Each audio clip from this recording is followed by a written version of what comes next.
What is up, everybody? Oh, so I didn't even think about that, say. Yeah, I saw they were bringing back some of the old summer units. Yeah, I guess split rate up pretty sucks. What are you gonna do? Are you gonna try to get coins or anything, or fuck it? But yeah, split rate ups are a hard sell. They're pretty bad. Alright, though, we're about to get into the, Chaos Tide and Beastie Mobs and all that nonsense. Might try for MP5. I just need 2 copies. The thing is, like, because of split rate up, it's almost like needing 4 copies when you, like, look at the statistics, right? So, pretty yikes. But good luck if you go for it. Alright. I don't think this is the one where you kill the, passive one. Okay, don't think we need anti-humanoid. It'd be really funny if they gave these the humanoid trait. Oh yeah, hold on, let me remove myself just to speed this up. It's kind of annoying having to do that, but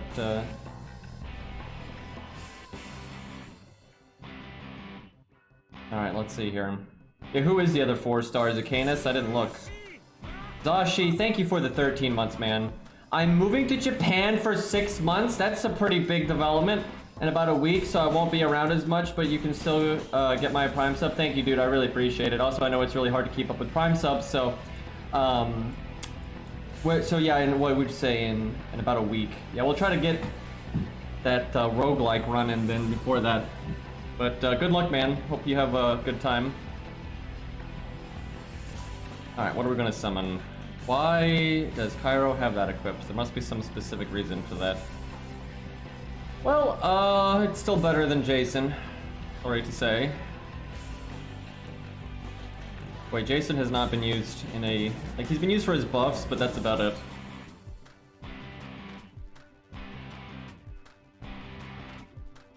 Alright, let's see. Everyone growing up and moving to Japan, apparently. Alright, we'll bring Gilius. Maybe Mash and then Jason, or just start with Jason. Can't be that bad, right? And I want to bring Jin K for Bond, because we're going to use her for Guadia, and it kind of hit me that we're getting really close to Guadia. Boy, I haven't given her foe items yet, need to fix that. Yeah, she's probably going to be my DPS for Guadia. It'll be Cairo's Mash, and then Jin K, then Geronimo, I think, which is kind of weird, but also we need to get Matahari, because Matahari... The thing is, you can just sack your front row. If you have a good setup, it doesn't matter, but it's nice to have wiggle room in case someone dies, then you can have like a unit get replaced. So, and I think Matahari is going to be an okay investment anyway, just because she's got the you know, universal defense down and stuff. That's actually kind of nice, especially when we don't have other supports. Yeah, I don't think I'll regret leveling her. Anyway, we want straightforward damage. I guess that's fine. Go 20-30. I mean, I could NP with him, but it'll do so little. Hey, Rabbit. Yeah, let's do 20-30. Oh, we have no sound. Let me fix that.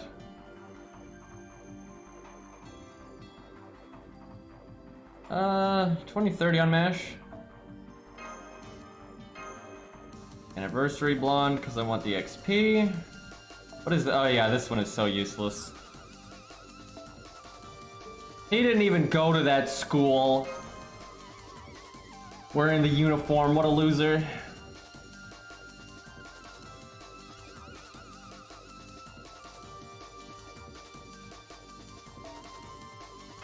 Wait, is your name is like Sheep, but then it's Paladin Hunter, so is it She Paladin Hunter? Capital letters, that'd make that a little bit easier.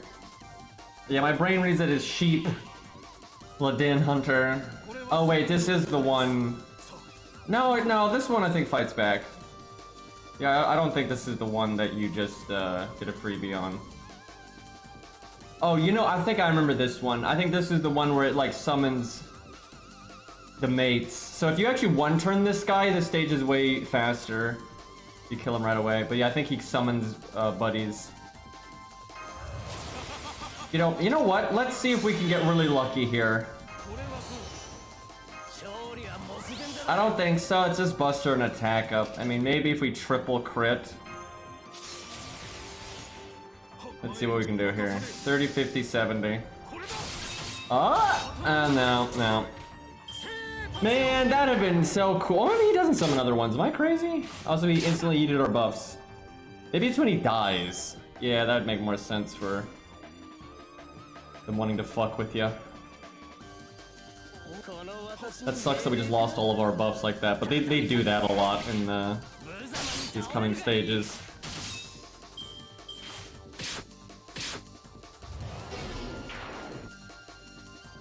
Guess I could taunt.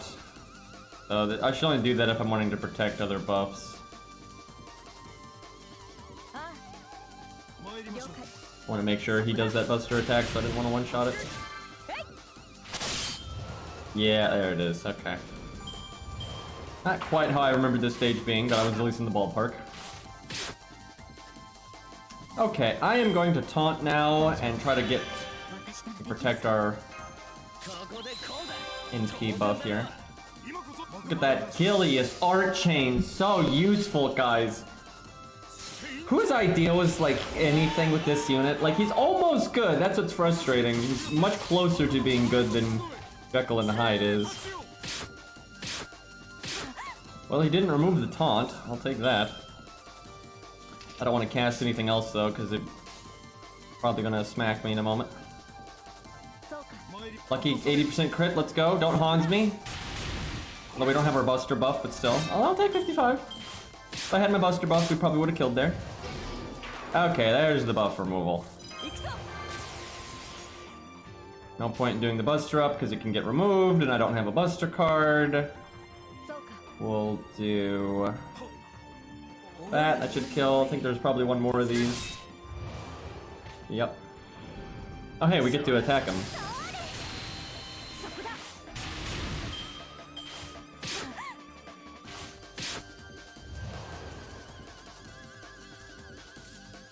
All right.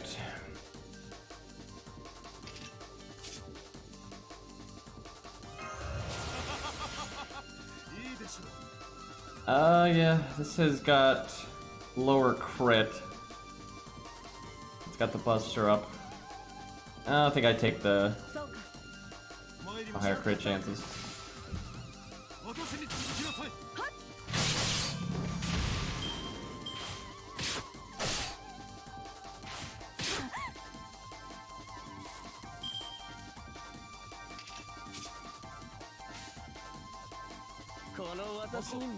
I don't know why I picked Jason's card there. These stages can drag on a bit, so I suspect some misplays will happen.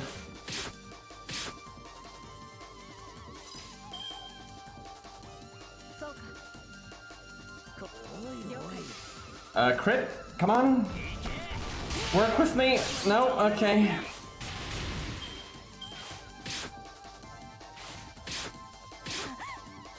You know, it's kind of crazy that they've really never reused these mobs before, but they have such a specific lore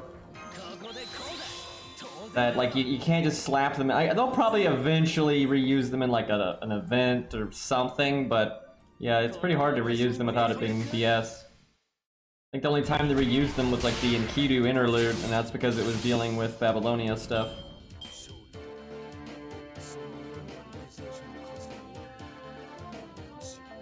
Pretty memorable mob, though, much as I hate them. Imagine they do like a challenge quest with one of these guys, but he's like really amped up. There's like health bars and gimmicks. That has all the annoying stuff, and you use the beast version to make it worse. Is Lolly Da Vinci any good? Oh, the welfare one? It is okay. Nothing like super special, but you know, because it's very likely that you won't have another ruler, it's certainly useful just because of that. If you like the character, though, I think it's easy enough to make them applicable. Like, they're pretty solid. And the ruler class is just good, especially for, like, normie stuff, right? Like, rulers are actually pretty crap if you're gonna get, like, super you know, sweaty meta nonsense with like Castoria BS. But if you're doing more like typical straightforward gameplay and whatnot, rulers are super useful, and she's got a pretty solid kit, so. Basically, if you like her, you can make her work, it shouldn't be a problem, and it's probably going to be pretty smooth actually. And if you don't like her, you shouldn't sweat not getting her or not leveling her, so it's kind of flexible either way there. Yeah, the NP being an RNG is a little whack, but it's not really that big of a deal.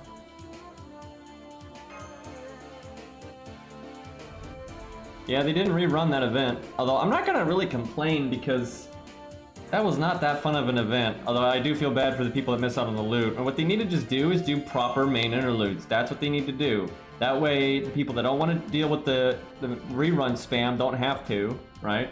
But then the people are like, oh man, I wanted that welfare though. They can just do the main interlude whenever. So yeah, just make sure you give out the welfare, make sure you give out the CE. There's no reason to make the main interlude so bad. And the nice thing is, let's say you do a main interlude of the summer event. Let's just use that as an example, right? And let's say you do it on a maybe a dead week or whatever, like right before an event. If people don't want to do it, they don't have to, and they just come back and do it when they do have time. You know, it's just there if they want to do it, and they're not going to feel like pressured, like, oh my god, I have to do this right now, right? Especially if they've already done the event before, and that's good. That's actually what you want. So yeah, with Time Moon and Lasagna basically saying they don't want to do as many main interludes. I mean, reruns. They don't want to do as many reruns. They'll still do some though. I guarantee you they're still going to do reruns because one, they like to use them as filler when they're like behind or they just need to, you know, catch up with whatever else they're doing because the reruns take like no work. So they're still going to happen. And there's really popular stuff like some of the collabs and whatnot, and just events that are really liked. They might even rerun, right? So it's still going to happen, just not as much. But with them saying that, I think the obvious thing to do is then pick up the slack on the main interludes. That's like the clear thing to do. I mean, the thing is, challenge events don't need to... It's not like mutually exclusive. Like, you can make an event challenging and rewarding, and you can make the challenge optional. Like, that's always the best way to do it, in my opinion. I remember years ago, people used to try to misrepresent my viewpoint on like game design with FGO by trying to say I just wanted to turn the game into the Dark Souls and make it super hard and frustrating for everybody. But I never said that. I've always been pretty clear about like, if you want to put challenging stuff in there, that's great, but you just make it optional. And that way the people that don't want to do it don't have to, and the people that want to do it can do it more often. That's just way better, right? So you can add an event that has a lottery and you name it, and you can have some, you know, 1 AP challenge fights on the side, and they don't even have to have rewards for God's sakes. You can just make it for the fun of it. Or you can just, you know, do advanced quests, right? And add good advanced quests, because all the advanced quests we have are pretty shit right now. Stuff like that. And you got Good Final, right? Where you have the pretty frequent boss fights, but they always gave you like the story support to like remove half the gimmick, if not all of the gimmick. So if you didn't want to deal with it, you could just use the story support. And then it was a really easy like story node, no big deal. But if you're like, yeah, let's figure this shit out, right? You just don't use this as story support, now you got a nice little boss fight. But then Good has typical event rewards, right? Everybody's happy. I think they basically put them, they feel like they're between a rock and a hard place with this stuff, but they're just imagining it. I think it's really easy to make everybody happy. Yeah, they just need a little bit of finesse. Okay, well, time to deal with these sons of bitches. Probably should have given Jason starting NP on this one, but we'll make it work. I'm gonna go ahead and throw this out. I wish I had more stars than this, and this only makes 18 because it's not max rank, and I have no quick card. But we'll try to get lucky anyway. Do the taunt. Maybe I shouldn't have done the attack up because I feel like they're gonna remove the taunt now. Alright, the middle one's got the danger tag, so we'll fuck that one up. I think Kiara kind of sucks, to be honest, because she's just really boring, and I think Kama is the same concept but better at everything. Like, I really mean that. I think, like, because they kind of did the same thing with Kiara and Kama, but you could tell with Kama they had learned from Kiara and made it better.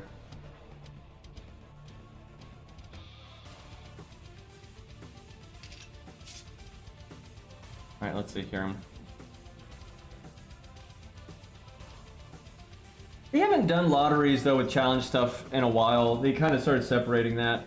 for the most part, because you've got like Scathfest, right? And that doesn't have the challenge quest stuff that like Guildfest did. Now I will say, right, I get the complaint, and I get this, even as someone that doesn't care so much for the farming and all that, I totally understand the complaint that people had with like Guildfest and Nerofest, where you add a bunch of interesting fights, and I mean a lot, so many it can be hard to keep up with if you're a casual, right? Like every day they're adding, you know, multiple boss fights. During the best event in the whole year to farm. So a lot of people just want to use every bit of AP and all that time. Because if you want to do some of the more challenging, you know, setups for like, you know, low stars or whatever, or just a newer account, right? You're just free to play and you're a newer account, so you're just weaker, right? Those boss fights can be quite the hassle and take a lot of time, and a lot of people don't want to do that. And I get it. So yeah, putting that time-limited lottery form with the challenge quest like that, probably not the best idea. Now you could probably do some boss fights on the side, but you just make an advanced quest so you don't feel time limited, right? That's just better in my opinion, because let's say you do Guildfest or whatever and you got those boss fights, but the boss fights are permanent. They're just gonna be in the game forever, right? So you can be like, okay, I'm not gonna do the boss fights right now. I'm gonna farm the lottery. When the lottery's over and I got nothing to do, then I'll go do all these boss fights, right? That's way better. And then you got some nice boss fights sticking around that you can play anytime, right? So yeah, I think that's much better. But yeah, unfortunately, they're like, hey, time-limited boss fights for some reason, and then, you know, your best time to farm. So yeah, I think a lot of people just are kind of like, whatever.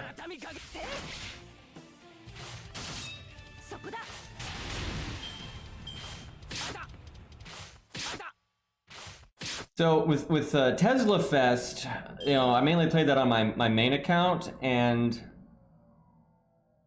like at that point, my main account was so like well off, I didn't really care about the farming too much, so I could kind of just mess around with the boss fights.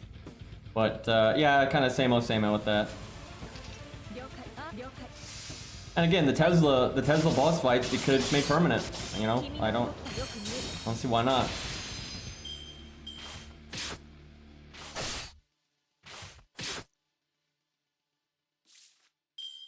Oh, the slow grind with these guys. Boy, is Jason not even in the ballpark of getting his NP. Although his 2030 is getting us a few crits, so I'll take it. 7,000 damage in a rainbow chain.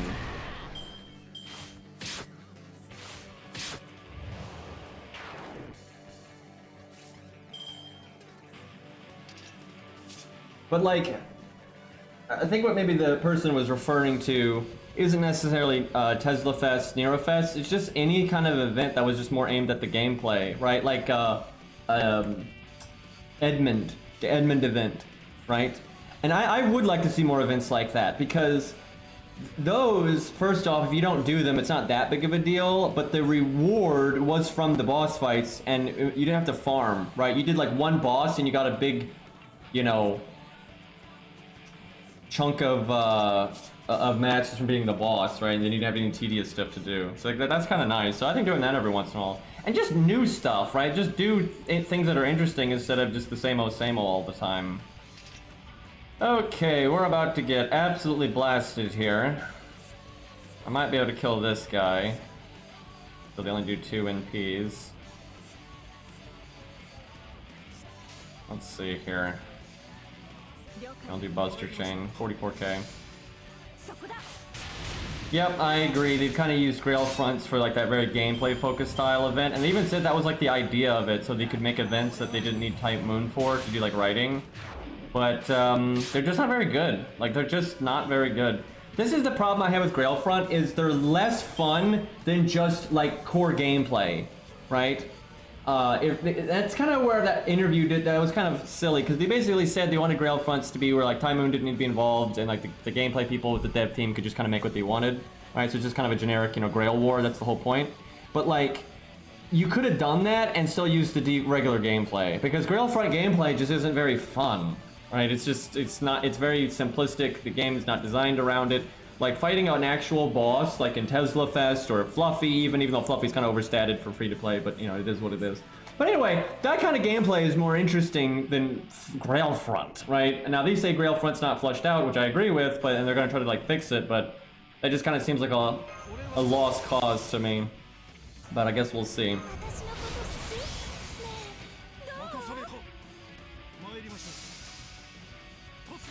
Boy, I was talking about this today a little bit on Discord, because people are always... I see this all the time in Arknights and FGO, and Genshin, actually. Genshin as well. And even games that aren't mobile games and stuff. Where, let's use Fluffy as an example, or maybe just some challenge quests, but let's just use Fluffy.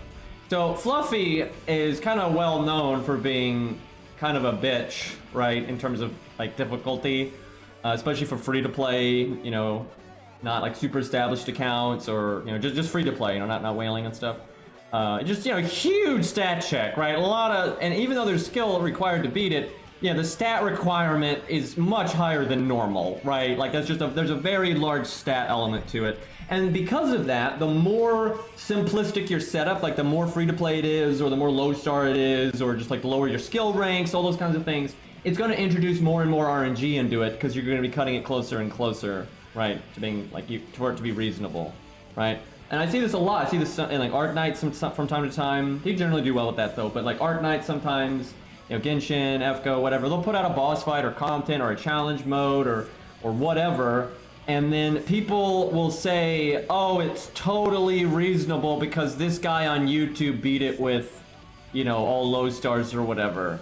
But the guy saying that didn't do it. That's the really important detail. Generally, the people that actually do that stuff won't say stupid shit like that, because they're like, yeah, I did this, but it took an unreasonable amount of time and or a bunch of RNG, and yeah, this boss is kind of dumb, right? That's generally the sentiment when you have, like, overtuned content, that even though someone did it, they sat there for, like, hours and hours and hours and hours until they got it to work, right? There's a guy in Arknights that does some, like, really extreme stuff with 1 to 3 stars, like, as for Arknights, their budget is more 1 to 4 star, right? That's kind of how they work. So 1 to 3 star in that game is more akin to 1 to 2 star in FGO. But, like, a lot of times he takes, I mean, just hours and hours and hours of trial and error, and sometimes luck, or both, and then just, you know, trying different setups until it works. It's not a reasonable, like, barometer of if, like, the content is designed well for, like, you know, free to play or just a normal player, right? That's not a barometer at all. And there's stuff that I've done. I've made videos sometimes where I'm like, yeah, I did it, but this is bullshit, and it's like, this took so much more effort than it should, or way more luck than it should, or what have you. And you also have runs for FGO specifically where they're using, you know, craft essences like Poster Girl, and it just can't work without it, and that's the whole reason it works and shit like that. But so, yeah, I just see that where people will bring up, you know, this isn't really tuned well, right? And then people act like, oh no, it's fine because this guy did it with 3 stars. And it's like, anytime someone says that, it is never coming from the people that actually do it. Like, surprise, surprise. Almost anytime you actually talk to the people that get in there and do that crazy shit, yeah, they're normally like, yeah, that was dumb as hell. Like, yeah, that was stupid, and this isn't, like, a reasonable barometer. You know, it's just like, hey, I wanted to do this, and I tried really hard until I got it to work, right? Like, it's just silly. But yeah, I see that a lot where people defend, you know, bad game design or bad tuning or whatever, and they're sitting there doing it like whale mode or what have you. And then when people say, like, oh yeah, this isn't really reasonable, then they're like, oh, that's fine because this other guy did it with low stars, right? And it's just, that's, you know, it's like you have no idea what you're talking about, right? You just have no idea what you're talking about, and you know, you're using it as like an excuse to, like, justify something you don't even understand, and it's kind of annoying. But yeah, if you bash your head into something long enough, you can generally get it done. That doesn't mean it was designed well, right? And, like, let's take Elden Ring, for example. Very different style of game, but you've got, like, what were they called? The duo? Fuck. Godskin duo. So, yeah, you can do it with, you know, a level 1 and things like that, but is it reasonable? Does it, no. Right? Compared to other boss fights in other FromSoft games, there's way more RNG with their movesets and, like, what attack combination they do. You're probably gonna have to play way more passively or rely on, like, bullshit weapon arts that are, you know, cheesing it. Right? And where you generally would never have to do that in other games. You wouldn't have to rely on, like, that, you know, passive of play and or, you know, cheesy tactics. So it does stand out. It does stand out as not as well of a designed boss fight. But then you have people that don't even fight the boss in a way where they understand it mechanically that well. And like, well, this guy beat it, right? So it was fine, right? And it just doesn't, that's silly. The Godskin duo, it's like, they're actually pretty easy to cheese, but, like, mechanically it's so dumb. It's so stupid. You try to like, you know, pure melee at level 1 no hit, you know, it's like so slow. Like you have to approach it in such a slow way. It's not particularly good game design in my opinion. But yeah, you have people like with Rivers of Blood going through the entire game and like, oh no, this boss design's fine, just get good scrub, right? And yeah, I just see that a lot, especially in FGO. It's not the only time I see it in Arknights is every time a new CC like season comes out, because there's always people trying to act like CC. Basically, they do CCs and they get like super sweaty about it with like using all the high stars and super meta stuff, and they want it to be like an accomplishment that they did CC, you know, 20 or whatever the fuck, and they don't want to hear any, you know, CC is kind of lazy, you know, cop-out game design, and they're like, well, this guy did it with low stars, never mind, it took him like 12 hours, but, you know, he got it. And I saw that in Genshin, right? It's worse in Genshin, because, God, Genshin's game design got really bad, where they would do those events, where you had all these, like, toggleable stuff that would just nerf the shit out of you, like, now the enemy is faster, and now your defense is really low, and now your healing is reduced by 50%, and, you know, all that kind of annoying shit, and they just... That kind of content is so bad because it inherently adds a much larger amount of stat check to it, right? It adds, even though, you know, you might be able to do it with still a lower amount of stats than some people might expect, it's still more demanding on the stat side of things, and it's just not interesting stage design, right? Like, I would rather Genshin Impact put out a new boss fight with an interesting moveset. You need to learn the moveset and dodge it properly, and, you know, your spacing, and that. I want to deal with that, not, oh, now the boss has a shield that is, like, outrageously hard to break, and when you sprint, you lose double stam, so you can barely dodge, and so, that's stupid, right? That's not good game design, and Arknights does the same damn thing. They're not as bad about it, but they do the same damn thing. Well, they'll design a stage, and it's not really that hard of a stage, but then they're just like, okay, now the enemy moves twice as fast. Now your defenders can't be deployed. The cost on this unit is twice as high. The enemies have way more defense now. You know, that's not good game design. It's like, make a better stage with better enemies, right? And what's annoying to me with Arknights is Arknights does know how to make good stages. They do make good stages pretty often, right? Like, they consistently, I would say, are able to make EX stages that are interesting and, you know, are good. But then when they do CCs, I'm just like, you gotta be kidding me, right? They're just like way more simplistic stages. They're decently designed stages, but nothing fancy. And then they just slap a bunch of toggles on it that just add a lot of like, oh, your units suck now. Oh, great. How fun is this, right? And it's actually a pretty common trend. A lot of games do that. There's a reason why like Genshin and Arknights do it, and I can think of other games that have done it too. It's because it's very cost efficient on their end, right? You can make one stage and get like a lot more mileage out of it by just slapping a bunch of toggles on it. So that's why that kind of content is but it's always a bad sign to me. Anytime I see a game doing that, I never approve of it, because it's just basically them trying to make harder content without actually making harder content, and I'm not really a fan of that.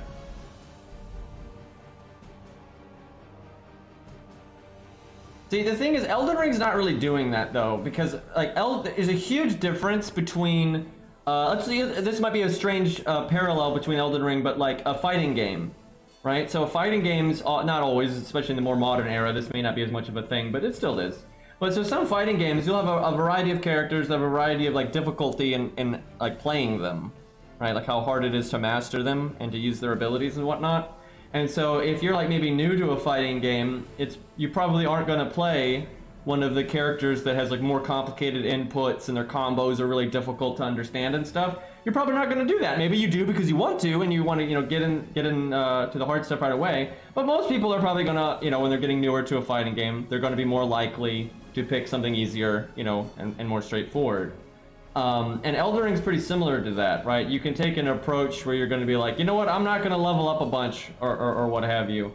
Or even that's even more arbitrary. Even just use what kind of weapons you use. Like some weapons are going to be very simple and easy to understand, some aren't. Some builds are going to be easy to play, some aren't. Some are going to require a lot more management, that kind of thing. That's a completely different approach to difficulty than LOL, we're just slapping a million modifiers on the enemies and you know, we're just kind of forcing handicaps on you. And what really just annoys me, because I always bring this up and people just, you know, act like this isn't true, but it is. Because like this even happened on my Discord today when I was bringing this up. They're like trying to poo-poo on it if you don't do like a really high CC, like that doesn't mean anything. And that's kind of my point. I don't want a content that's like, oh, it's only worth something if, you know, you throw in a billion arbitrary handicaps. You know, that just make the game feel like garbage to play. Like, yeah, I don't even want, I like, because some of the CCs is like you can't use your defenders, or your rangers cost twice as much, or the, you know, the enemies have so much defense you have to use magic damage. I don't want to play that. Right, what if I like using physical damage, right? And same for Elden Ring. I don't want to play Elden Ring if the game's like, you can't use melee, you have to use magic for this. Oh no, now you can't use magic, now you have to use melee. Well, what if I want to use magic, right? That's stupid, right? So like, it's pretty different actually in Elden Ring and like Genshin Impact. We have all these like dumbass toggles, and people only care about if you do all the toggles. And then generally, if you do all the toggles, it's just a massive stat check. And Arknights is the same way. Everyone always says, oh, people do it with low stars. They don't. They always summon like 1 6-star from the support list and then use low stars. Like almost always how that goes. And then the few times they don't, it's like it's because they've been doing it for hours and hours and hours and hours and hours and hours and hours. And that's not reasonable, right? Like Dark Souls 3 allows you to pretty much approach the game however you want, and you can make the game easier and harder based on like summoning friends or if using a complicated build or non-complicated build. But the challenge is the challenge, and it doesn't move anywhere, right? That's a way better design approach, I think, to everything. When you just have, that's actually what I like about Souls games. They don't have an easy mode. They don't have a hard mode. It's just the game, and then how do you approach the game? And like with Arknights, most of the content I think is really good in Arknights is the content that it's just, it is what it is. And it's like, you figure it out and that's that. And then people can be creative and that's fine, right? Some people beat Tallulah in very bizarre ways in Arknights, or use, you know, low stars or the, you know, power game it, and that's fine, right? And that's where the fun is. But like the difficulty in Tallulah is in what the devs designed, and it is what it is. I don't need a bunch of toggle bullshit where it's like, oh yeah, now the enemies move twice as fast. Now your operators cost twice as much. That is not handcrafted design, right? I don't want to play Elden Ring and it's like, oh, well, now Margit has plus, you know, a billion defense, so if you don't use magic damage, you can't really fight Margit. I don't want to do that. I'm not interested in that at all. I'm more interested in, okay, what's Margit's moveset? Is this a well-designed moveset? Right? I don't want the game to be like, oh yeah, we're just adding all these weird toggles to Margit that just makes you have to play it in a very specific way, and that's so, it's lazy. It's absolutely lazy. And I think what backs that up is so many games do it, right? And they're doing it to save money. It's not like gamers are like, oh my god, this is so fun, I want this in every game. That nobody ever said that, right? The reason why like Genshin does it and stuff is because it's just an easy way to like you know, get, you know, whales to show off and get people motivated to farm more and that kind of thing. And also, this is the sad truth, a lot of times these devs they're not actually good. And I don't think this is Arknights' problem, but this is Genshin's problem. The devs don't know how to like handcraft content to the average player power range. They don't know how to do it.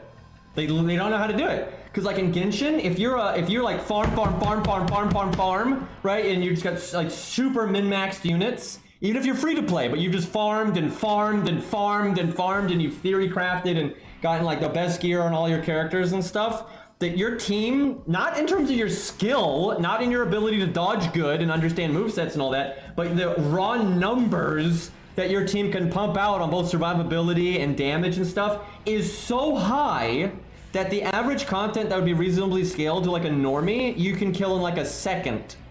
And I'm not even exaggerating, like the gap in Genshin when people get really min-maxy and they farm versus someone's, you know, gear range when they're playing casually, even if the casual player is really good at the game, but like the amount of farming and stuff they do is really casual, the difference in power is just astronomical that the dev they don't know how, like Genshin's devs, I can just see this all over their game design, they do not know how to put out like some content that's going to make everybody happy, that's going to be an interesting gameplay experience for everybody. You know, Elden Ring doesn't really have that problem. Dark Souls doesn't really have that problem. They're way better at dealing with that. Where Genshin is just fucked. And the reason they do that is because they want that endless carrot on a stick incentive for farm, right? But then when you have like so much reward tied to that and your characters can get so much more powerful, it's almost impossible to like balance that with people that aren't going to just sit there and min-max and farm, right? Arknights doesn't have as much of a problem with that. They have a bit of a problem with that because they obviously want to incentivize people to get 6 stars and and Elite 2 everything, and Mastery everything, all these little things. So I think Arknights does struggle a little bit. I do see when they try to put out like the hardest content they can, they do have a hard time finding the right balance between what's reasonable for like free-to-play and accounts that aren't years and years old versus things that are going to be interesting for people that have been playing and playing and playing and playing.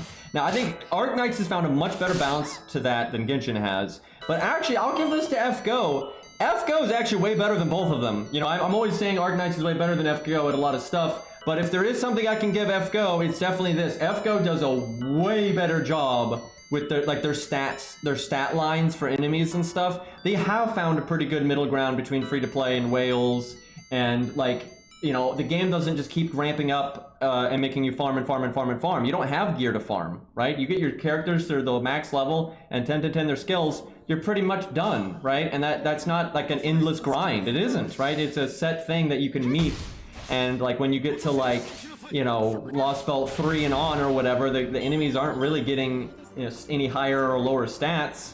So it's just like a set end game you get to and it just stays there, right? So if there is something FGO is doing good at, it is that. FGO has done a very good job with their stats, and it's because they don't have gear, right? It doesn't have an endless grind with the gear system, and because a lot of these gear systems are really bad for these games because there's so much RNG in them. The difference between an optimal piece of gear and like an average piece of gear is just massive. Like the difference is ridiculous. So if you have like a character where every single piece of gear has gotten really lucky and like all the right stats leveled up and it procced all the right stats and all that nonsense, it is so much stronger than the average piece of gear you're gonna get.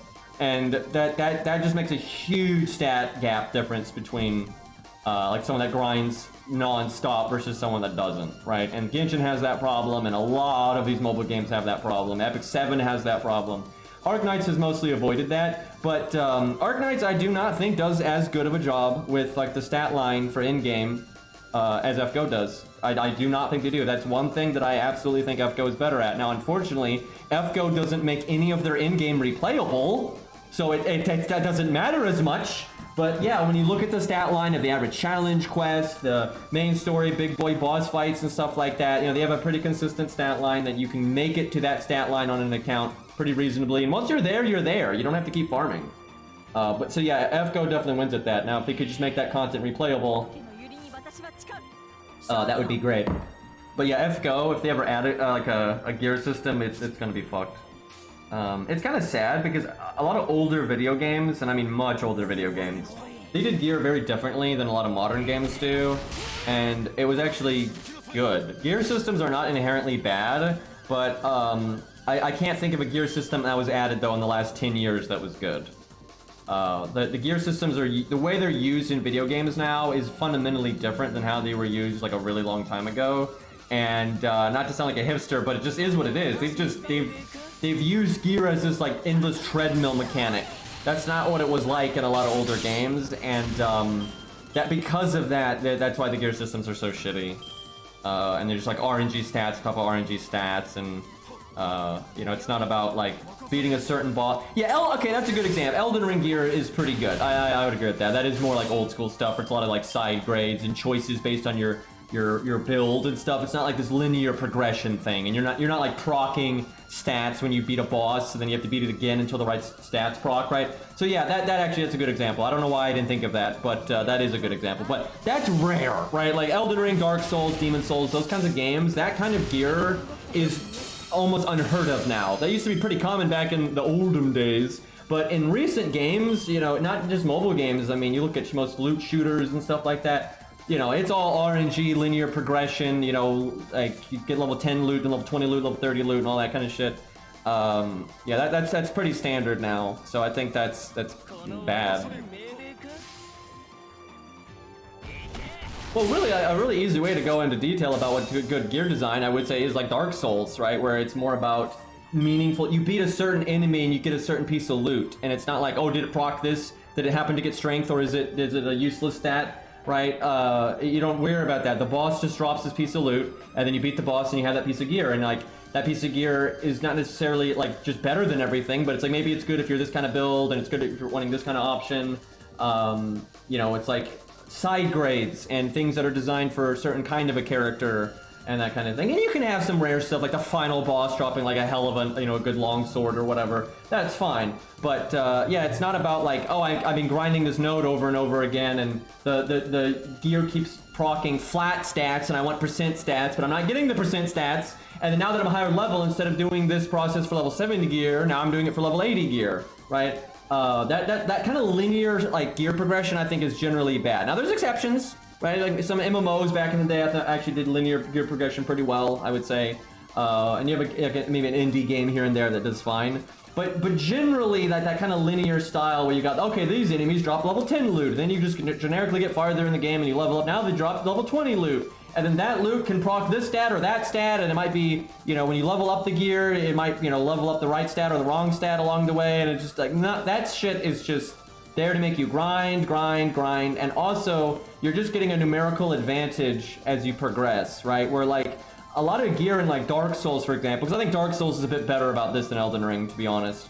Like, not that Elden Ring is bad, but I do think Dark Souls does do a better job with its gear than Elden Ring. But like a lot of the like starting equipment in Dark Souls like 1 and 3, maybe not 2, but in Dark Souls 1 and 3, some of the starter equipment, if you use the build around that style of equipment, it is like on par with literally anything else in the entire game, and is like in-game viable and can be really good in PvP. And you know, it's more about how you use the gear and what kind of build you go with. But like the longsword, the typical longsword is generally a viable meta weapon for the entire game if you make a character for it, right? It's not necessarily the best weapon in the game because it's just, you know, it's apples and oranges, but like your starting sword can be equivalent to almost anything else, and then the other pieces of items you get, you would either want to use or not use based on your play style, what kind of character you are, that kind of stuff. Not just, oh I'm leveling up in linear, because here's the thing, linear progression, especially in a multiplayer game. Now it's a little different in a single player game, but in a multiplayer game, you know, linear progression is just a way to get an unfair advantage on someone else that's not as progressive as you, right? And that's kind of what you see. It's kind of funny because Arknights and Genshin Impact and some of these other games, they're not really PvP games, but that's what people are doing, right? They're wanting to grind, or get the most, you know, gamble, right? And get the most 6 stars, 5 stars, or whatever, and be able to accomplish the best things they can and do better than the people that didn't do that and act like they're, you know, better players than them. You know, that's what a lot of it boils down to, and I think that's, you know, dumb. I think that's a pretty stupid way to go about things, but oh, nice. Yeah, it's funny, we were just talking about that I need to use Bee Hunter, because I've actually never used Bee Hunter, so I have to do that at some point. Yeah, Bloodborne, I don't know as much about because I have not played it. Although I do know a lot of like the game systems in it and stuff, but that's the only Souls game I haven't actually played.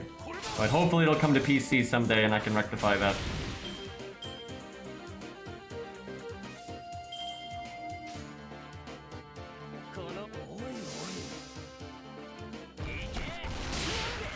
Well, the reason people are obsessed with the meta in Genshin is the same reason people are obsessed with it in FGO and stuff. People just want to show off and act like they're better than other people without actually being better than other people. People want... If I've learned something over the years with gaming, people will say, like, the common sentiment online will always be, you know, pay to win is bad and that kind of stuff. But a lot of people actually like pay to win because they want to... I mean, I've seen this in MMOs, I've seen this in gacha games, I've seen this in fucking soccer games, I've seen this, you know, Diablo Immortal, those kinds of games.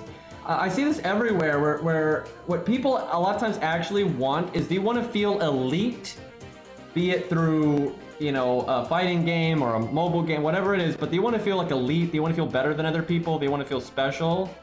But they don't want to actually sit down and like do what it takes to be the best at something. Like, but then they don't want to accept that they're not the best, right? So they don't want to be like a StarCraft 2, you know, tournament player that has to, you know, basically farm skill, right? They have to like farm their practice, if you want to put it that way, right? They have to practice to get to a ludicrous skill level that the average human would never have the free time to get to, right? So people don't want to do that, reasonably so, but then they want to feel like they're that guy and they're better than other people and stuff. And what a lot of people do, because I've seen this in Diablo Immortal very clearly, but I've seen it in other games, is what they want the barrier to entry to be is not really skill. They want the barrier to entry to be either time or money. right? So like in some MMOs, they want the barrier to entry to be able to be like the best PvP player is you have to at least be able to, you know, grind this much. And like have been grinding this game this long, because that'll filter out a lot of competition that would actually beat their ass. And so then they only have to compete with other people that grinded that much. And then they only have to be better than those people, right? In Diablo Immortal, it's like you have to be able to spend this much money, right? So if you have to spend like $100,000 to like have the equipment that allows you to be the in the bracket that's the best of the best, this how skillful you need to be is way less than it would be otherwise, right? You just have to be better than the other whales. You don't have to be better than all of humanity that's, you know, trying to power game it, right? And so I see that a lot where people actually want pay to win because they want that barrier to entry so they don't have to deal with sweaty teenagers that are like, you know, got way better reflexes than them and all that kind of stuff.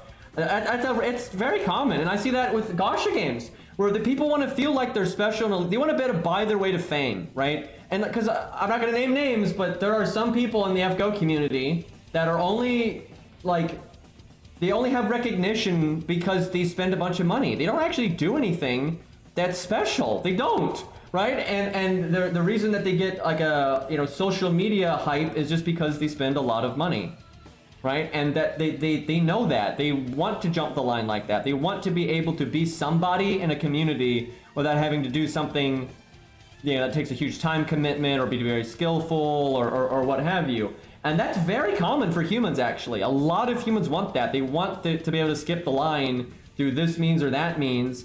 And that's where all this game design comes from. Why do you think pay to win makes these companies so much fucking money? Like seriously, if everyone hated it, it wouldn't work, right? No one would buy the stuff and wouldn't play the game, and it wouldn't go anywhere. The reason why pay to win is becoming more and more and more prevalent is because it fucking works, and it gets a lot of people to spend money because they want to feel elite. Right? Yeah, I mean, here's the thing.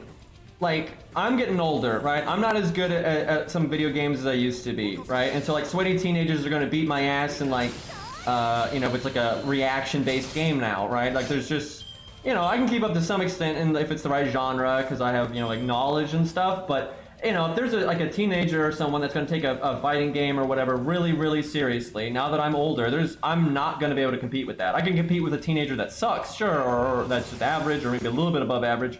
But if you got like some esports, you know, teenager, I don't got a fucking chance, right? No way. Even if I did sit down and practice and practice and practice and practice and practice, you know, I might be able to get, you know, well above the average player, but I'm never going to be able to keep up with someone that does the same thing that I'm doing, but is younger than me, right? I'm just not going to be able to do that anymore. The thing is, I just accept that. I'm like, okay, yeah, I'm not going to be the top 1% of a competitive fighting game or, you know, PvP in an MMO. Well, actually, honestly, MMO PvP is normally not very skillful, so I probably could do that, but you know what I mean, right? You know, like, I can't do that anymore. And I just try to accept that. I don't want to pay to win to like get ahead of those teenagers that don't have any money, right? Because that's what like Diablo Immortal is. And when you look at the people that defend Diablo Immortal PvP on Twitch, they're all boomers. They're all, you know, older, right? They're not. You don't have like esports, you know, teenagers being like, yeah, this is some really good competitive PvP right here. You don't have that. You got a bunch of like balding dudes.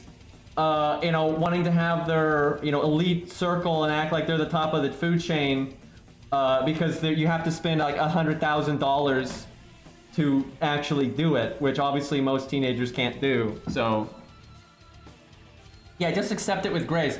Now, because here's the thing, there's a middle ground with these video games, in my opinion, right? And you can have like an MMO, right, that has PvP. It still has some, you know, RPG elements and that kind of stuff where it can reward putting in time to the game, but there's a cap on it. You don't have to put that much time in the game, and anybody that wants to take it like halfway seriously can get to that like meta stat line, and then it does come down to like how good you are at the game, but then there's probably going to be a skill ceiling, right? Because like an MMO is going to have intentionally a lower skill ceiling, so you can only get so good at the game. And that's okay, right? That's okay for there's some games like that aren't, you know, trying to be super, super competitive. And that kind of stuff, but then cut out the grind, right? Then I don't want to spend 300 hours grinding to get to that, you know, stat line to be relevant, right? I don't want to deal with that. Because like I've played some games, like I remember the Star Wars MMO, right? I think it's like a shit show now, but I remember when the Star Wars MMO was like in its prime. even though its skill ceiling wasn't like as high as maybe I would have preferred, they still didn't require you to grind really at all to get like the stats required to keep up with anybody. And then you got to enjoy a lot of like teamwork with like your friends, right? Because like you do like group PvP, and so it was a fun. Like I actually had a really good time playing with like my brother Tusk and some other friends I've got, and it was just really fun to like have a game that you didn't have to have a huge time investment to be competitive, and then you can just focus on like making your teamwork better, and that's fun. I like that, and so more games doing stuff like that, I'm completely okay with. But yeah, I don't, I don't like what a lot of gacha games do with like, spend money, be elite, and act like I looked up a spreadsheet online, and so I'm so good at this game. The problem is gacha games, a lot of the game design is spilling into regular games now. I'm sure people are realizing that, right? Like a lot of design principles that have been around in like mobile games for a long time are starting to pop into a lot of mainstream AAA games on PC, console, you name it. And it's starting to get pretty rapid, I would say. It's like that kind of introduction of gacha systems into regular video games is becoming a lot faster. And so like a lot of these problems, like again, gear systems. You look at the average gear system, be it on a mobile game or a non-mobile game, it's the mobile game style of gear, and I really don't like that style of gear. So it's kind of concerning to me. So, from what I remember of Old Republic, the original class stories were really good, especially for an MMO. They were quite good. A lot of voice acting. You had some fun stuff, and some of the stories actually had some surprising, like, impact you could have on the story, like with really different endings and some interesting side routes. Like one of the companions, you could make evil or good, and it changed them for the entire story. Stuff like that. But then after you did your class story, the story was terrible. I remember that. Like the class stories for each of the classes, like you played the Bounty Hunter, he was very Bounty Hunter-esque. If you played the Sith, it was very Sith, right? It was great. But then they started making like generic stories that any class could play, and you always had to be the chosen one and all this crap. So if you were like a smuggler, a trooper, or a bounty hunter, it was just stupid. It's like you're trying to act like you're like some force-sensitive chosen one, and you're a fucking bounty hunter. It's like, what? And it was just, the writing was just really generic at that point. So the class stories were great. Everything after the class stories I just found to be just garbage. I mean, just absolute garbage. But I actually liked the Star Wars MMO back in the day, because I could be a bounty hunter and murder Jedi. It was fucking great. And the team PvP was actually pretty good. I remember there was like this game mode called Hut Ball, where there would be a ball in the center, and you would try to take the ball to the other team's end zone, right, essentially. And so you have to fight for the ball in the middle, and you have to like work your way into the enemy's side of the map. And you could let you pass the ball, when you pass the ball, they'd throw it to where your friendly player was and put a reticle on the ground, and whoever's closest to the middle when it lands would actually pick it up. So the other team could like intercept your pass and stuff like that. And all the different classes would have like bounty hunters could have a jetpack, and you could like get around the map really quick that way, and you could have fucking Jedi nerds with their like force leap or whatever. So you know all these like strategies about passing the ball, then have them force leap over there, and then it could get fucking crazy. And I remember that this is getting nerdy, but this is a really good memory. Me and Tusk we got into that game when it first came out, and so we weren't in like a guild or anything. It was just me and Tusk, and we would do that game mode a lot, and we were really good at working together, right? And then we ran into this guild that would play together against us, right? And they were like a full guild. And for the most part, I would say we were better than them, not to brag, but we would generally beat them. But there was this one guy on their team that would just do like a lot of meta shit that became really meta as the game developed, but at the time was pretty rare. And he would like, so that game mode, you have like hazards on the map, like fire pits. So like every few seconds, fire would come out and like do an outrageous amount of damage, or like acid pools. And so what he would do is he would jump into these hazards, and he would use a pull ability to like grab someone and bring them to him, like Scorpion from Mortal Kombat. So he would jump into some horrible hazard, grab the ball carrier, yank him into the fire or the acid, and then he would probably die, but he would kill them too. And he would just do, stupid shit like that. And that was so much fun, because like both teams would start doing, meta stuff like that, and you have to try to like work around each other to try to, get a score. That was great. I loved that game. That was a really good time. But what was really fucked up, I remember this. That game mode was like the most skillful game mode in that game. It had a lot of strategies, a lot of teamwork, that kind of stuff. And because of that, the average player hated it, because the average player never wanted to like pass the ball. And if you don't pass the ball, you're in bad shape. They always wanted to face roll and play in a really dumbass way. So the average player would generally hate that mode, and then the serious players loved that mode. And because of that, the devs made it so that mode would barely ever proc. You could hardly, in the early days, you could play that game mode like all the time, and then all the normies would be like, "Oh my god, I don't know how to pass the ball!" So then they made it so that game mode almost never was a thing anymore. But yeah, it sucked. But yeah, it was a good time. That was that was a really good MMO in my opinion. I'm not even like big into Star Wars, but there was some good gameplay there. I enjoyed it. Yeah, people hate teamwork. It is what it is. But if I'm going to play a game like that, I'm mostly going to play it if it has interesting teamwork, right? Now, what can happen to a lot of MMOs is the teamwork becomes very cookie cutter, right? Because sometimes MMOs have such a there's not as much variety. Now, there's exceptions, and I think Star Wars did a good job of having a lot of variety. But a lot of MMOs, what ends up happening is there's a right way to play this map and a wrong way to play the map, and that's it. That's it, right? So you either get with the program, or that's it, right? So there's not a lot of room for creativity, and once it's figured out, it's figured out, and and that happens to all video games when they're out long enough, I suppose. But yeah, some MMOs I think really struggle with that, and they're not that interesting. But yeah, finding good PvP games that actually give you room for real teamwork and stuff is actually pretty rare, which is unfortunate because I really enjoy that stuff. I never played Titanfall, but I heard that, like, because that came out like in the real era of like Call of Duty, a lot of those modern shooters. But I heard it was like the exception where it wasn't like horrible, right? A lot of those modern shooters in that era I think were pretty bad and like really dumbed down and those kinds of issues. But I heard that one was like, quite good, but I never played it. But I knew it was like an exception for its time.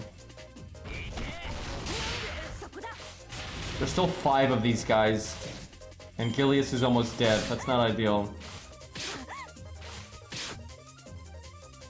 MMOs have a lot. I think the MMO genre is in a really bad place, but they kind of deserve it. They've had like a bloat problem forever, and then like they've ever since like World of Warcraft got popular, all MMOs ever tried to do was be like World of Warcraft, and there was just no variety. And then, like, why would someone play another game that's exactly like Warcraft when they could play Warcraft, right? It just didn't make any sense. So that genre has been in a really bad shape for a long time. I think it's maybe starting to turn around, and maybe we'll start seeing some innovation. But yeah, I think that's definitely a genre that's just been a complete shit show for quite a while.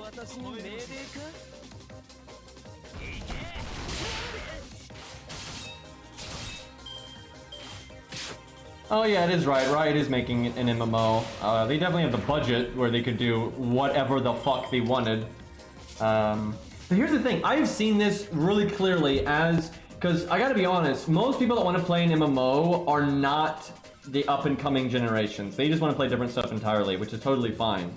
So most of the people that want to play MMOs are boomers. That's just what it is, right? It's older people that are at least 35, I would say, or older. And so again, that demographic now is really actually into pay-to-win and that kind of stuff. So I don't know. Yeah, generally when I see MMOs these days, I'm just like, wow, this just does not interest me. Like, there's just a lot of time sink stuff and that kind of thing, and I'm not into that. Although I tell you what, Genshin Impact, which is, I guess more marketable to the youngins these days. It has so many like time wasting, like time sink mechanics. It's ridiculous. I've heard Final Fantasy XIV is really good. I have not played it though, and I don't got time for an MMO, so I haven't even thought to play it. But if I was like retired, right, and I had a lot of free time, I'd probably try it just to see, right? But I have a feeling I'm not gonna like a lot of the character designs, because when I've seen of it, it's very like all the dudes are like pretty boys and whatnot. That's very prevalent these days. Kind of is what it is. But yeah, I kind of feel like it's not exactly marketed to me. But I don't know. I haven't really sat down and looked at it. Thank you for the 28-month sub, dude, Marcellus. It's official. I will never get 120 Kojiro at this rate. Is it going that bad getting coins? Because I know that feeling. I know that feeling. At least with bronzes, though, it's not as bad. Like, if you sit down and roll a bunch of FP, you are going to get some Kojiros. Now, you only get a few coins, so You know, it's not great, but you know, over time the bronze progression is pretty consistent, I would say. But yeah, it can take a while.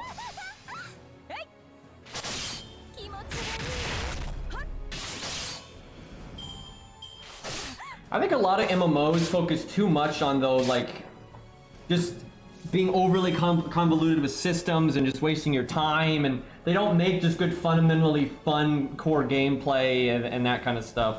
And it's because basically they want people to stick with the game without having to make like a lot of new content constantly, which is, you know, I get it, you can only put out so much content so quickly. But yeah, because of that, there's just a lot of time wasting mechanics to basically buy the devs time to make more content, right? And hey, Cairo, thank you for the raid.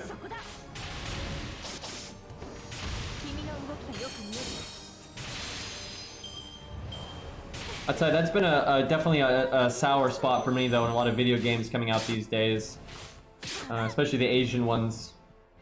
The guys are all pretty boys, and again, I'm not mad at like having pretty boys in video games. If people want to play that, that's totally fine. But like a lot of these games, that's it. That's it, right? Like Arc Knights. Where's the, you know, why don't we get Sharp and Ace and stuff, right? All the actual playable characters are all, you know, pretty boys, and that's just not really my cup of tea. And that's becoming very prevalent. I've always found, now I only played Warframe a long time ago, but my friend Tusk and my brother have played it quite recently, and like, you know, they're very mechanically minded like me, and they know what I'm looking for in a video game. And I don't, people always say it's got like good gameplay, but it really doesn't. It has good movement. Like the thing of what I've seen in Warframe is it has like, your character has interesting moves and attacks and that kind of stuff, but almost, I'd say like 95% of the time in Warframe, you're fighting the most brain-dead, worthless enemies that it doesn't matter, right? And a lot of games do that. The enemies are not a challenge, so it doesn't matter if you're using your character well or not, right? Because the enemies are such a joke, you're gonna kill them anyway, right? So Warframe is just like, wow, look at all this effort, but then the enemies are so lame that I just don't give a shit, right? And it's more about grinding for the sake of grinding and like progressing, and you're just fighting the most mundane, boring, you know, enemies imaginable. And that's why I bring up difficulty a lot, because the enemies are what you're interfacing with almost the entire game, right? So even if you make it, like, this is what I see a lot. There's some like Tower of Fantasy. Now, I haven't played it, so I could be wrong, but when I've seen it from watching streamers play it and stuff, a lot of these up-and-coming games are like, they're just complete style over substance, right? They'll make all these fancy attack animations and all these fancy skills and stuff, but then the enemies are so fucking lame. It doesn't matter. Like, you don't need to have any degree of finesse or anything to deal with these enemies, because they're so dumb, right? So I'm like, why do I care that I have all these fancy attack animations and stuff if I can just brainlessly mash the attack button and kill everything, right? And I just see that a lot in video games where it's like, it's just style over substance. It's, you know, look cool while attacking, but ultimately you're just mashing the attack button to kill everything, and there's no substance there.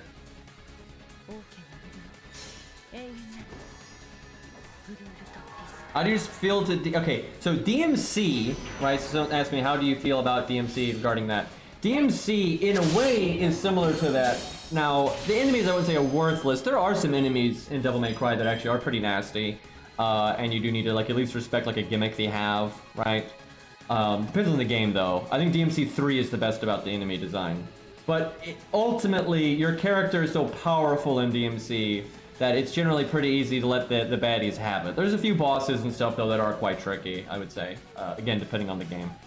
But yeah, DMC, generally, it's not about are you going to win, it's about can you win stylishly. That's a big part of it. However, I will give DMC this, and this is a big thing. Yeah, we proc the charm, how about that? The combat is so, like, in-depth in Devil May Cry. There's so much you can do with the characters that there's a lot of creativity in just how you play the character, right? It's almost like when you watch someone really good at DMC, it's like art. Like, there's just so much they can do with the character, even though the enemies are fairly easy. That there is no comparison to what, like, you can do in Genshin Impact or Tower of Fantasy or you know, what's that, New World or whatever, there's no comparison between how simplistic those characters are, right, compared to DMC, with so much complexity, right? So, yes, I prefer games more like Ninja Gaiden, where even though your character can be very fancy and do lots of crazy combos and stuff, the enemies are so brutal and scary and stuff, you have to like work tooth and nail to get anything done, where in DMC that's not the case. DMC is still fun just because the characters are so much fun to play. But that's just not true in most of these other games. Right? These other games, you literally just have to mash the attack button, and they just have all these fancy attack animations, but you're just mashing the attack button. If you want to do anything really interesting in DMC, you gotta have a mechanical understanding of the game. Yeah, that's a great analogy. Like it's you know what it was, like Tony Hawk games or whatever, like the skateboarding games, where you know, obviously just getting through a level or whatever is pretty simple, but it's about knowing how to do tricks and making interesting routes and that kind of stuff. That's kind of how DMC is. There's interesting routes in how you navigate your move set and how you you know, deal with the enemies and stuff. So that's where like the fun is. So honestly, DMC is a pretty unique game. I can't even think of a lot of games like it where the enemies aren't that tough. Some of the bosses are though. You know, some of the bosses can take some effort to understand and deal with their moveset. But yeah, it's mostly about using the character, but the characters are so fun to play that it's okay. Where, yeah, most games today, the character abilities are just so, you know, dumbed down, and you're just like, you have 2 skills and mash the attack button and that's it, right? It's kind of hard to have any, you know, real depth there outside of dodge at the right time, which, you know, that can be fun, but that's all you really have, and a lot of those games don't even require you to dodge at the right time. So I know of Fury, and people bring it up here a lot, and I would like to play it, but I remember I tried to play it, and this was a long time ago on a different PC and everything, but I had a decent PC, but it had like a compatibility issue with my graphics card or whatever, and I remember it would like crash. And also there was so many, like the visuals were like going to give me a seizure. But from what I've seen of it, and I've like listened to people talk about it, so I know what it's about like mechanically. Looks very fun, right? Looks like a very fun game. The graphics I do think would give me a goddamn seizure though, so I'm not big on that. The one complaint I had for like the short period of time I played it before it crashed, and then I just gave up on it because it was just crashing like constantly, was it had a lot of needless filler that was pretty frustrating. You know, that game was pretty much boss fight, boss fight, boss fight, and that's great, but they'd have like these walking segments between the bosses, and I'm just like, please get this off my screen. Right, and some of them were really long and boring, and I was just like, holy shit, just get to the boss fight. I'm not here for this. And yeah, that was very tedious. But yeah, it looks like a fun game. You know, it's very mechanically driven. It's got a lot of like different ways you can approach the boss fights and stuff. And that's good. So it looks good, but yeah, epileptic seizure is intimate with that. It's not necessarily graphics heavy game. It's like, you know, flashy colors, spam, spam, spam kind of games. That generally doesn't go over well for me. All right, let's go Berserker here. Might have to start taking these a little bit more seriously. He starts to ramp up in difficulty quite a bit. Generally, the 2 kinds of games that I can't really play are games where there's just a ridiculous amount of stuff happening on the screen at the same time, like just particle effects everywhere, projectiles everywhere, right? Like Enter the Gungeon, right? There's just way too much happening on the screen at the same time. So I generally can't play that. And then yeah, if it's like, you know, epileptic seizure attack, then that's a problem. That's a lot. I think a lot of people have that problem where there's just way too much like flashy, you know, neon colors all over the screen. Thankfully, you can normally turn motion blur off. Almost anytime I get a new game, I always go to the options menu and I always turn motion blur off. There's like, you know, I turn rumble off if it's a controller-based game. I hate that shit. But yeah, motion blur always dies. So, bullet hell games depend. Some bullet hell games actually are very simplistic.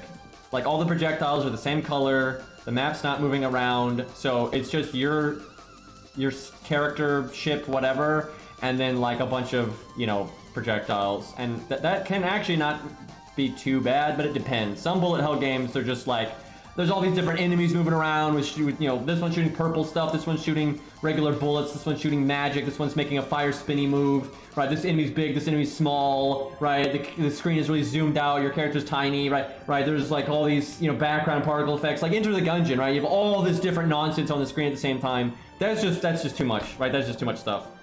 But yeah, some bullet hells actually keep it really simple, and it's not so bad.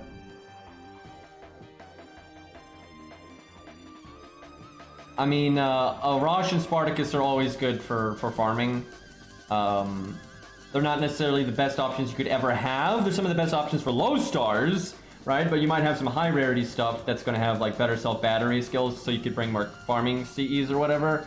But yeah, no, if you're going into like the farming event on an A, you know, having Spartacus and Arash ready is always a good thing. I think every account, especially if you're free to play, should always have those two on hand. They're pretty much always good.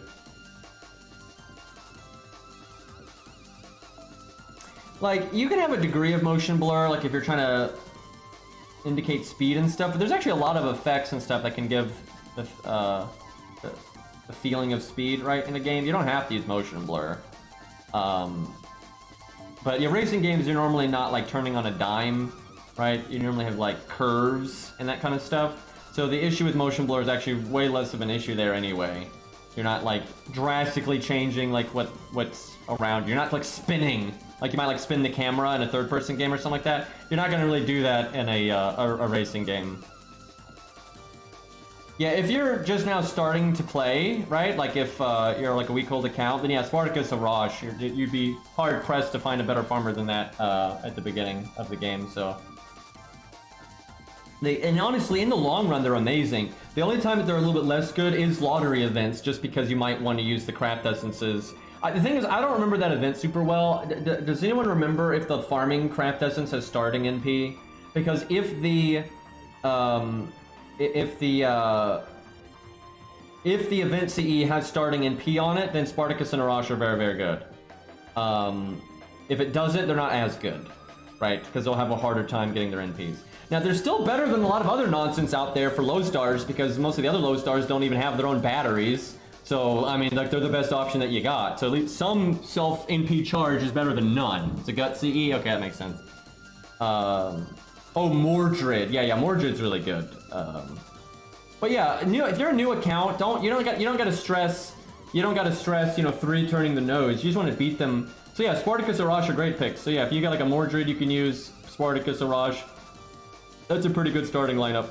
Like, that's totally fine. I can't think of much better that you could do, really, on a week-old account. Especially because the final node is a Lancer node, so Mordred's a Saber. That works out really well. Because the final node is the one you want to put, like, all your effort into. Like your AP, like apples and stuff, if you're going to do that. Okay, anyway, so Lancer, Saber. That means Saber's the best here. Also, the evil one is here, I see. Let's see. Spartacus, which skill should I upgrade? Either the Buster up or the Battery. Like, yeah, kind of depends on your team. But, yeah, those generally the Battery, I would say. But, one problem with Spartacus is you're gonna have to do a bunch of strengthening quests to unlock and upgrade all this stuff. Same for Arash. You have to, like, you have to do a quest to unlock their 3rd skill. You have to do a quest to make their NP do more damage. But it's worth doing, right? Because like getting that extra damage and all that is a big help. But yeah, the Battery is always a good one to get, but the Buster up's fine as well. All right, let's 2030, another Berserker, have an Archer for cleanup. All right, that's fine. Doing that now before lottery comes, yeah, that's sensible.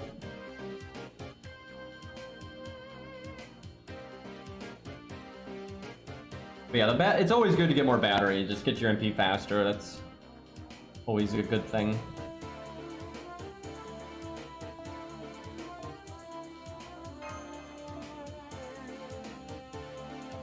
Nah, I'm not gonna like super go for the NP. Alright. You don't have to use the event CE if it's making it like really difficult.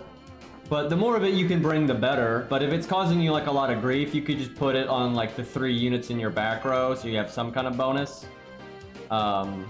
right? And then you bring like stronger stuff to speed you up. I would try to at least bring 4 of it. I would try to at least bring 4 copies of the event CE. And so maybe if your 2 main damage healers, you give them a damage focused craft essence, and the other 4 units, it's the farming. So you can like strike a balance. But really, the internet will often try to push you to constantly be meta, fast speed, go, right? If you don't want to play that way, you don't have to, right? Just whatever works for you, right? You don't have to sit there slaving away farming if you're not enjoying it. You know, it is a good idea to play some of the event though, and you do want to get some of the rewards while you can. But yeah, don't if you don't like playing a certain way, don't play that way. Don't worry about it. Do whatever works for you. It's a video game, right? You're supposed to have fun. So whatever you find fun and whatever approach is the best for you, that's the way to do it. Alright, let's see. Yeah, if your goal is only to get like 15 boxes, right? All you gotta do is use like your AP every day, and then you'll get that. You don't have to do anything special. And you know, that's still plenty of loot. If you open 15 boxes, that's still a healthy chunk of loot. And yeah, it's really casual and easy, no big deal. But yeah, the internet is always trying to make people play in a very specific way. And don't fall for it, right? Do what you like. Don't stress the details. If you're gonna use apples, if you only got like 39, I would not use any of them until you unlock the final farming node, right? Because it's time gated, so they won't let you do it for a while. You want to farm the Lancer one, right? Unless you can't handle it, which I assume you'll be able to handle it, so I wouldn't worry about that. But yeah, if you're gonna use apples, wait, don't. Some people, like the event will start and they'll start throwing apples and they'll do the nodes that are available at the beginning.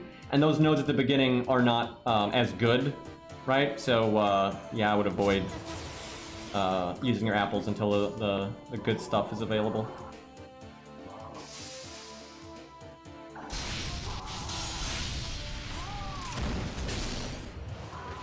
The thing is, not everyone is going to be slamming their head into those nodes forever. Some people are like in chat was saying, they're only going to go for like, you know, 10 boxes, 20 boxes or whatever. So yeah, it just depends on the person. But yeah, like really, this is like a generic thing to say, but it's the damn truth. It is a video game. You should be trying to play it to have fun. And if you're not having fun, you probably shouldn't play it. It's that simple. So if you're like, you know what, I don't want to farm this lottery event. You don't have to, right? And then don't let the... People let the fear of missing out just completely warp their brain, and then they start doing things that they don't actually like, and then they don't do things that they do like, right?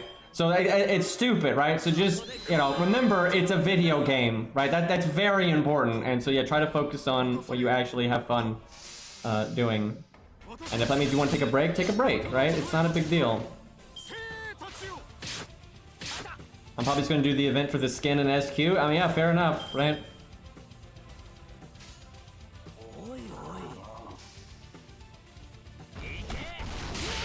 Right, so if I only have one account, I normally would do a lottery event. You know, I'd probably farm it pretty hard because I can do some farming like on the side while I'm doing something else, like you know, like daily house things, or you know, uploading a video to YouTube or whatever I'm doing. Right, I can play it on the side. But because I have multiple accounts, each of my accounts doesn't get like that many boxes open. But if I wanted to just sit down on one account, I could get quite a few done. And on my main, I still do oftentimes do a pretty big dose. But these days, my main account doesn't need skill gems as much as a lot of my other accounts, so I don't worry about it too much anymore. And yeah, Devil May Cry 5 soundtrack is very good.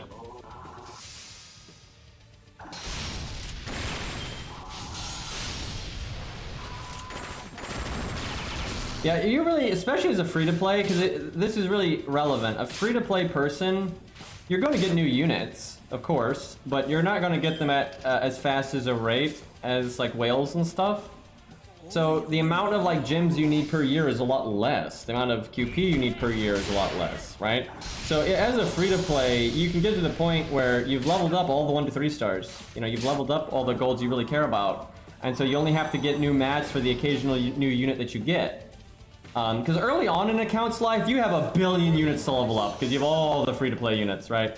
But once you've caught up on that, then it's, you know, it's pretty easy to keep up with the upkeep. Now, it's harder now just because of the coin system, but... Yeah, if you had a friend with an NP5 Mordred, that should simplify things quite a bit. But yeah, especially on a new account, Gym Hell can take a while to get out of. But yeah, once you've got like your entire, you know, base roster finished, then it's like actually pretty easy. Except for maybe caster gems.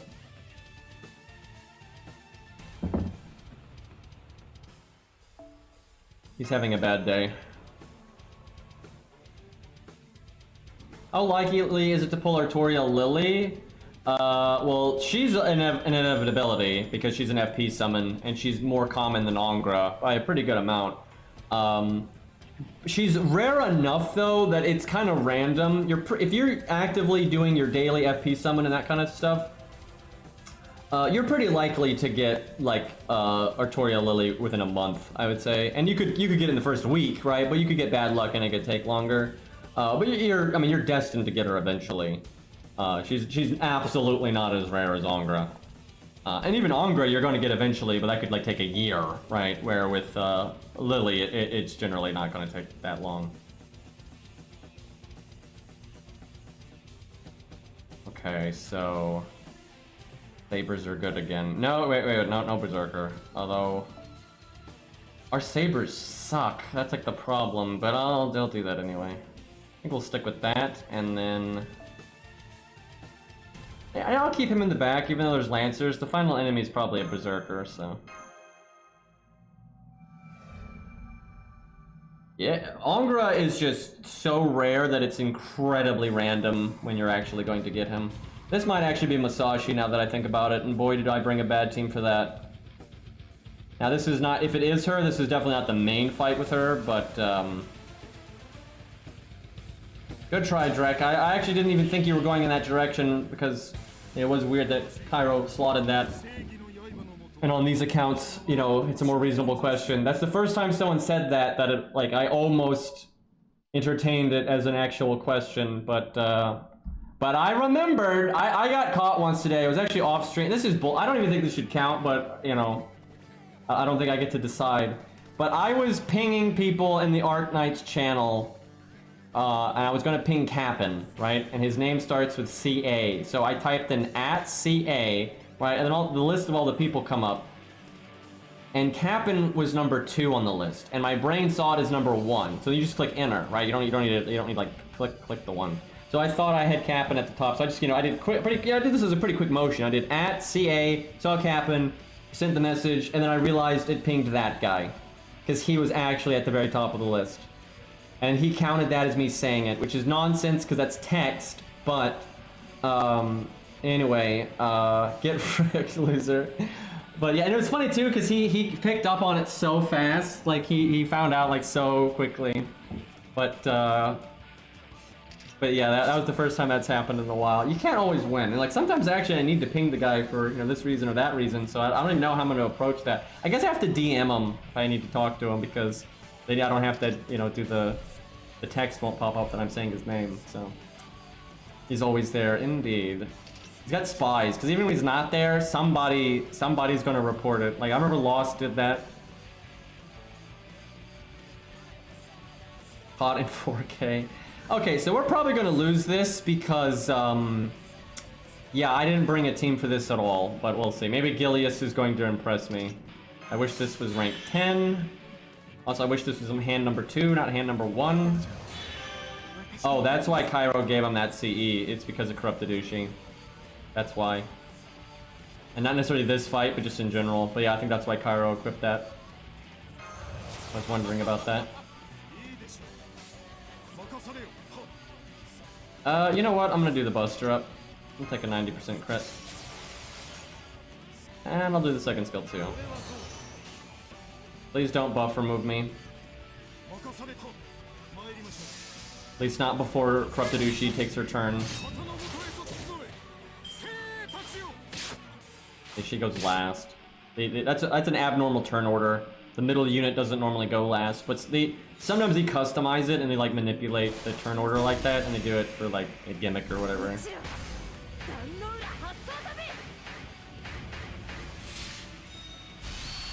I don't mind pings directed at me. That was a ping not directed at me.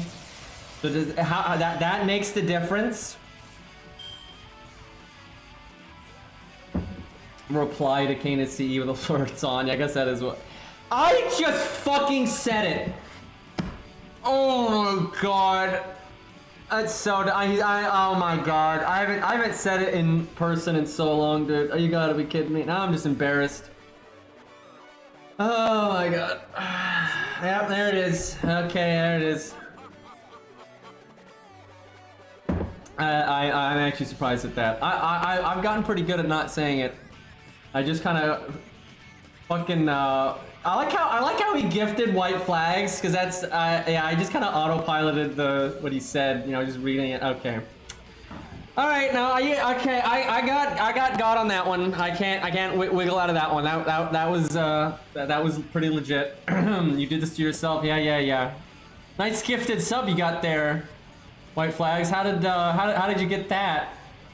Well, I'm gonna remember that one. I'm a fucking remember that one. Every time I see white flags in chat, I'm gonna give them the look. Okay, boys, we gotta fight corrupted Ushi. Let's see. We will do. No, let's just do this. I don't think I should have done that because that's an extra buff. Where mashes would have just been one buff. I think we're gonna get removed on this one, but I could give him the thing, but just don't get impede forehead. I could double taunt. I mean, just get lucky, right? No problem. So what I need to do is put a saber in the back and then put like just a boss nuker in the front. That's the way to go about this. Hey, we're not getting buff removed yet. That's good.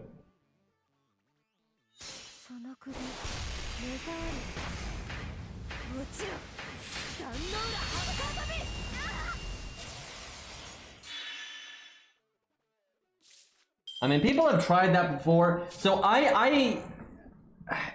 there's something really funky. I was thinking about this someone could do. I don't think anyone would do this. I don't know if I should say this because then someone might do it. But we don't do account reviews much, so I don't think I have to worry about this. But I was thinking about this.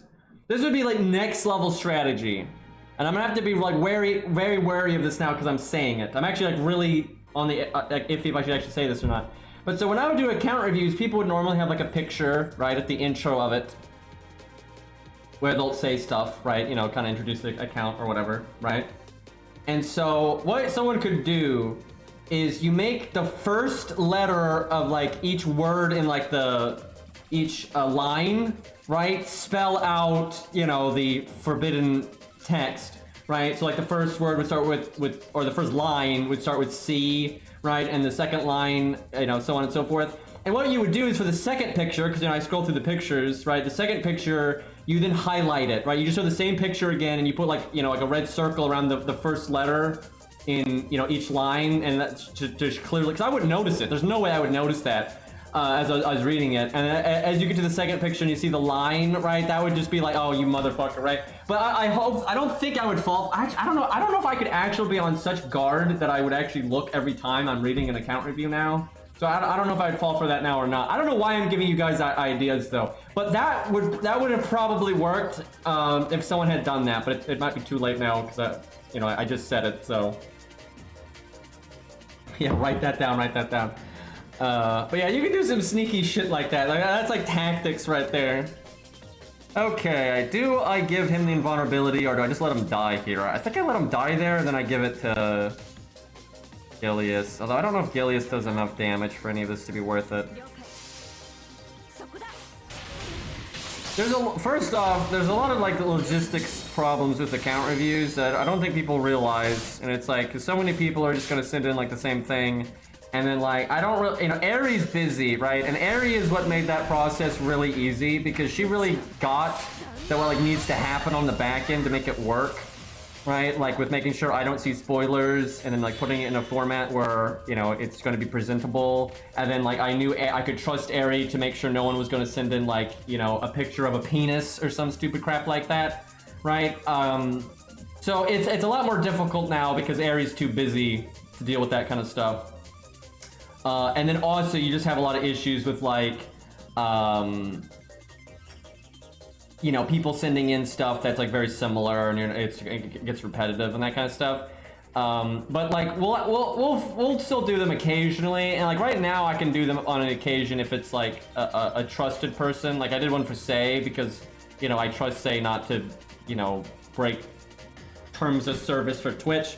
And obviously I could just curate it myself, but then you get, you know, spoilers, and I think it's a lot more fun for chat. Because like what I just described with the forbidden text, right? If someone does want to pull some cheeky shit like that, it's way better when I react to it live, right? Or like with Max's account review, right? Which was like the best one, right? That's a lot better if I don't know that stuff in advance, right? So it's a little tricky, but yeah, I do want to have more community stuff that I can do. Look though, chat, I think you can understand, FGO is very difficult to do that kind of thing for, right? It's really easy in Arknights, and it was really easy in Genshin. That's my favorite thing about Genshin, actually, was we could do, you know, Uber Eats and stuff like that. And that was awesome. I mean, that's in the races and all that. That was really awesome. It's really hard to do that in FGO. FGO, it does not make it easy to have, like, content with your viewers, right? Uber Eats was honestly, that was great. That shit was great. But yeah, the FGO has a lot less, like, interaction with. And Jay, thank you for the sub, dude. I appreciate it. Thank you. Yeah, the races were really good. If I go back to Genshin, which I probably will at some point, we'll probably work in some of that. Yeah, honestly, doing that kind of stuff was my favorite part of Genshin as well. And I liked it so much that I wish Genshin was just like an awesome video game. Like, just awesome, right? I wish it was like a 3D action game on par with like Arknights in terms of like having good replayable content and just being a well-designed game. So if we had like the Genshin, the Genshin of Arknights, or I don't know if it'd be the Arknights of Genshin. Anyway, you know what I mean. If they would do that, and you still have all that community stuff we could do, oh my god, I'd visit people's bases, right? I'm sure people would come up with some stupid bullshit in their Genshin, you know, housing, the player housing, right? Now you can make like mazes and stuff. So yeah, I want a game like Genshin where we can have that kind of loose multiplayer connection, but then a better game than Genshin, preferably. Yeah, it has been a while, hasn't it? But I appreciate the sub. How life been?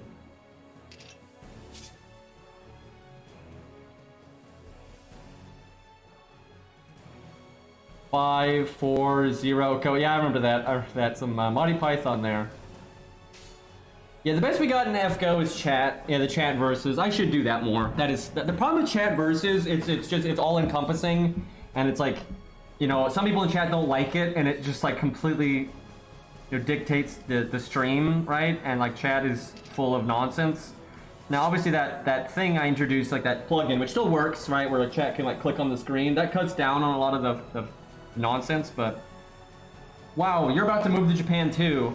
That's funny because Zoshi was just saying he's getting ready to do that. I wasn't kidding when I said apparently everyone's moving to Japan now. But yeah, awesome, dude. Let me know how that goes. Yeah, actually, I was just thinking about you the other day. If you were like still doing the same hobbies and stuff, like when we used to talk more regularly. I was just thinking about that. Yeah, hopefully things are going well. All right, let me try not to die here. Who do I save? Well, I just approached this stage so wrong. Okay, you know what? I'm just gonna reset. Even if I won like this, which we might, I just don't want to. I don't want to have like an archer in the back when the lancers are left over and all that. So hold on.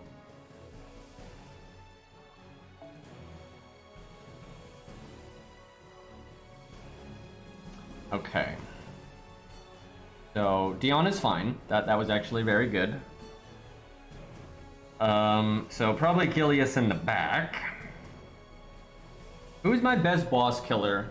So Lancelot, with all of his problems, is our best normal card damage dealer. But Billy's our best like NP nuker for sure. I could put two DPS units on the front. That's actually not terrible. Charlotte, if she had her third skill, would actually be the best, I think. And especially, dude, I'm thinking Charlotte's gonna get grailed, even if we don't use her for Fluffy, just because she has the anti-berserker passive. Like, that's very good. And we're gonna need to kill like you and Horsebindo, right? And like she'll be a good cleanup option there. So yeah, she's gonna get at least grailed to 80, I suspect.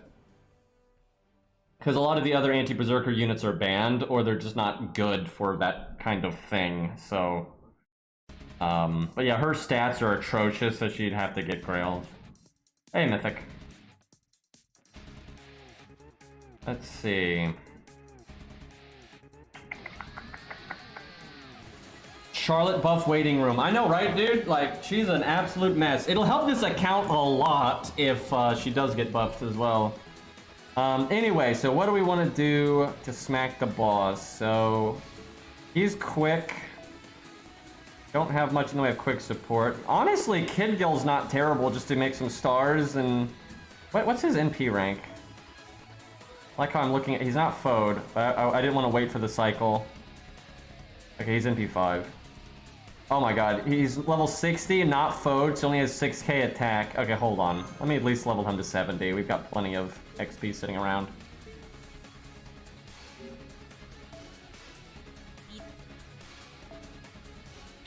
Alright.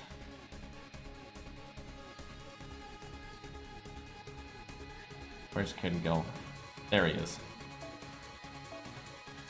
Probably give him the archer ones at least, just because Billy's already FO'd.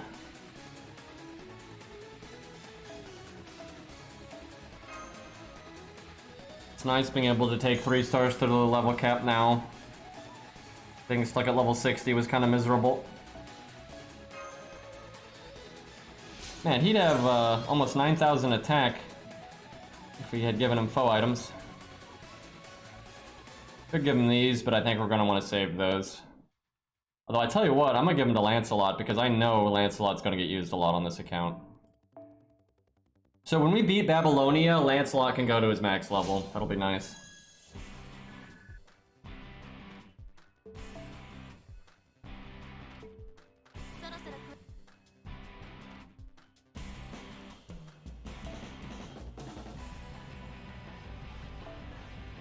Okay, 2030 or starting NP. I mean, randomly critting is nice, but it's not that big of a deal.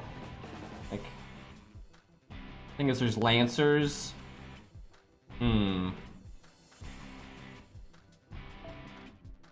I bring Lancelot? I'm kind of thinking no. Billy does die though, and the boss is still alive. That'd be pretty terrible. Jason is kind of useless. Okay, this is looking better.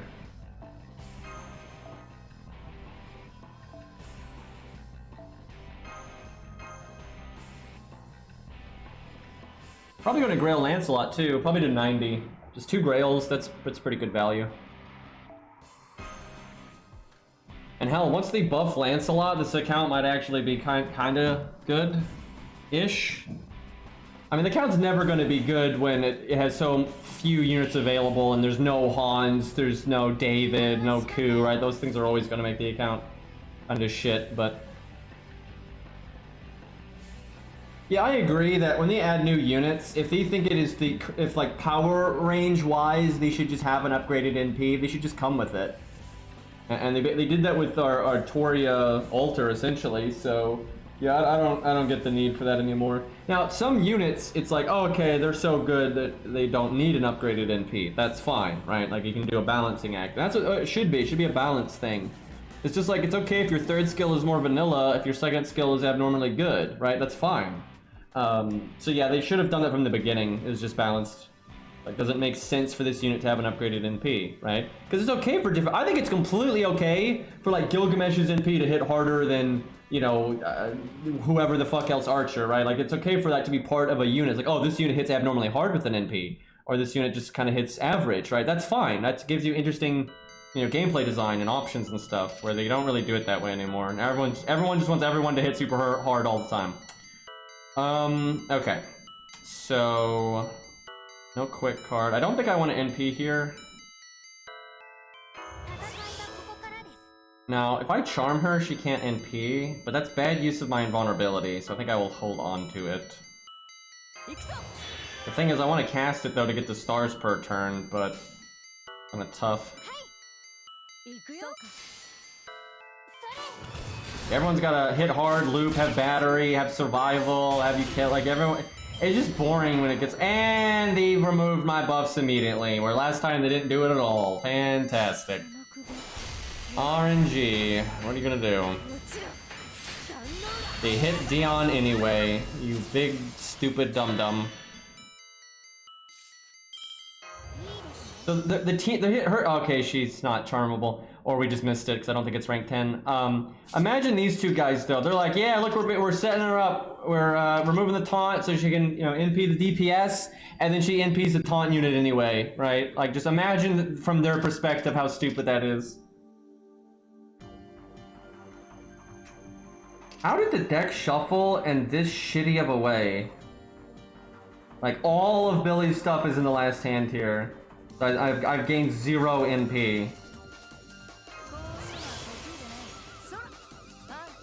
Ridiculous. That buff removal really sucked.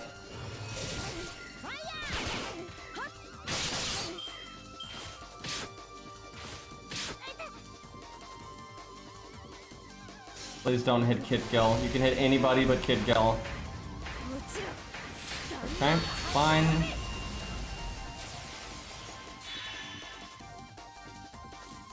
All right. See, look, look at that's just, God, that's so dumb, dude. Like, that's so dumb. Like, that would have been so much better earlier.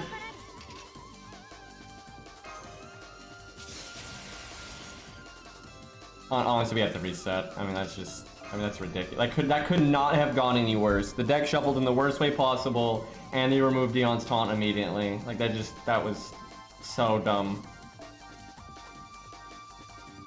That is not the unit I wanted. I don't even know if I want to do the Dion thing, though, honestly, because of the buff removal. I might just want to go gas, gas, gas, and try to blow her up really fast. It's not hard to do that much damage, even on an account like this. Like, maybe I should just replace Kid Gill with another nuker. I think even Gen K. Yeah, you might even go Billy. I'd imagine that's what you did, Cairo, just double Billy. But the taunt is just so inconsistent, which is obnoxious, but the fight is what it is.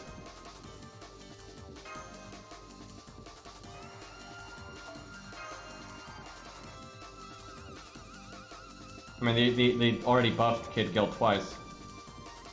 Like, the issue with Kid Gill is not even that he's bad, it's just that, how do I put this? You don't use AoE budget units that much. It's like, no one really uses Hector or Romulus. They're not bad, it's just, you don't need it. You know, if you're doing farming, you're probably not going to use them. So, I mean, the best thing you could do is just make them, like, abnormally good, or you give them utility that's so good, but that doesn't... You can't do that for every unit, so...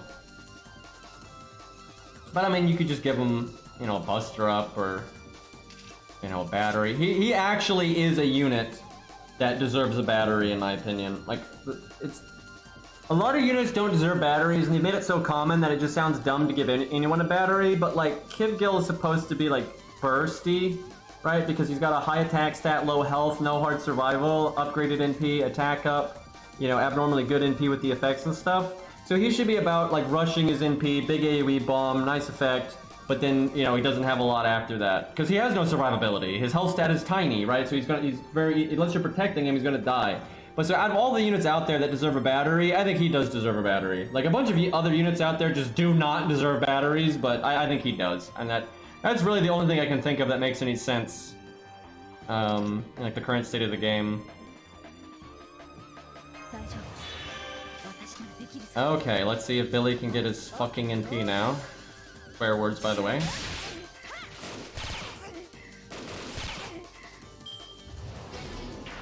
Dude, that's so stupid.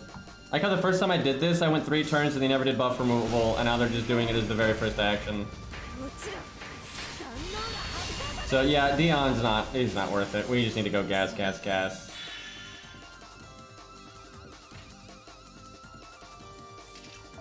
Like, if you're gonna do anything, just bring, like, hard survival, really.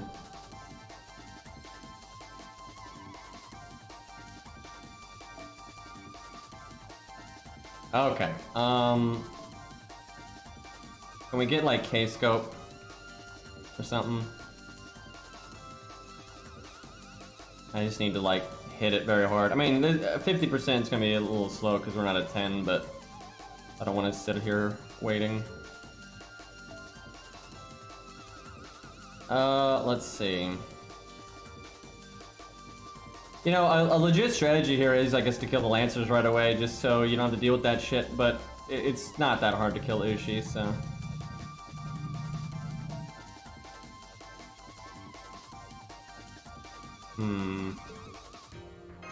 I probably need to bring default. This isn't the time to be leveling this thing.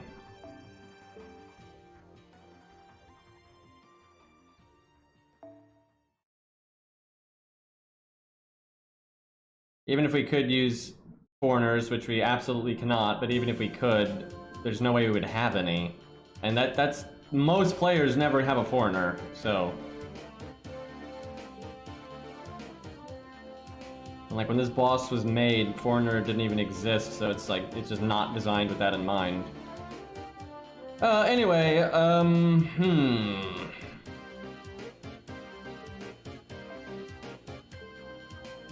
I wish we had Star Bomb for Lancelot. Like, we don't have a lot of units that can NP right away.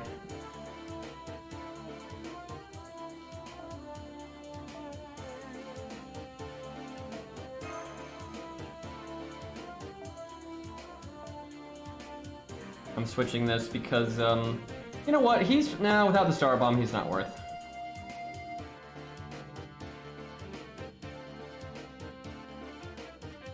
Yeah, I guess I just bring Jason.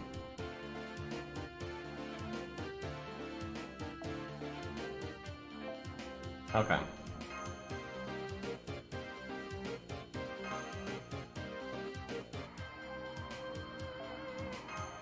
There's not a single Berserker in the entire game that is designed around having a foreigner.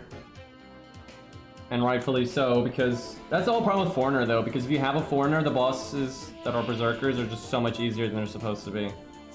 Where like, when they make a Lancer boss, it's designed around you having sabers.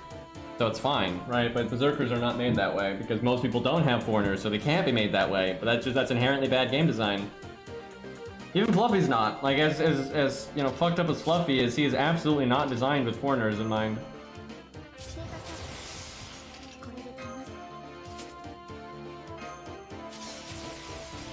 Let's see. I mean, just don't buff remove me forehead.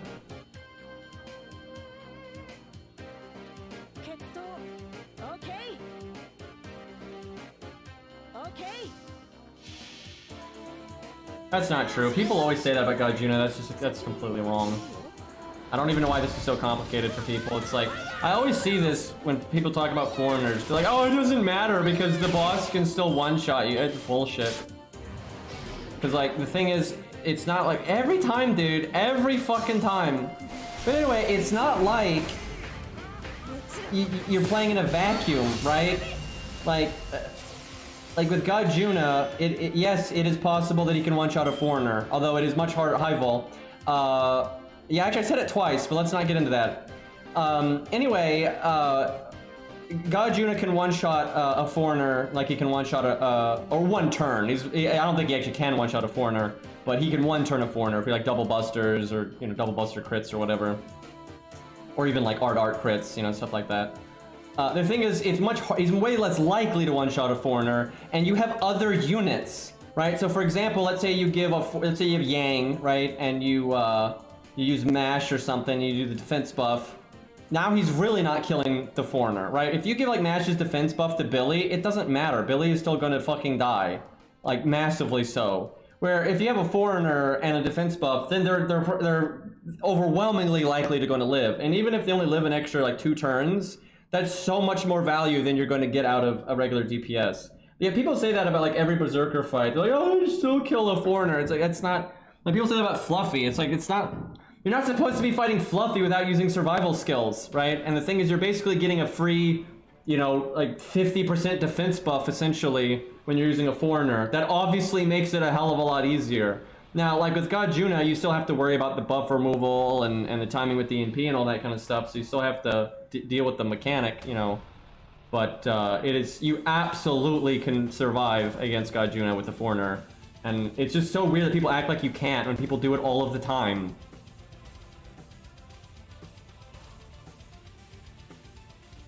Yeah, I try to do everything I can to keep the ads off my stream, but they don't really give me a choice. Like, I can have them play less, but that's like all I can do. I can't actually prevent them.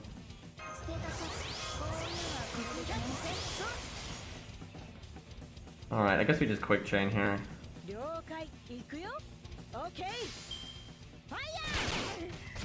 What always annoys me is when people have like Jesus, Dr. Dios with the 10 gifted subs, now 85. My god, dude, thank you. That's a lot of subs there. What the hell was I even saying? It's I hate when you're on a stream and they have got like ads set to play like every hour, like automatically, and then they'll just start playing at like the worst time. That always annoys me. Alright, Brave Chain versus actually getting a Buster card.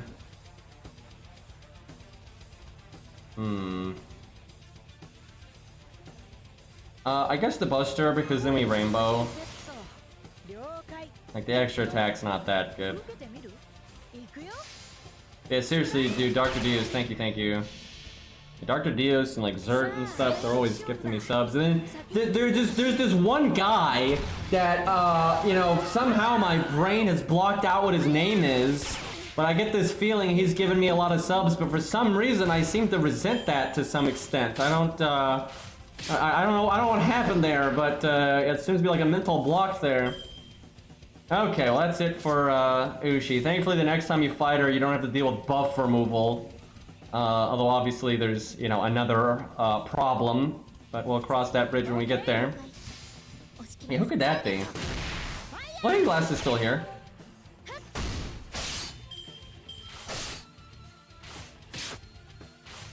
I don't know if they're here this exact second, but I've seen them plenty. They're still about.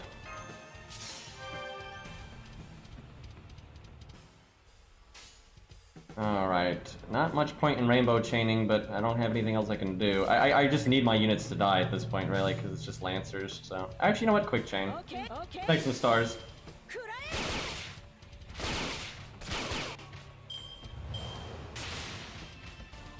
You refuse his kindness.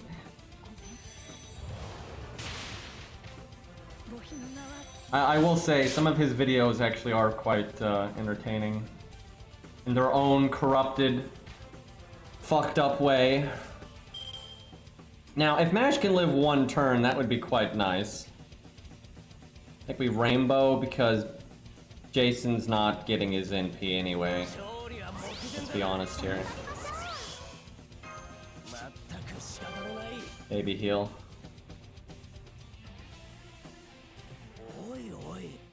We'll do it like that. I guess I could have put Jason first. No, I should have put Jason last, actually. He might have terrible stats, but... Okay, never mind, he didn't crit. Whatever, Jason, whatever. Just insta-death forehead. Oh, I actually threw away, I already used up her insta-death up. It only lasts one turn. You know, I'm gonna taunt now, so if they do buff removal, it's gonna hit Mash, which is not as bad.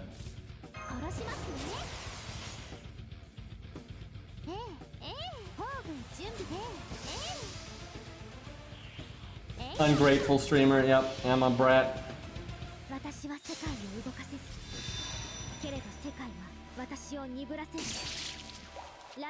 Well, we tried. Actually, I'm pretty sure if her first skill is at 10, her death rate is good enough that unless they have some kind of resistance, it's just up to their death rate. That's but obviously enemy's death rate is normally trash, but there's some exceptions to that. But yeah, I think if she fights like a skeleton, that's not like doesn't have like a special gimmick going on, I'm pretty sure she's guaranteed to insta-death them, I think. I have to look at her death rate to be sure, but I'm pretty sure she will have over 100% death rate. So then it's up to their resistance. It is so like ridiculous though, because like, our units generally have like a 20, sometimes lower, but like generally it's between 20 and 40% death rate.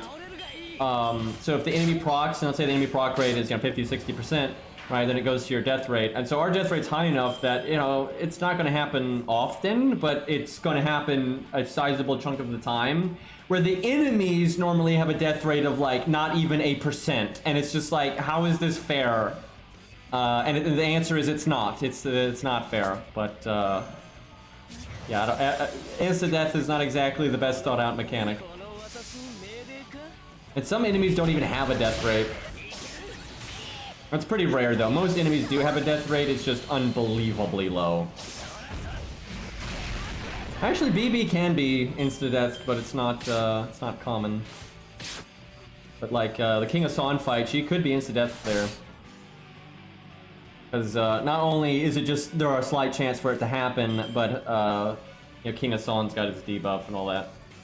But she is one of the more reliable ways to not get insta-death. There's a couple of units out there that have really, really low chances.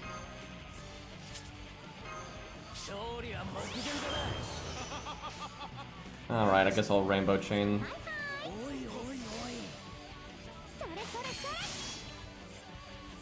I don't know what Gen codes are, let me take a peek. Wouldn't shock me if hers are pretty good. That does seem to be something to do with Moon Cancer a lot.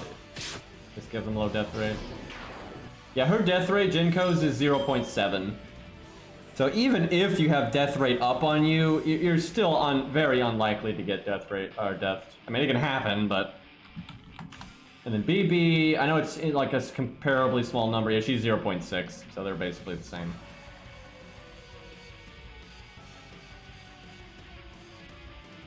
Well, we've used Jin K a decent amount on this account. She's not like our most used unit, but she's definitely seen use. She's probably gonna... The only way she's not gonna be used for Guadia is if we don't use a damage dealer at all, which is actually possible, but we'll see.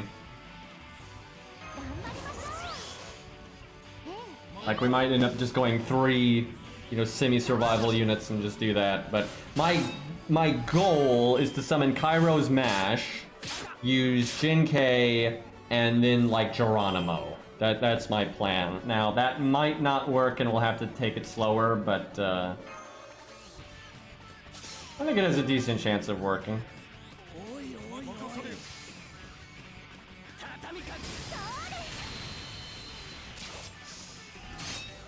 But yeah, there's a lot of like class stuff that they do, or like Lancer, Saber, etc., have like an outline of roughly what their star gen is going to be, what their death rate is going to be, what their NP gain is going to be. Now there's exceptions, and sometimes they'll do really abnormal stuff. But there are reoccurring things where like Lancers have higher star generation than a lot of the other classes, but not as much as Assassin, right? Like they do that kind of shit all the time. And part of Moon Cancer is, generally speaking, they have low death rate. Now, it wouldn't shock me if there's like one exception to that, but I don't know if there is. I've never checked, but the only ones I've ever checked, they've always had low death rate. And there's so few Moon Cancers, I'd imagine there's no exception to that actually. But some of the other classes, there's enough of that class that there are some weird exceptions here and there.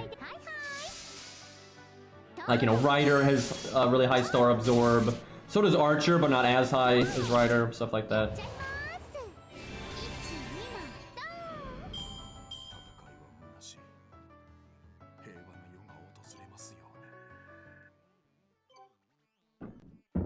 Alrighty. One annoying fight out of the way, although that's not really one of the fights I'm worried about. I'm more worried about the Chaos Tide stuff.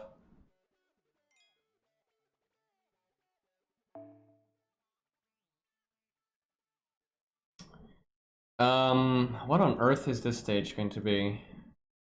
Oh, this is probably the start of the Chaos Tide stuff. Oh joy, I am not looking forward to this. So the Chaos Tide stuff, we're not going to want to use Anniversary Blonde. We need to do default.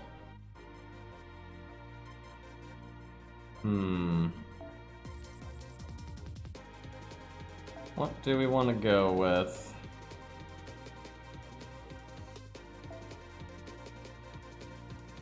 That's always good. Yeah, Romulus is going to be good for some of these parts because he actually has healing.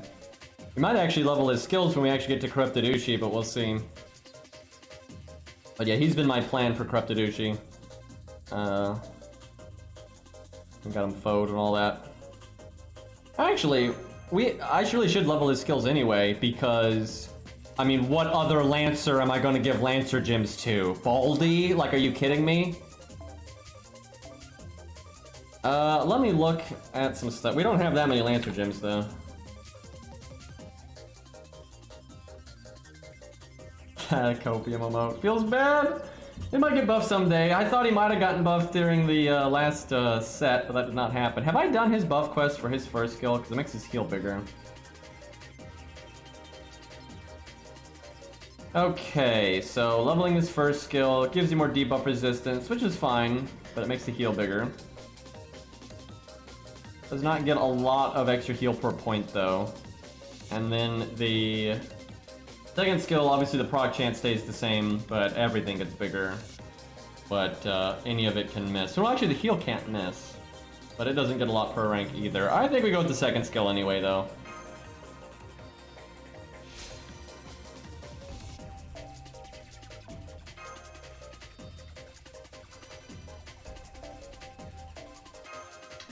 Cairo, we need a lottery event. It's now I could buy these with pure prisms, but these in the long run aren't that big of a deal, so I don't think we do that. Yeah, we need a lottery event really bad. I'd love to get his skills down to at least the 6-turn cooldown. 7 turns is just a bit too much to be practical, especially on a team like this where everyone's so weak. It's hard for a unit to live that long.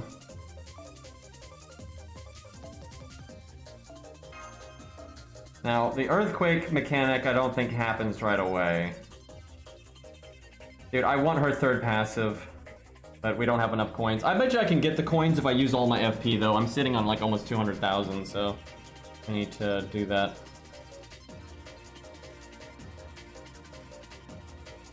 I don't know if this is single target or AoE.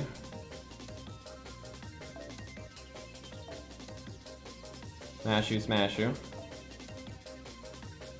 Actually, I really wish we had Cope Scope.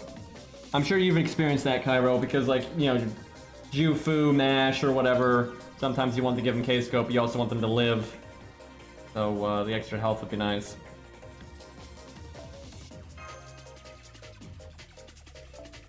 But somehow I have 3 K-Scopes and no Cope Scope.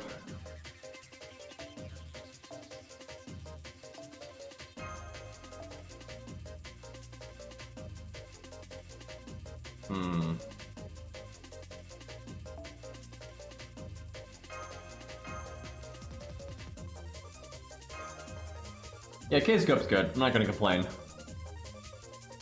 I don't think was Cope Scope pickable for the free 5-star? I don't even remember. I wouldn't have done it because, you know, Black Grail was too good, but...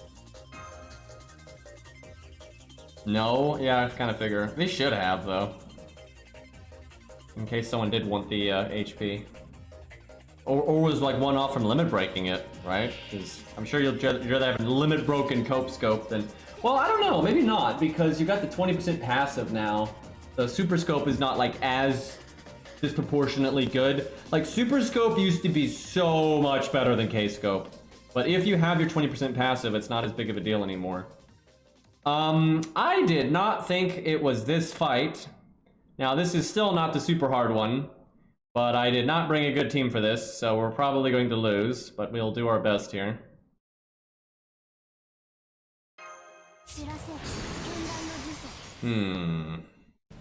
Oh yeah, we could have taken advantage of this with Dion. I forgot. I don't know if she would have been worth it because we're not our DPS, etc., but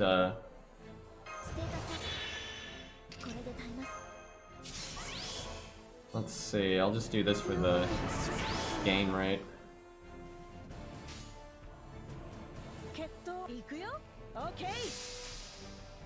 Yeah, I do not think. Oh, it's at rank 1, so it's 10%. Oh, never mind. Why are they like this, dude? Billy, would you like to crit with that 20%? No? Oh, there you go. Probably should have used his first skill and he would have killed her there. Oh, it's 50%? Okay, that's better. Yeah, no, I was talking about the skill. I don't know if we even have the command code. And isn't there or CE? Yeah, it's a CE. There's the Shinji CE. Which I think is 15% if you limit break it, I think.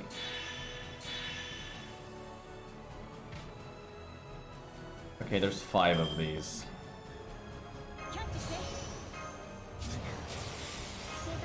You know, I guess the heal's not gonna matter with the way this fight is. I should have already cast it, because the NP gain buff probably would have gotten me that 12%. Kind of a mistake on my part.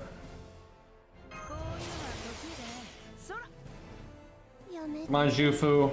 Give me the big boy crits. Let's go. 23k, you got this. Damn it. Billy just did so much overkill there. Shit. Well, I tried. Could you hit mash, please? Mash, mash, mash. That's not mash. Well, that's it for Jufu.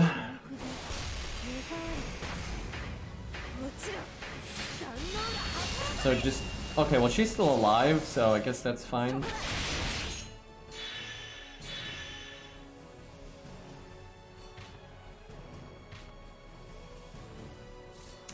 Let's see.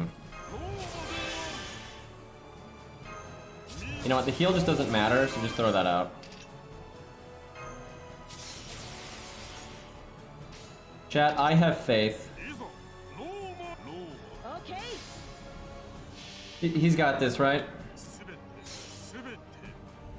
I'm not sure he's got foe items or any of that, but oh hell yeah! Alright, there we go. I don't have his anti-berserker passive yet, but him and Charlotte are like the 2 good ones we got. Alright, Billy's got this. That was actually smooth as hell.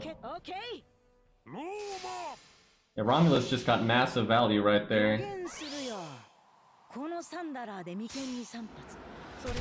Dude, once we get his passive for the starting NP, he can do that and save his battery, and then like NP and then battery for the next one.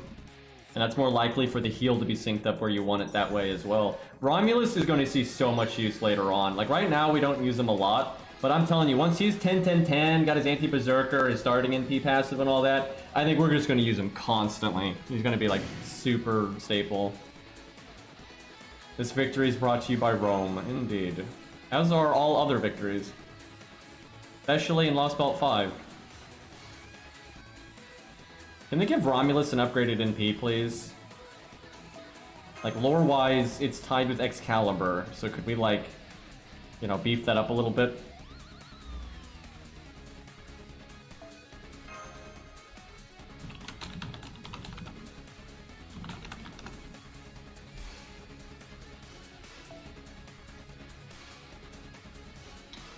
Okay, we're getting pretty far along, because if I remember correctly, this is like 21 chapters or something, so... pretty far in. Alright, this is definitely going to be the little shits, though. This must be Chaos Tide. Either that or, like, the stage right before it, and they, like, introduce it in the cutscene or whatever, but... Oh, great, we're just fighting every class ever. Oh, I know what this stage is, I remember. This is where you fight some of, like, the leftover demonic beasts. They're getting, like, phased out. Let's see. Berserker seems pretty good, then.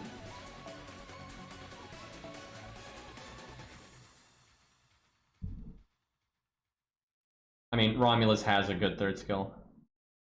Like, targetable guts is good, bust up is good. There's nothing wrong with that. You want a unit that doesn't have a third skill, let me direct you to Sanson. That would be, a useless third skill right there. Like, if you give Sanson Romulus's third skill, Sanson is so much better. that would help him so much.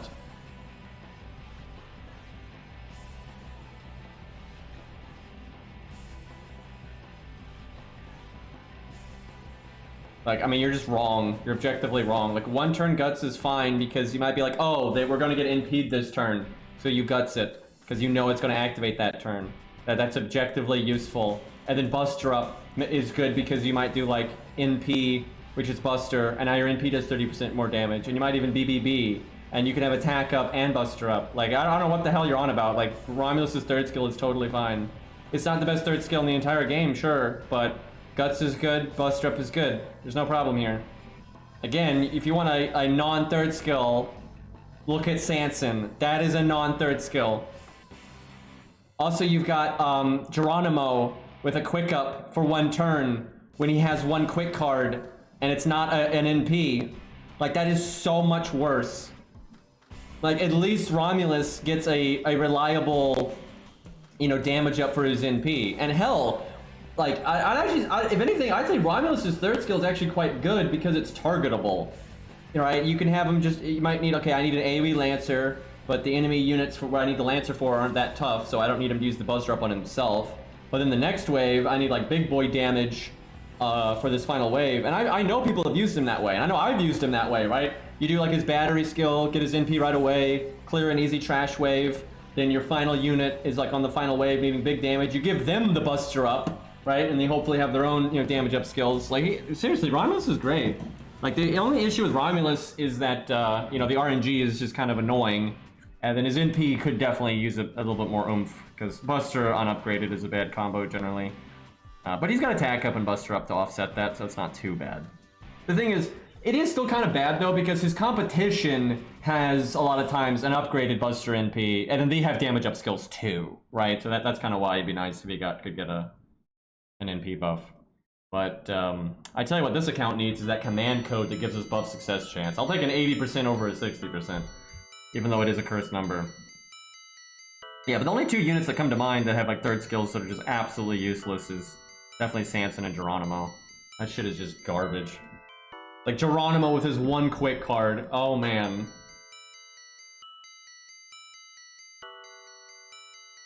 Wait, I think the music's looping. Let me fix that. Anyway, so we're fighting every class under the sun.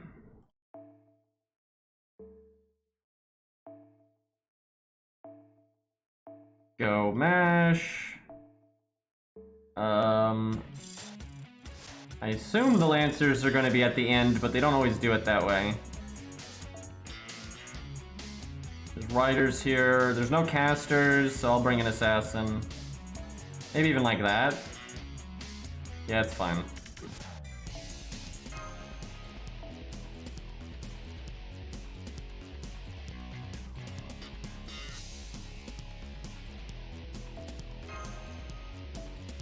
I'm just spamming Ps.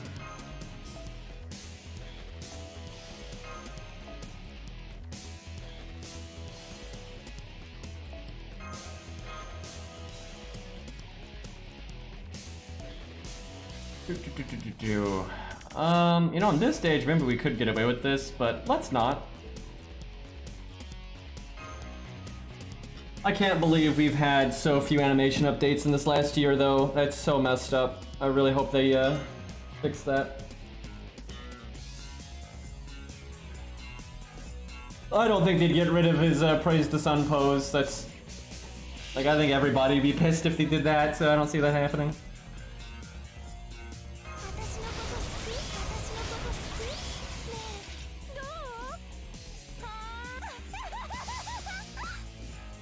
Well, an assassin comes out next, so maybe I should have kept the rider alive, but I can't imagine not killing these 3 in time. Now that I look at that damage, I can imagine not killing these 3 in time.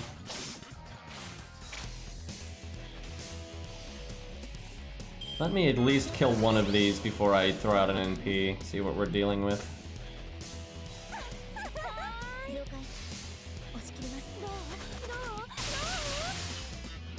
Well, really, I know I say this every time, but I think it's just the damn truth. I think why we're not getting animation updates is the lasagna thing, and Tesla was being worked on during DW, and that is justifiable, so we'll just have to give them a minute to get their house in order, and then if they continue to not do animation updates, then we got a problem. But it is kind of expected in the short term. But I really do hope they fix it. Yeah, Tesla was the last one, and then before that it was Blackbeard, which was last summer. So it's pretty much been a year, And we've had 2 animation updates. It's absolutely crazy, dude. I used to... Remember chat when I got to make animation update videos? That was fun. I enjoyed doing that. That's, it's been a good while.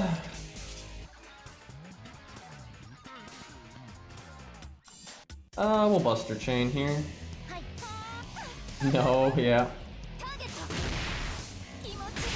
Yeah, Romulus being AoE is fine. I mean, we need AoE stuff, even if it doesn't get used a lot. But Romulus is definitely in the boat where he's more likely to get used because he has AoE, damage up skills, and then he has a battery.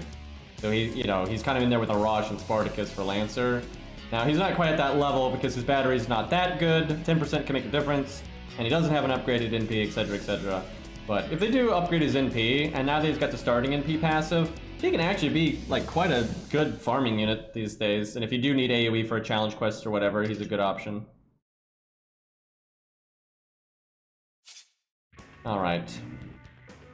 So, the Assassin is the bigger threat because we've got Gen K. Could just double NP though. We'll do one at a time. Yeah, Tesla got it in Tesla Fest, which is, you know, kind of predictable at that point.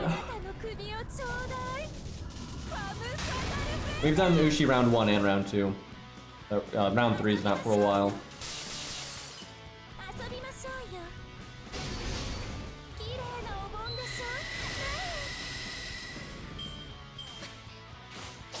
I mean, we're not using crews right now.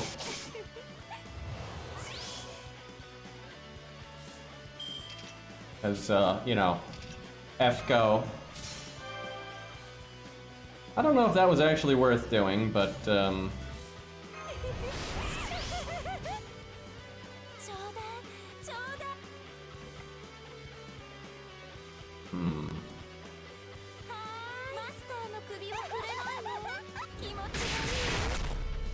Well, I mean, you can't request crews right now because there's, you know, 100 requests in the log right now. And also, people were metagaming and they were like, requesting twice a day because they'd request during the F-Go stream and then request during the Arc9 stream. So I just turned it off in the F-Go stream. That was just getting way out of hand. Although I guess it was getting through people's channel points faster, so there is that. You know, I probably could have used their third skills and actually had a proc. They're both dangerous.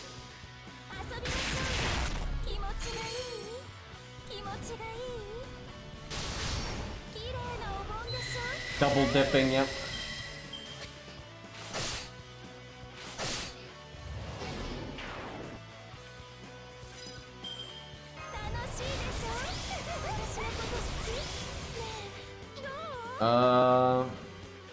See red, press red. So no Chaos Tide yet, even though we're standing in it.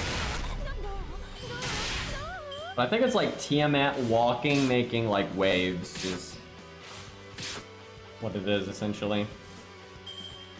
And then like, you know, that's the earthquake. I hate the earthquake mechanic. I hope they never do that again.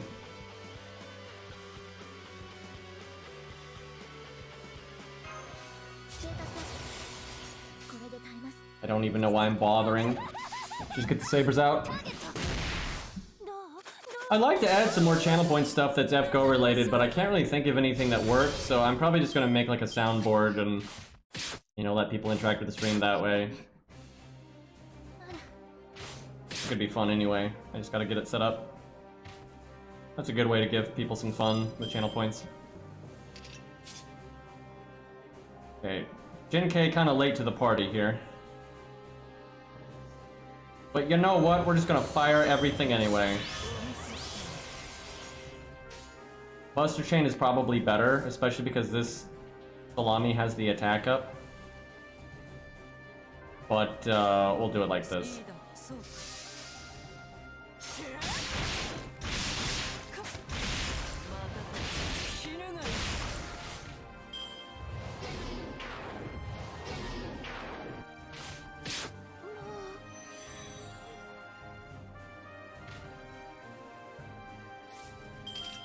Let's see.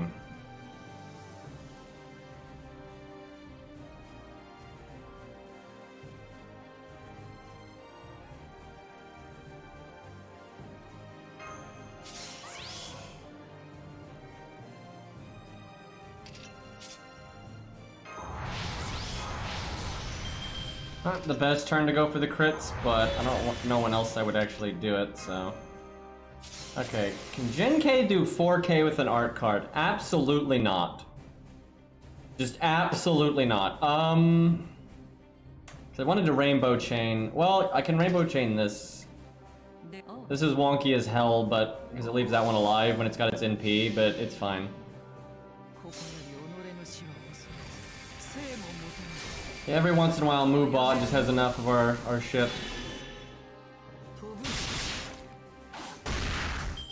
Okay, because she crit, actually, maybe she could have done the 4K. So now I have double Buster down on my triple Buster unit. That was so unlucky. Why are you like this game? Probably 40% Buster down.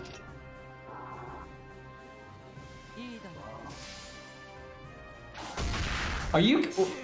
Nope, it's I think it's more than that. I think it's more than that. That we just 2K Bustered on Lancelot. I mean, yeah, he's level 70, but still, like, that's just... That is not right. Good thing there wasn't Chaos Tide here, we would have had a bad time.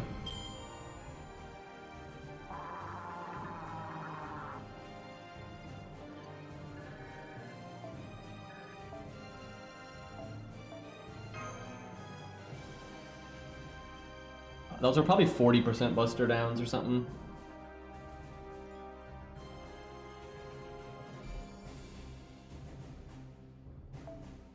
Sometimes they're really weird percents too. They occasionally do stuff like, 36% and things like that. You got Mozart with his 44% art up. Which, I mean, I'll take 44 instead of 40, but it's still pretty weird. They could have also made it 50. That would have been really nice. Okay, this is, I think this is Tiamat. It's the, when she's like bound. So it's pretty hard to lose this one. I'm trying to remember if I haven't done this in so long. I'm trying to remember if she summons more Lancers.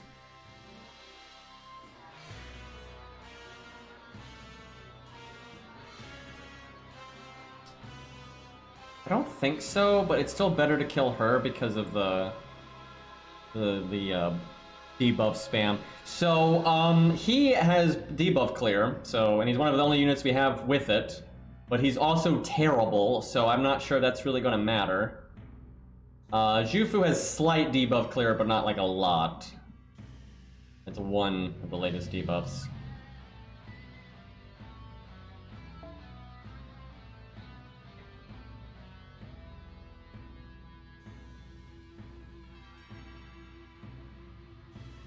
I tell you what, though, I take Saber Alter's, small charisma over Sanson's third skill, because it's still an objective damage boost, and it's for the whole team. Where Sanson in like 5% of stages, it just doesn't do anything.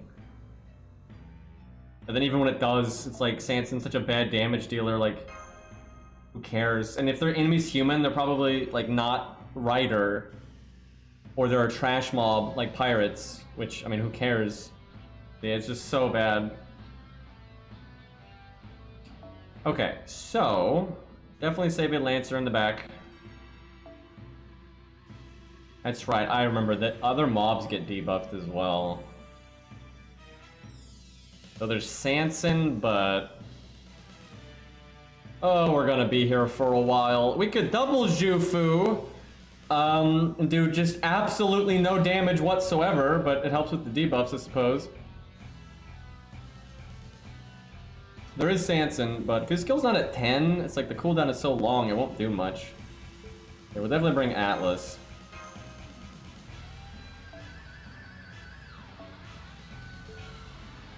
There is Geronimo, but there's not enough uptime on your NP to have enough debuff. Yeah, that's not worth it. And he will do no damage. That's not worth it.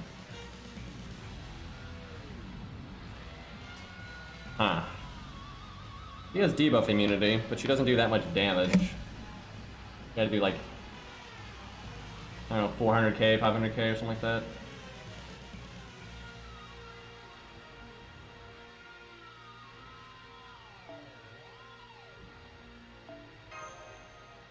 Okay, think we do double salami and see if we can just beat up the boss with dots. It's kind of a weird play, but I don't know what else I could really do. I mean, I could just take it slow, but I'd rather not if I can help it.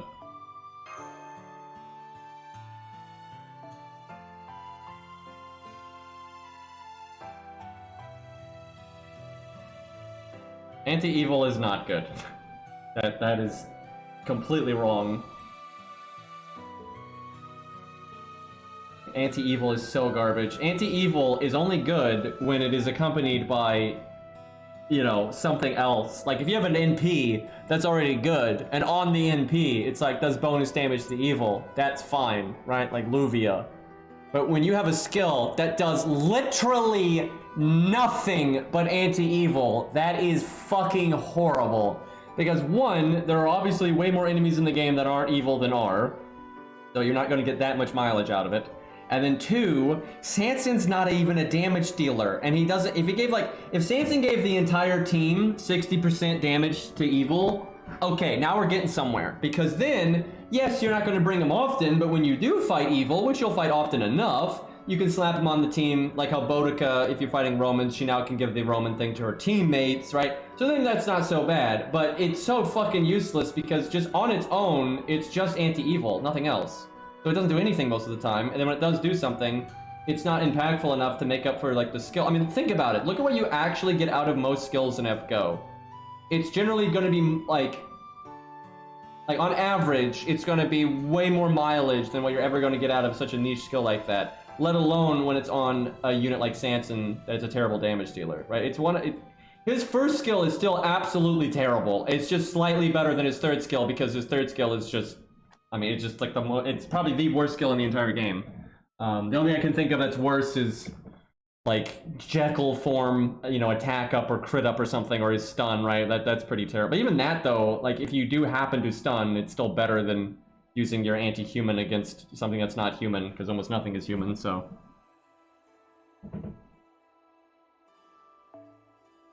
Yeah, there's no world where Sanson's first skill is good. That is so horseshit. And it's like, I see a lot of people chime in about Sanson, and like, they don't use Sanson, and it's just like, they have no idea what they're talking about. It's like, they act like, oh, if you happen to fight an evil rider, it's great. No, it's not. He's still awful. Right, when you use Sanson against like Drake or something so you can see like what his damage output is like, it's still trash. Like he still hits like a wet fucking noodle, and it's against this, you know, miracle enemy that you almost never fight, and he's still just terrible. And then you so quickly realize with Sanson like how bad he is. So all he's useful for, this is it. He's useful for if you're doing like bronze only, so you can't use 3 stars, right? So you're doing bronze only, and you're fighting like an Avenger or, you know, some weird class like that you can't easily counterclass, and that counterclass happens to be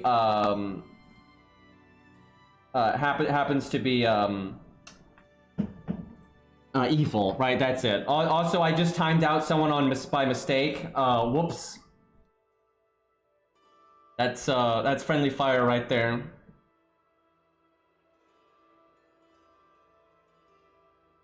that's actual deface there. Yeah, that was a mistake. Excuse me.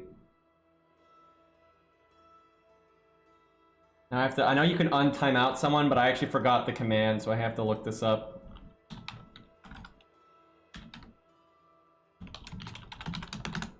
That's like, normally you're not going to accidentally time out the wrong person, so I've never done the timeout clear before. You can use the unban command to overwrite a timeout. Or do a new timeout for 1 second. Okay, that's kind of weird.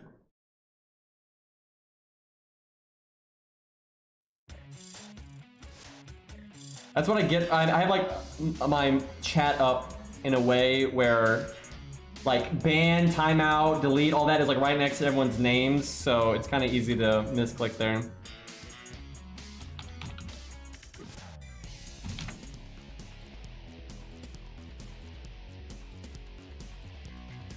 Okay, yeah, there it's fixed. The Infernio was not supposed to get timed out. That was not the idea there. Anyway, I don't remember what I was saying, but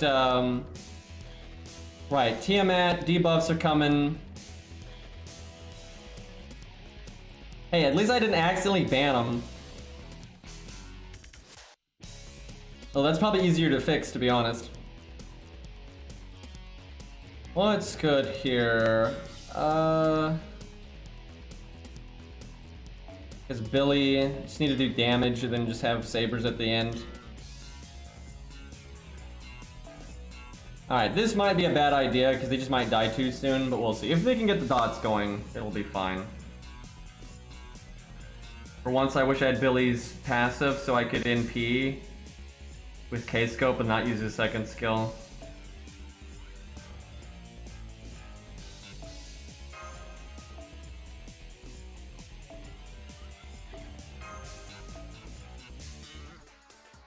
Alright, that'll do.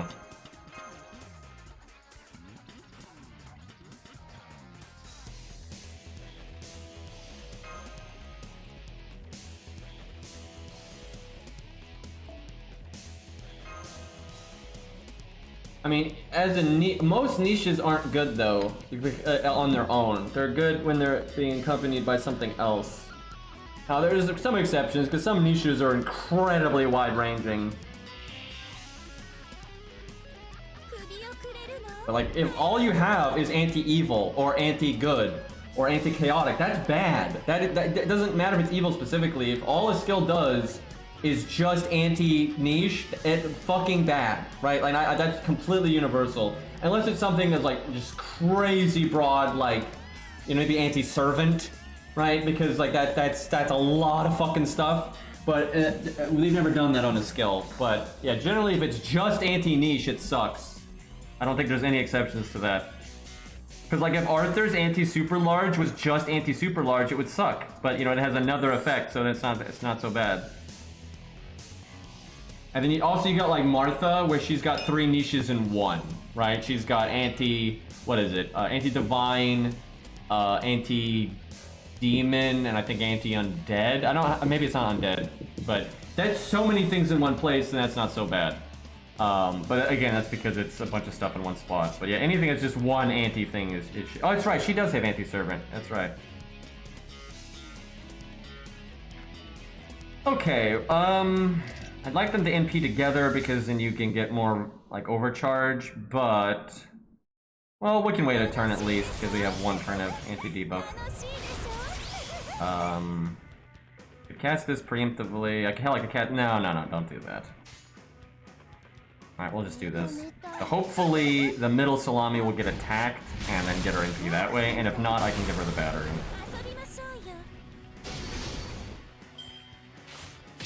Okay, not a good start. Not a good start.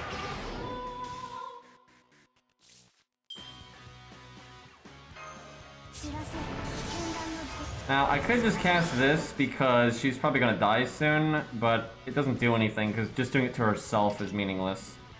So I guess we just hold on to it and hope she lives this turn. Okay, we'll get the nice overcharge here. That's just a skill thing. You can speed up when you're casting a skill and make it go like outrageously quick. Nice. Nice. Miss. Very, very good. Thanks, Tiamat. That actually made her NP pretty pointless, but we get the overcharge, so. The thing is, though, they do not make skills that are just anti-niche anymore. They just don't do that. And what annoys me is they don't go back and fix the old servants. Because look at Salami here. She is anti-lawful good. That is awfully specific. But it also just comes with the generic attack up, which works all the time, right? So that's a much better way of doing it. Now, I can remove the NP seal, but that's not a debuff I actually want to remove because I'm not NPing this turn. And we haven't lost any health yet, so I think we have to wait.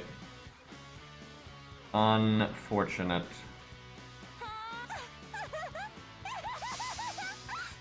Oh, I should have looked. The other Salami might have had her curse command code. That'd have been worth using because all the curse boost we've got.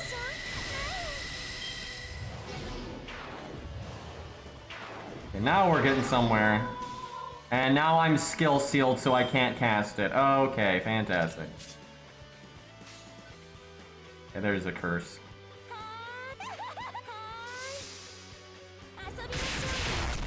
Dude, fucking arcade getting Tiamat. And at first it was just like, you know, kid Tiamat, but then they're like, oh yeah, stage 3 is regular Tiamat. It's like, oh, okay, great. The bastards.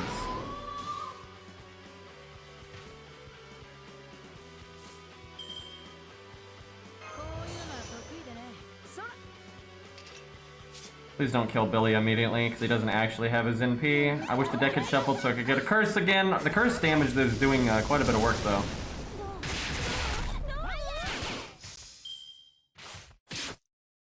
Of course, the double attack Billy. Like, are you kidding me with that? Hey, look, Shufu finally gets to do something. Because the NP was, the NP seal was actually bad there.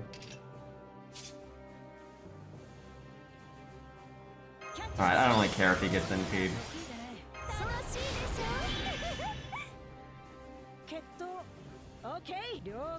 This actually went pretty well, because the dots are just, they don't care if we have a million attack downs and stuff. So the dots took care of most of the health. Dude, that attack down is actually pretty brutal though. Like that's all we had was the one attack down and it only did 30k. Although we were in neutral, but still. Okay, well, our dots are gone, so misery ensues. I could potentially get her NP. I'm gonna wait to do anything until after this turn, though. Let's see what happens. But if she gets, like, close, I might debuff clear her and give her invulnerability and stuff.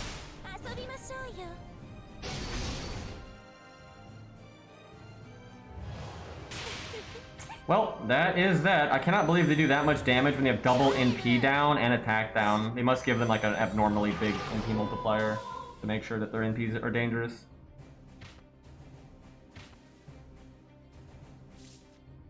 Yeah, I wish we had gone just a little bit faster there, but oh well. I'm gonna hit one of these guys on this turn.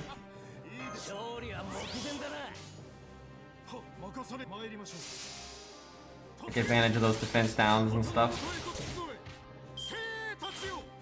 We're actually pushing this. I don't even know if I want to kill Tiamat now. And until I have a bunch of damage downs, I don't think I want to smack her.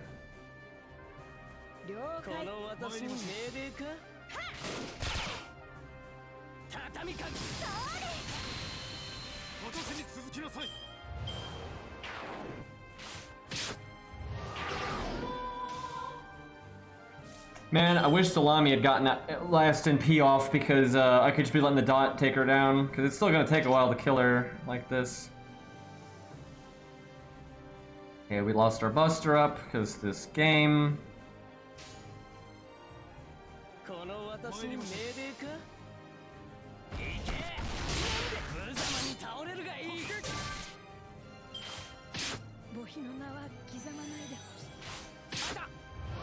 Yeah, this is not looking great. Somehow Gilius, though, has avoided all of the damage down stuff, which, I mean, that's good.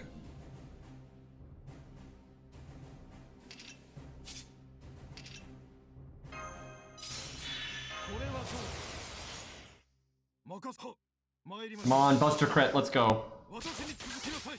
Yes, there you did. Alright, that's a big help. Of course he gets 2 actions per turn, so it makes absolutely no difference. Fantastic.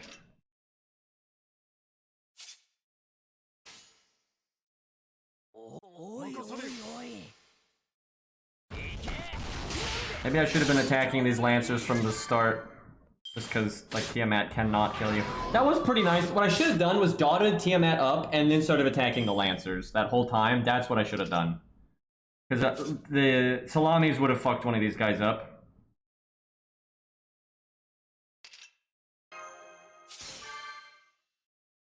And then, like, the other one we would have killed by now.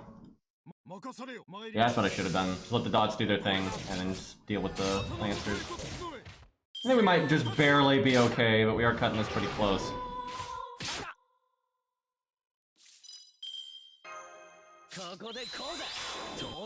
Turn order, remove the debuff first. Nope.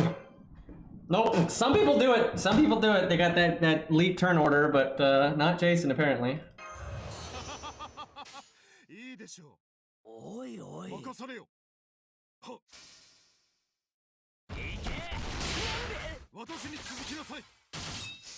Slow and steady. Alright, we got this. Got one attack down.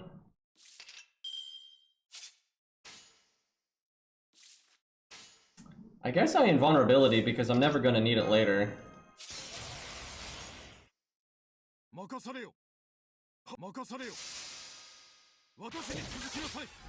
I got it. Alright. Smooth sailing now. Now we just gotta go through debuff hell.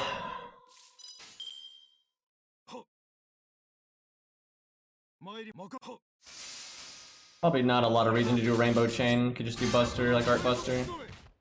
Actually, this is gonna be faster than I thought. That's not so bad. Guys, here we go. NP up. That's the good shit.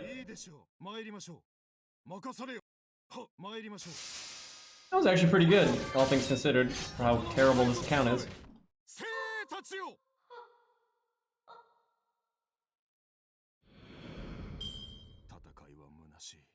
Oh no, we have NP strength down.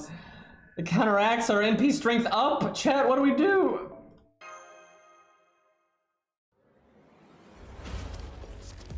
Okay, wait a minute, not that music. Hold on. My playlist is all messed up.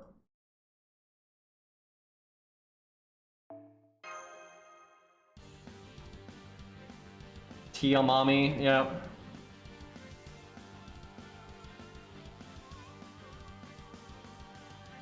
Oh god.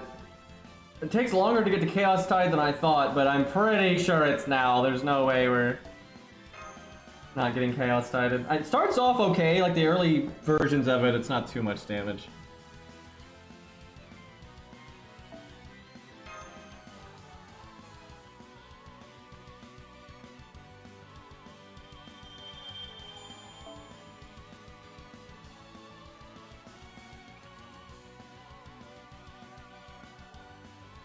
Dude, at least in the game, they like mentioned that like Tiamat like put the seals on herself and she was like trying to stop her beast like body from going out of control and stuff. So you kind of get some insight that Tiamat's not so bad. She just doesn't have control over her body.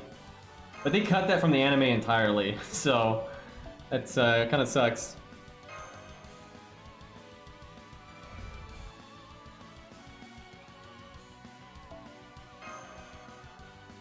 Hey, Gambler is like a really big Tiamat fan.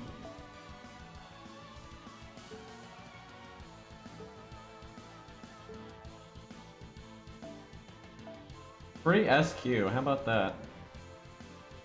Yeah, I remembered one of the chapters had no fighting in it. I think the chapter we're about to do is the Hell chapter. I think it's the one with all the Chaos Tide, Corrupted Ushi, all that nonsense. And then the chapter after that is with the Beast Boys and then Tiamat. So like the next two chapters are Hell on Earth. And they're long too. Okay, hold on chat, I need water. Give me a minute.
Now chat, I'm coming back. I don't want to see no funny business. Coming around the desk. Oh wow. Chad, I'm proud of you. I don't see much funny business here. Okay.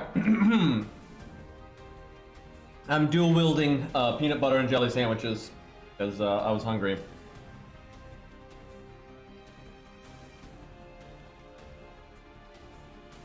Oh hi Say, thank you for the 26 months.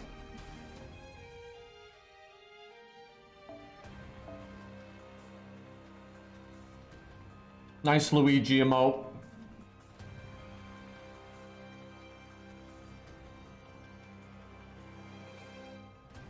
Okay, chat, I've asked this before.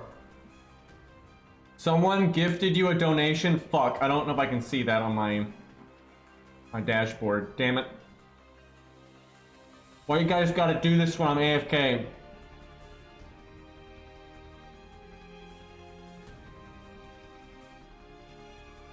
Yeah, I don't see it. Does anybody know who it was?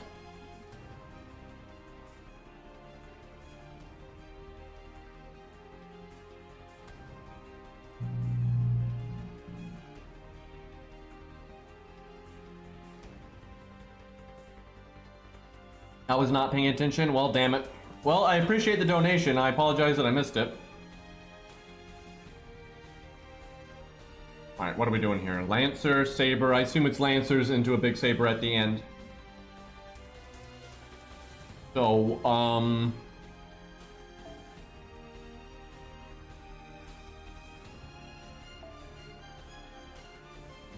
let me think about this.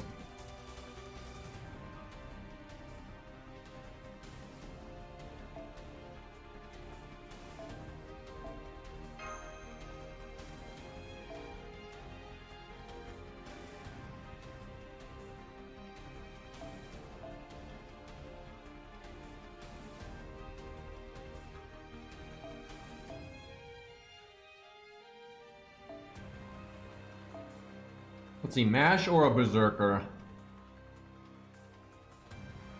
You know what? Let's go Berserker. Violence.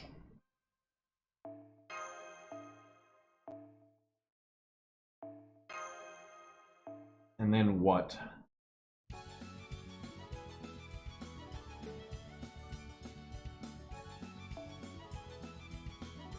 Could do another Berserker.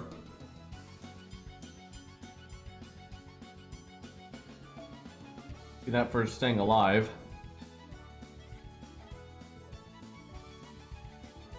That's probably for the best.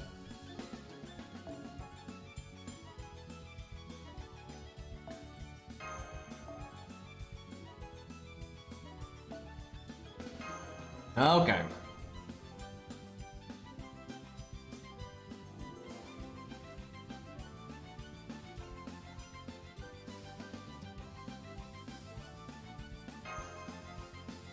Well, that was satisfying. That was satisfying. It's hard not to laugh at that. How you doing, Hex? How's your life been?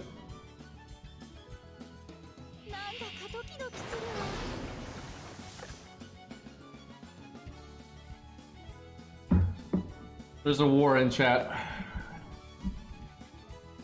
Tyrant. Alright, let's see. So we need to go as fast as possible. Hey, look, Tiamat in the background.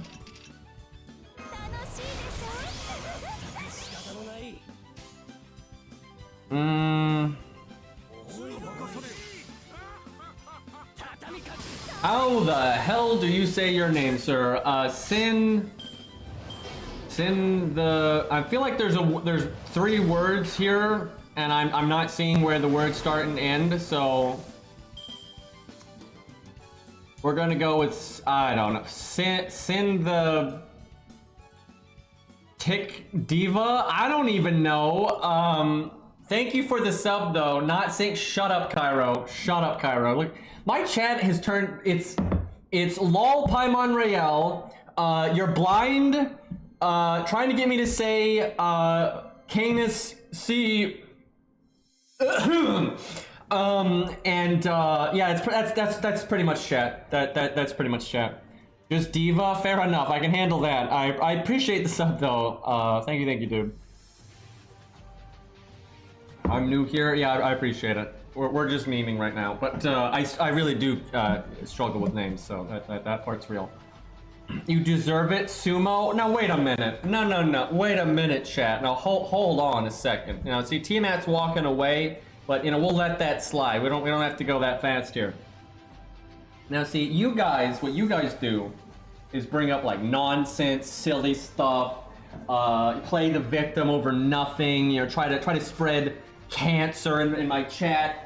You know, what I do, thank you, is try to spread awareness about, you know, good craft essence etiquette and useful gameplay tips about how certain mechanics work. Like, I don't know, attack up. See, we got someone new here in chat. So you know what we might need to do, boys? We might need to, you know, make sure the new people understand how attack up is rather unique, chat, in that it affects your art cards, it affects your buster cards, and it affects your quick cards. It affects all of them, right? It'll even help them if they crit or they don't crit, right? If you have like crit up, it only works if you crit. If you don't crit, it doesn't do anything. Where attack up does something no matter what, right? And you got all these new mechanics for like extra attack, right? You got like the rainbow chain, it makes your extra attack do more damage.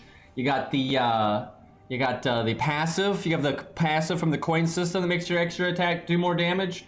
But unfortunately, chat, there doesn't seem to be any like normal buff that could also help the extra attack. Oh wait, actually there is, chat, and it's the attack up buff that also works with your extra attack. Now, if only there was a good craft essence that could go along with this and give you an attack up. Oh, you know, like Golden Sumo. You know, chat, if you have Golden Sumo, which you should all have because, I mean, it was free and they gave it out twice. I mean, who wouldn't have it? That's just silly. So yeah, you should maybe level that up, give it to some of your favorite DPS units. You know, it's pretty universal like that. It's really, really good. Anyway, back to Babylonia, which, you know what would help, you know, chat, what would help this account out? Right, Cairo will agree with me on this, right? What would really help this account out is if it had that craft essence, you know? That would actually be really swell, because we could put it on Billy, we could also put it on Gilius, we could even give it to Salami, right? Because Gilius is mostly Buster based, but because Attack Up will work with Buster, there you go. But Billy's quick based, but Attack Up works with that too. And Salami's art based, and it works for that. Don't bring up that other CE. None of that, chat. None of this flat damage conspiracy nonsense.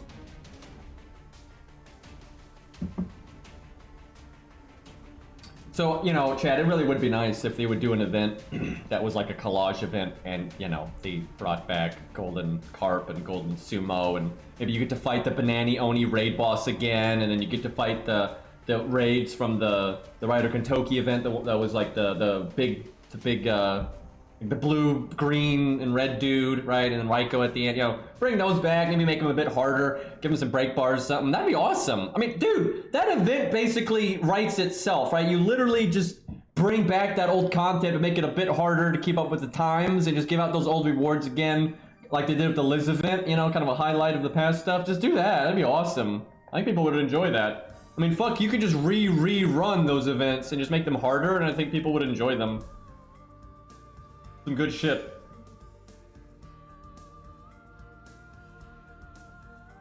And, okay, 29K.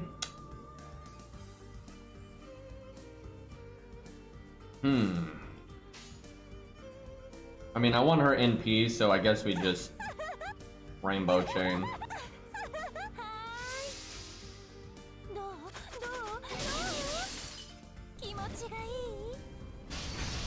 I was hoping this would go, yeah, nothing crit there, that kind of sucks. 1K, alright.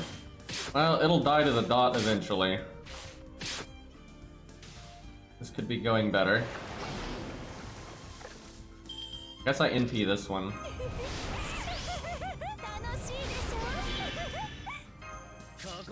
He's more important than Jason, let's be honest.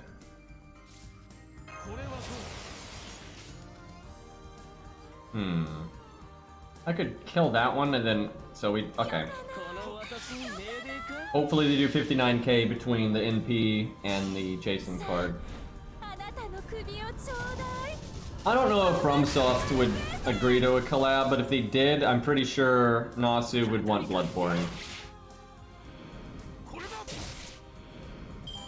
But I don't know if From would ever be up for that. And I am good, Railgun. I'm doing well.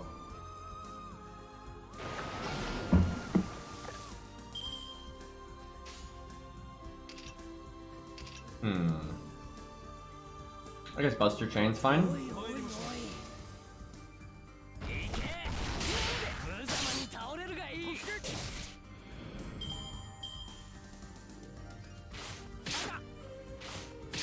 Yep, yeah, the overkill there was pretty brutal.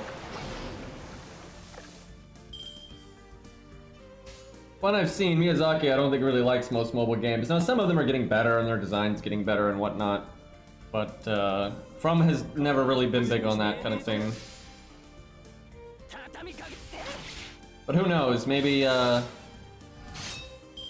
they'll make one and they'll do it right. That'd be awesome actually. Pretty hard to make one right though, because all the publishers and stuff, they don't want you to make a good game on mobile. They want to make a predatory game because they want that money, so. I mean, Nasu talks about Dark Souls all the time. Like, that's not a rare thing. He's fairly openly a big FromSoft fan. Well, we are getting absolutely destroyed here. I'd really need to get rid of this 80k one though before one of my sabers dies. I should have cast that forever ago, but I don't know why I did it like that. The thing is, like, I guess I could have just attacked the 80k one with Gilius's 2 cards. That's what I should have done. I would love for them to make a good Souls action game. That'd be great. But unfortunately, they've pretty consistently used their IP in a pretty shallow way when it comes to video games, so I don't have a lot of hope for that. The thing is, you can have your cake and eat it too, right? It's like, it's not like we can't have, you know, an actual collab like every other game, and then also have good, you know, Fate IP stuff.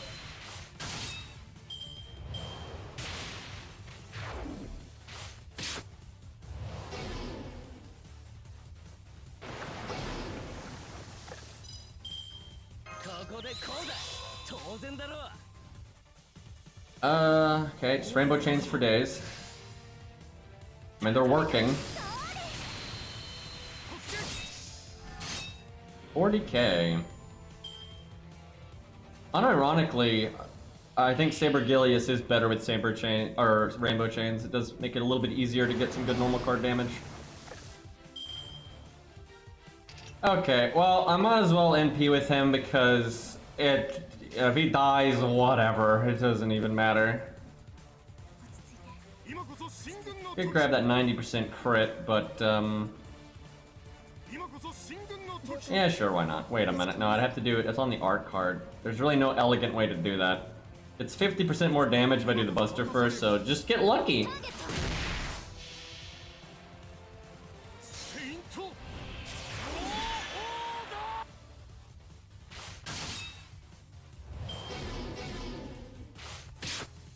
You son of a bitch!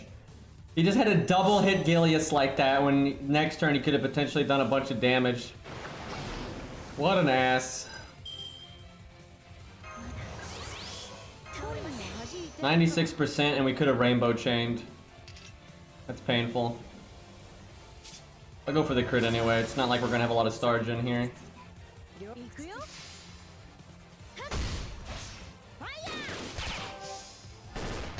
Hey, chat. Golden Sumo is not a joke. Golden Sumo is a really good craft essence that everybody should level up because you can use it on any of your damage dealers, chat. There's no joke here. This is actually good advice. Look at that NP drain. Let's see. Wait, no. There we go.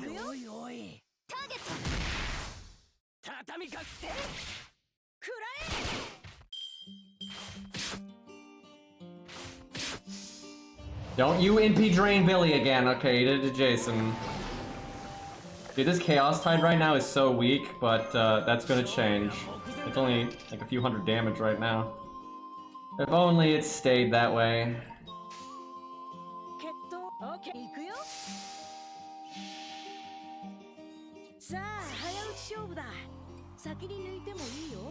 I hate these stages coming up, man. They're awful. This is actually some of the content I've been dreading the most, and for the co-op account. These chaos stages, they're long, they're boring, and if you fail, which is somewhat likely, you have such a long road to go through again every time. And there's like RNG when the earthquake happens, and some of the RNG can just be, you know, atrocious.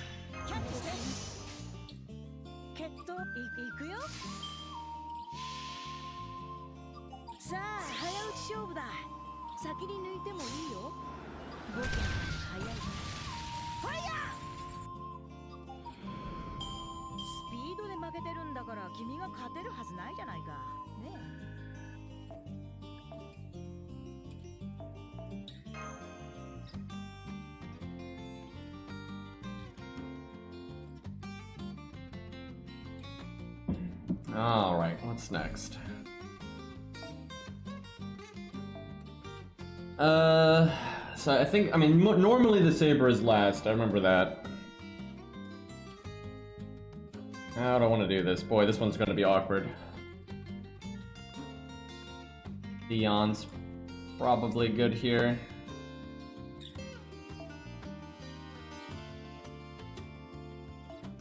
Just go from scratch, I think, every time. Okay, so if the rider is first, then we just Jin K. And then, let's see. Could do a Berserker. If they can, like, hit a Lancer, like, once or so, that's fine. I don't know if that's... Maybe this, and then we can bring another... I mean, what other archer do we even have? I mean, there's Kid Gil, but that's not ideal. I could just summon... Pyro's Billy. I don't know. I'm not sure how many... There might just be one Lancer, so...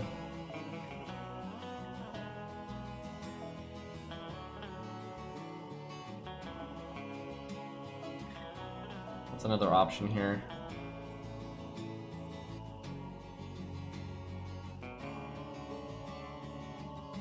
I mean, there's Jason, but I mean, Jason just doesn't do any damage. But what if we give him K-Scope, chat?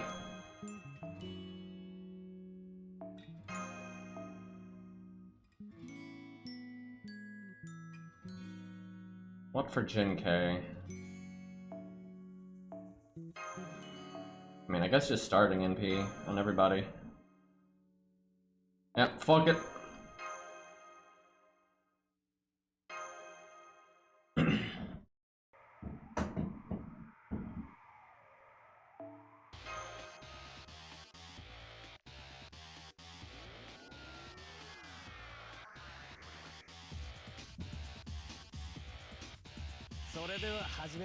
Okay.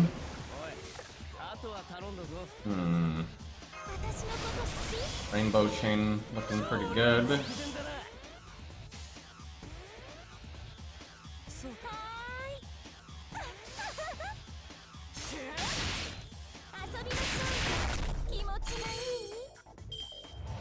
It wouldn't shock me if someday we do double Jufu, Jason. They have to like all be 10-10-10 and stuff, and that'll happen so late in the game, I don't know if it'd matter anymore, but... we shall see. Alright, Jason is actually more important than most of these units. Trying to think if I want to NP this thing or if I want to just nuke it down. If I just nuke it down, we're gonna be here for a minute. I guess I just NP it. I mean, speed is good.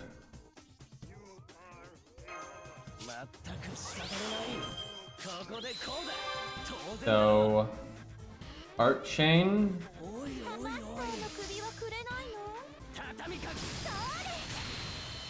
Is Jason gonna impress us on this next wave? I don't think so.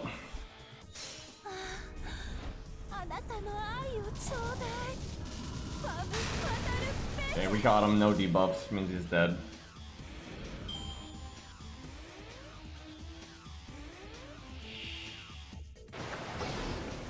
Well, Jin K was actually completely pointless on this team.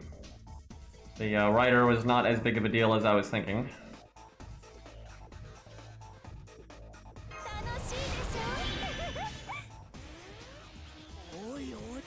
Alright, Jason, you got your attack buff. Got your little brave chain. What are you gonna do? Got attack up, art up. Got foe items. He's max level. He's counterclassing. And he is hitting like an absolute wet noodle. Okay, fantastic. Well, he's softening him up a bit for Gilius. Grand Looper, yeah, 25%.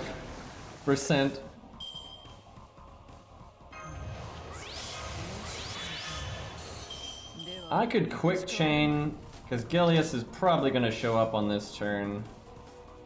Yeah, why not? Fuck it. Maybe we can make something happen here. Nice crit. Alright, kill somebody.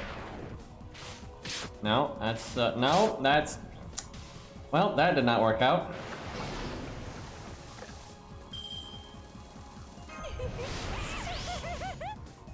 I mean, it's got the defense down, so...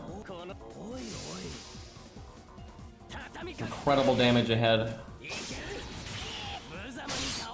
Actually, that was not so bad, all things considered. Yeah, I'll take that. Thanks, Shinkai.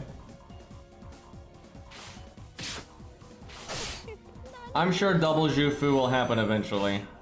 Because if they can't heal each other, but they can heal themselves a lot, so... There's a degree of sustain there. What a stupid hand. I guess I do the thing on this one just for the debuffs.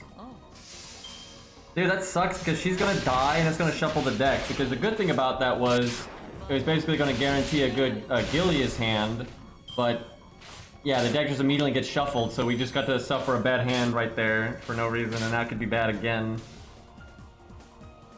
Oh, that's so shit. I don't want Billy out already.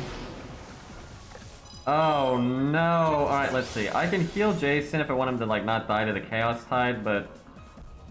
Hey look, I got a terrible hand again. Fantastic.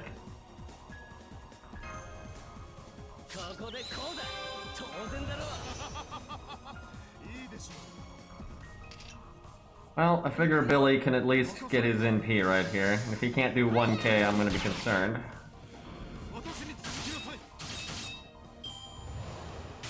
That's good, he was gonna die to the Chaos Tide anyway. You wasted your NP, you stupid bug. You're not actually the next step for humanity, by the way. Tiamat doesn't actually love you, it's just like it's a rebound thing. Well, I can get toxic real quick with these trash mobs, man. Alright, we got him. Alright, Billy didn't get foobarred.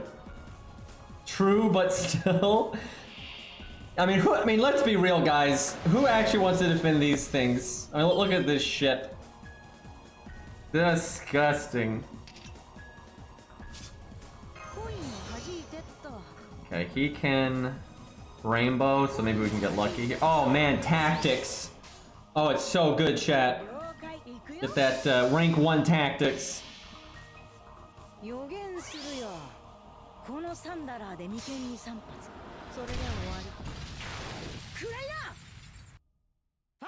$100k. Not too bad, all things considered.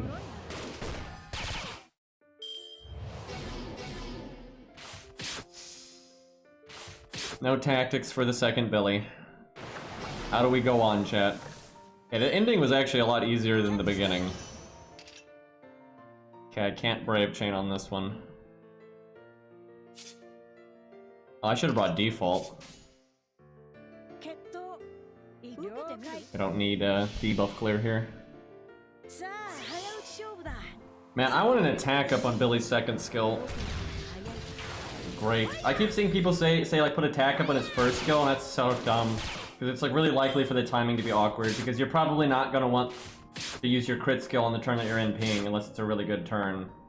It's so much better to like use the second skill, prep for the NP, use the NP, have the attack up, now go for crits, and you still have the attack up because you want like a 3-turn attack up. Or if you put on the first skill, you're just gonna whiff your crit skill at a bad time. Like the skill to buff on Billy is absolutely his second skill because it's the most flexible. You can cast it in NP right away or cast it not NP right away. So it's so easy to like have another effect on it. And then if you need to use the skill for the other effect, you're not going to screw up the battery. Like battery is really hard to fuck up. Where like his first skill is way more like timing specific. So unless you buff it to last like 3 turns, it's like the worst skill to have another effect on it.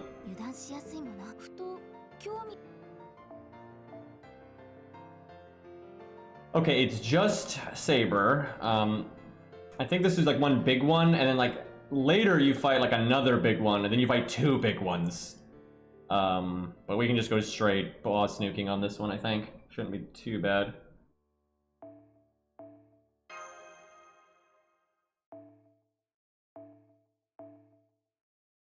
I don't know if we need K-scope or not. Let me see. Kid Gill's actually fine. Just go pure. Yeah, we'll do that for the stars. And then we don't really have any archers after that, so Berserker time. I'm gonna bring Jinke, because I think we can win regardless, so then she needs the bond. I want her to at least beat bond 6 for Solomon. Get a little bit of damage bonus going on. I wish I had thought of that sooner, though, so she could have been farther along.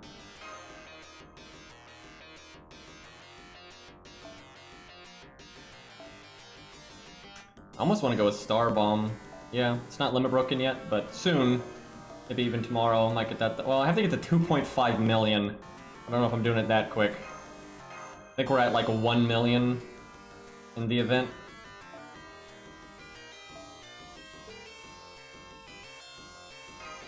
Man, the Mystic Code UI is so nice when you don't have like 50 useless Mystic Codes just sitting there. I have no idea what the piano song was before. You really gotta ask when it's playing because I'm not gonna remember. And then, like the way my playlist is, I actually can't see what was before. It's on random. Yeah, I was so zoned out. I honestly have no idea what it was. Okay, hold on. There is one way I can find out. It's gonna mess up the playlist, but I'll do it. Oh, it was from Carnival Phantasma. I don't know, the name is just in straight Japanese, so I have no idea what it's named, but I think it's like, just look up Carnival Phantasma OST track 18. Because I think it's like track 18. I have no idea what the name is, though. Okay, well this song is just start over and it's fine. Good song anyway. Oh, alright, what are we doing here?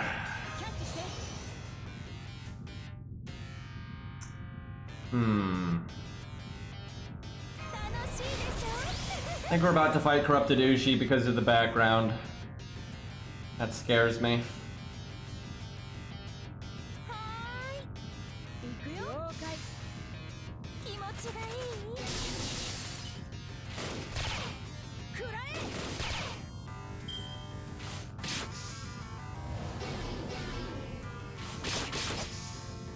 Okay, we can double NP. That's good.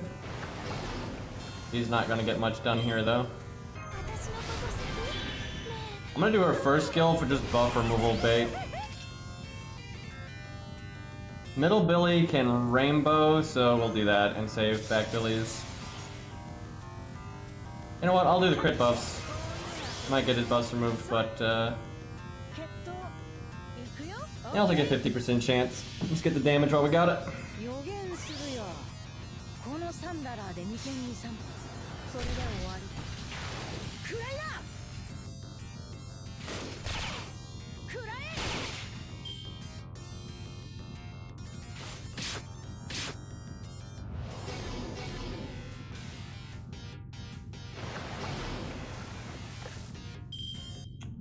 Okay, he cannot Brave Chain because he got most of the cards again. Could wait.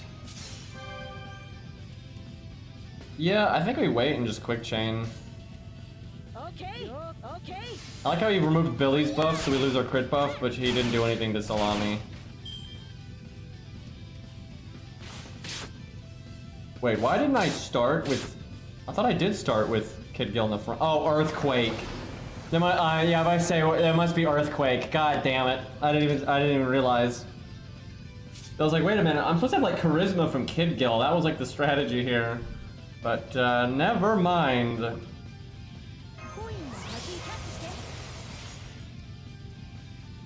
Quick Chain versus a Buster Crit. I'm gonna take the Buster Crit. Are you? I'm trying to kill a giant cockroach, got double crit buff, and you're just like, no, 90%, not good enough. Okay, game, very good.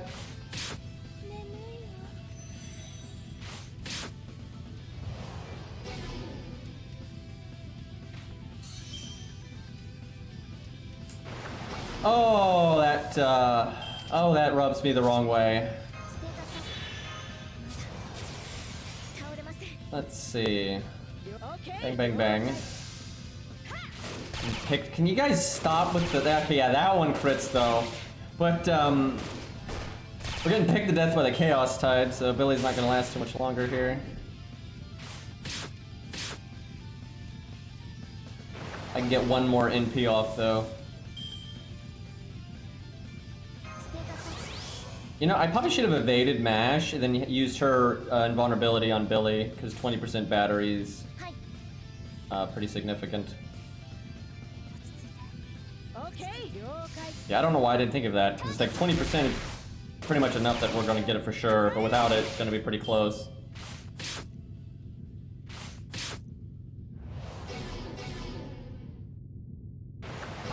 We still have Kid Gil though, I'm pretty sure he can clean up this mess.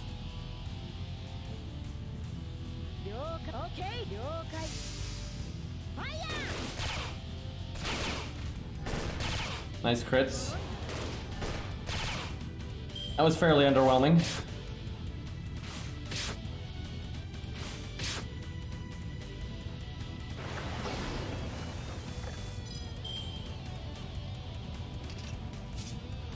Might as well. You see, he'd have his NP right now. If I had given him the battery. And that would pretty much kill the boss, so... But we're okay though, I'm sure if Kid Gil can't do 100k, we got bigger problems. And look, we got NP drained, and now we're definitely not getting our NP.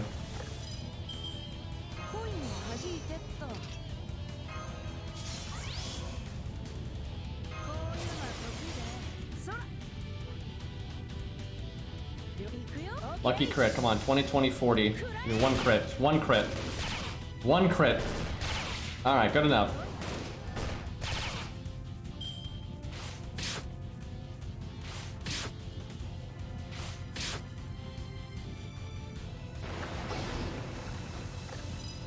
Oh hey, we actually get to NP. How silly. Chat, we're about to have a copium break and see if we can somehow get enough Romulus coins to get his anti. Although I guess she's not a berserker now that I think about it. She's just a nothing class.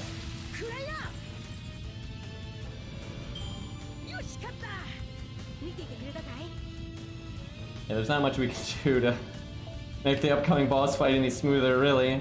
Just Earthquake, don't fuck us over, please. Alright, when you kill the main Ushi, she stops cloning herself. That's very important. So, like, working in some single target... Is this... Yeah, no, this has to be her. It wouldn't... You're not gonna get question mark at this point if it's not. Yeah, I thought she was after that one. Oh, Jesus.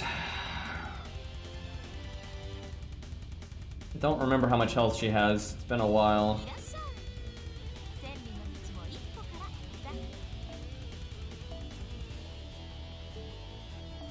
So Dion is not bad because he can, there's no buff removal, so he'll buy you a lot of turns.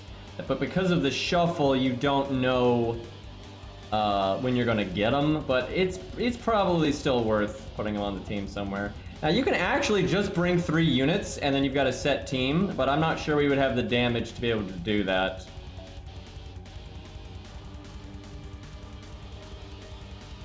What else is even good AoE damage right now?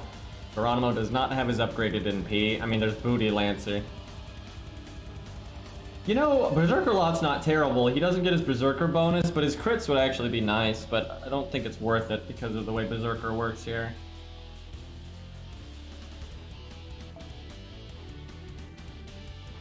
I wonder if these 3... I don't remember how much health the boss has, so I'm not sure this is a good idea or not. I tell you what though, if I gave him Black Grail, and then he actually got his NP, and like this with this team, that might be enough, but yeah, I don't know. What we need to see her health first.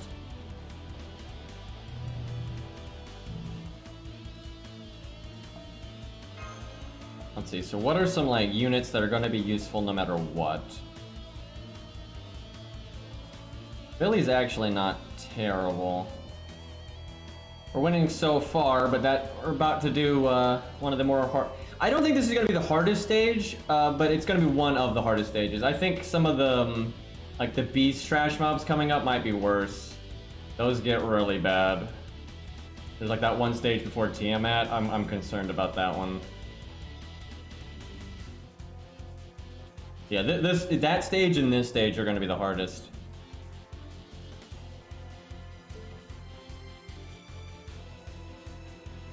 I'm thinking Leonidas might be too much because he kind of has to be with Romulus. That might be too many taunts. I really wish Geronimo actually had done his upgrade quest because I wouldn't hate that here. Leonidas has always been on the garbage account. It's just the last picture is messed up and doesn't have him, but he's been on like every picture before that, and people only remember the last thing because, you know, everybody has the attention span of a moth, apparently. It's actually weird to me how many people have noticed, like the one picture that doesn't have Leonidas, somehow everyone notices that. Guess I could level a Hector. That's actually not bad in this stage because the NP drain is kind of good. He has buff block. They do cast their evade in this fight, but she has no like ladies to work with, so it's not super good.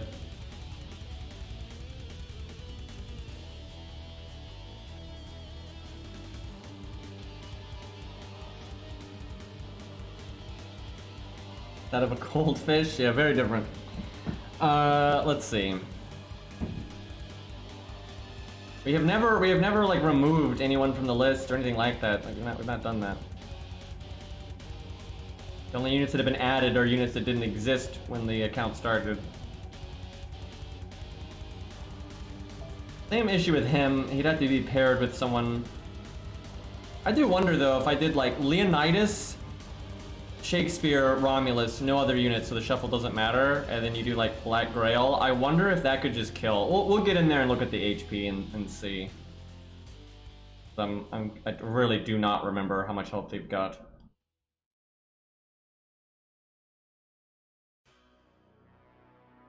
Is she worth it? I don't know. Her damage is not that great. And like Geronimo, I don't know, I'm kind of leaning towards just bringing a smaller team because I don't seem to have a lot of units that are going to accomplish that much here.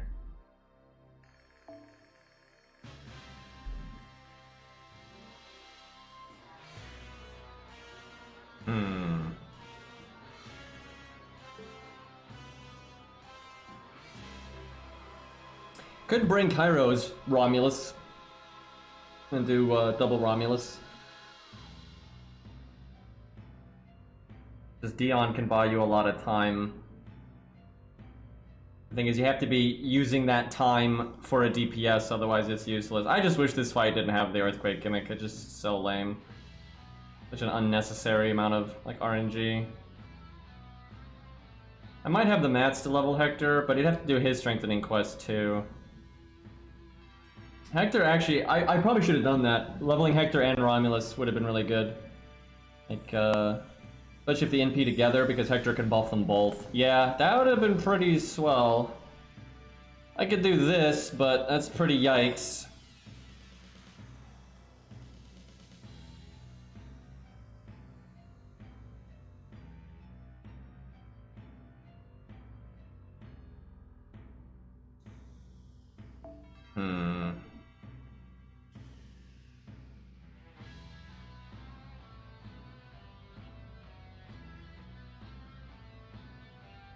It's very unlikely Romulus can solo this unless he's like significantly more upgraded. Like, people always say crap like this, but they don't like think about the practicality of it. Like, what craft essence, command codes, all these things. Like, you're not gonna just randomly throw Romulus at this and solo it. Like, absolutely not. You're not even gonna get close to enough. And like, you probably have to get really lucky with the proc, etc, etc. Like, I know Romulus really well. There's no way he's soloing this reliably. Especially not with like scuffed CEs and that kind of thing.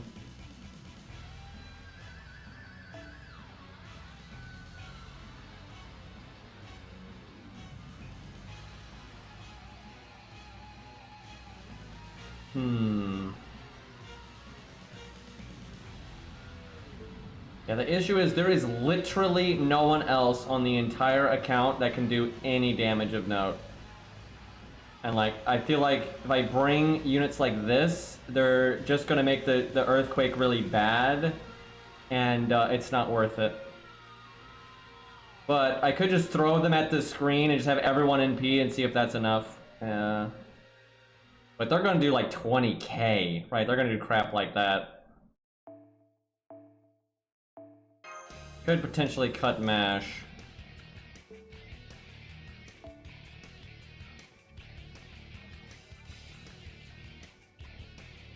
I might need to bring Kairos. Okay, I'm getting tired of the other K-scope not being this, like 20, so I need to fix that. The thing is, that's not normally.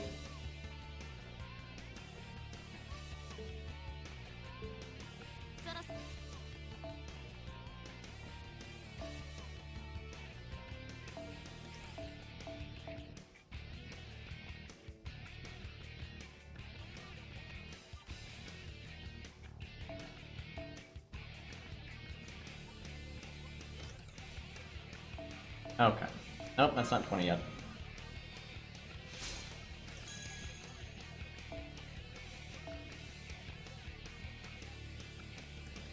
Well, I'm gonna either use Dion or Romulus, so...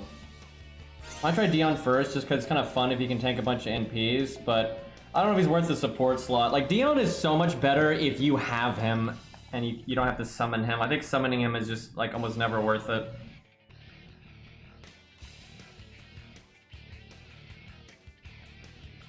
I'm gonna go ahead and level this because I know we're gonna... I don't know if we're using it right now, but like someday we're definitely gonna use it. Actually not a terrible idea here.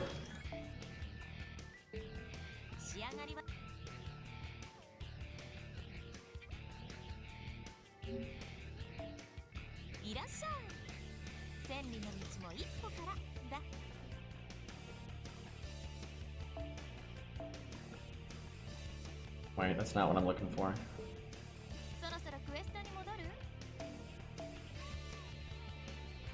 Oh hey, Billy can get a passive now, that's nice. I think I'm gonna actually do the second one just because of the way we keep having to play him.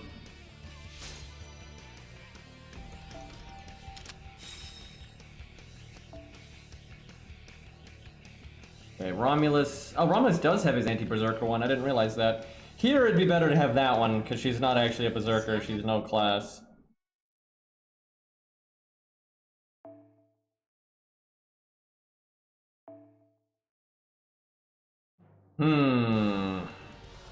I just don't think they're worth it. I mean, they're gonna just do no damage. Like, they're just gonna do absolutely nothing.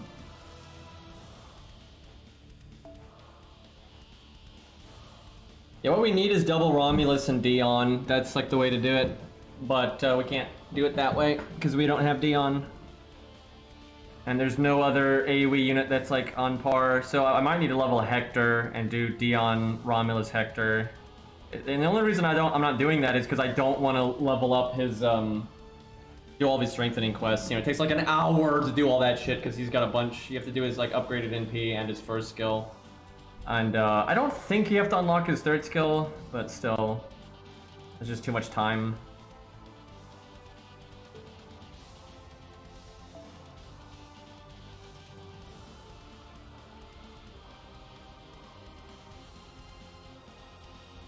Dude, if I had his starting NP passive, I would do Black Grail, and then you get to like 40% and then 60%. Like just boom, that'd be really good.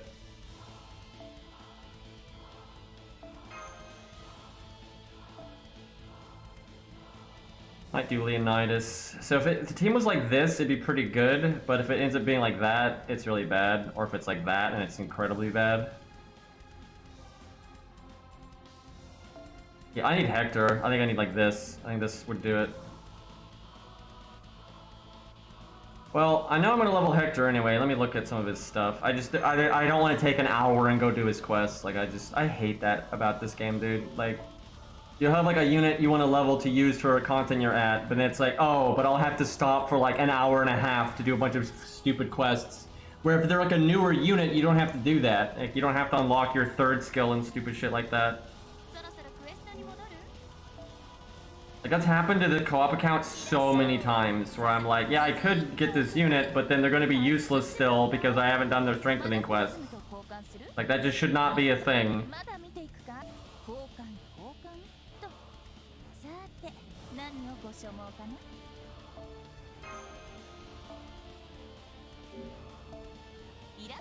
Like, Geronimo right now would be pretty good, but I haven't done his strengthening quests either.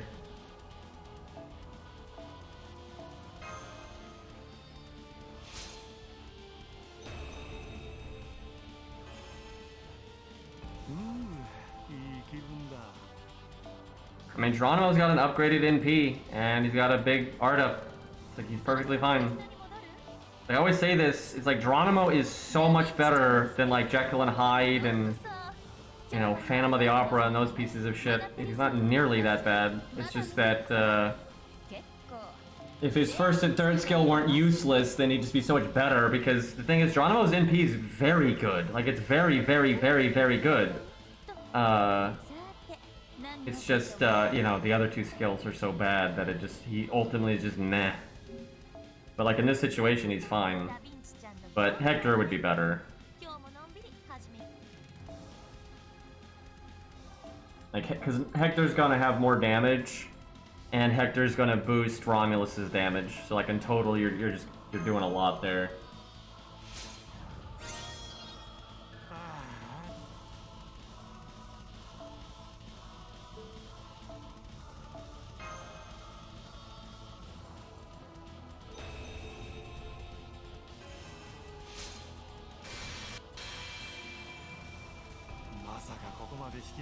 Oh man, one pure prism.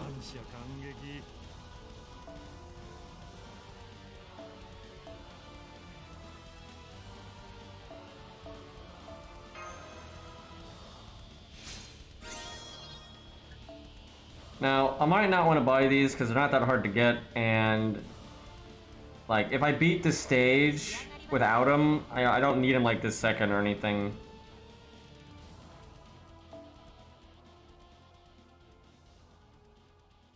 I think what I need to do...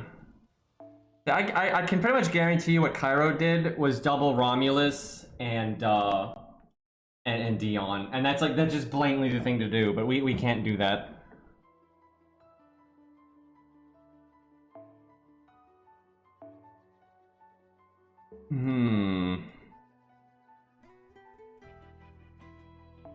Now, if we get lucky, this could be really good. But if we get, like, you know, this or something, it's terrible.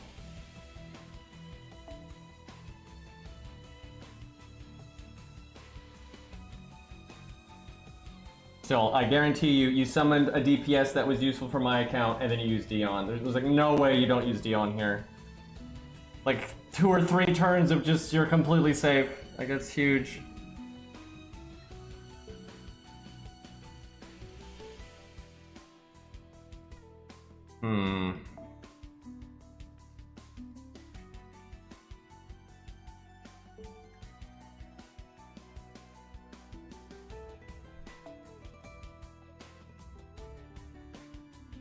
How the fuck would Billy not be worth it here? Like, all those other DPS that are gonna be good at neutral here.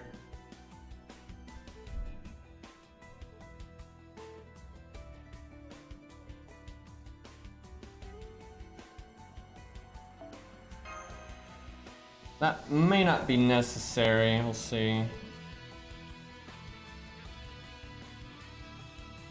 You know, I could do the thing where you double guts on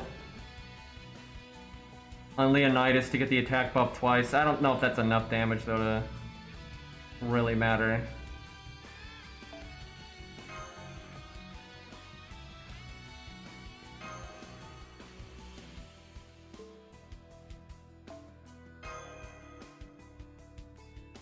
There we go. I just need like another unit that does damage, but I don't have one. I'm not sure the problem with her is like, if she just shows up with like the wrong units, she's a complete waste of space.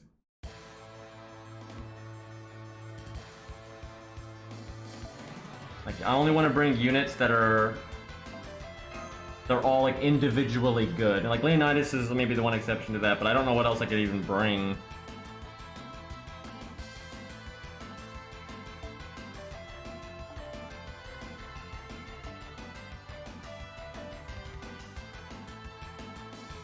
Apparently we've actually already done one of his upgrade quests, so he actually only has the one. I think that's his first skill is what he's missing.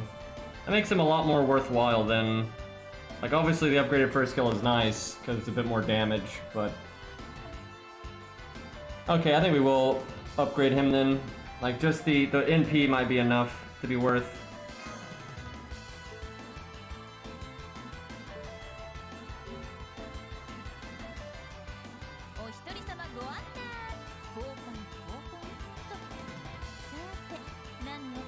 I may not actually have enough pure prisms. I think I need 6, so we just barely.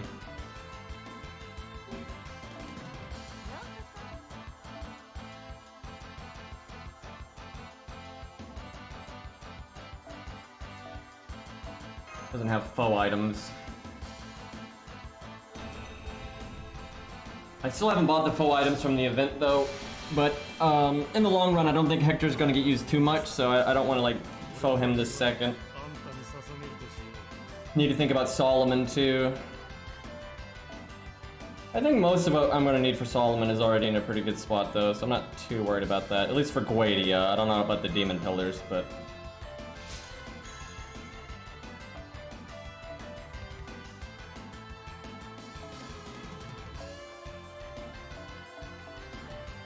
Pretty much the same as one of these.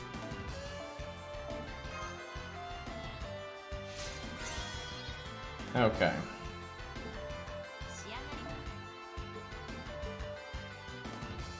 Now his skill ranks are dog doo-doo, but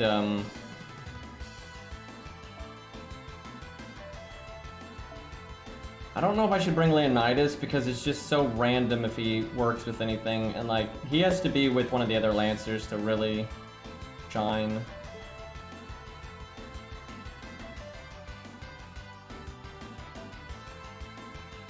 Man, I miss Sakura scope. It's way better for Leonidas. Although in this fight it wouldn't really matter, but well, let's try this, but I'm a little concerned. You know, Switch Mystico if it was leveled would be kind of good here because you can kind of fix a bad setup, and then if you're doing 2 NPs together, the AoE attack up is actually good. I swear, if we get like Nash, Leonidas, Hector, we just restart. Also, I think if Billy's on the front row, we just well, I mean, you can kind of just NP with Billy and hit the main one. I mean, hell, I don't have to bring this much AoE when I think about it.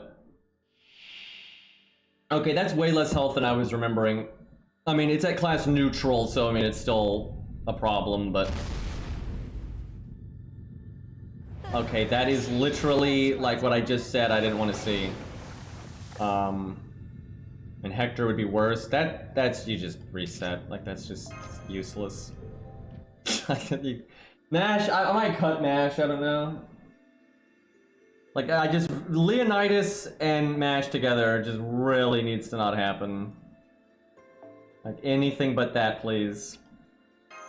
Like, two DPS together, especially, like, Hector with Romulus, but, I'd take, like, Hector with Billy or whatever. Oh, Kid Gil! I can use Kid Gil! Why am I not? I fucking forgot. Yeah, Kid Gil, really good here, because, Charm and just AoE attack up, and then he's got a hard-hitting NP. Why did I not think of Kid Gil? Yeah, that's like an obvious pick there. Okay, this is not a particularly good combo either. Okay.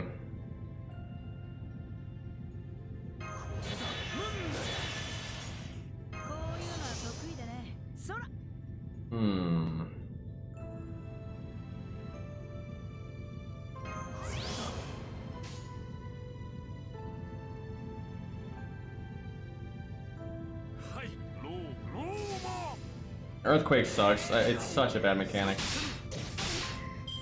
I hope they never use it again. It's terrible.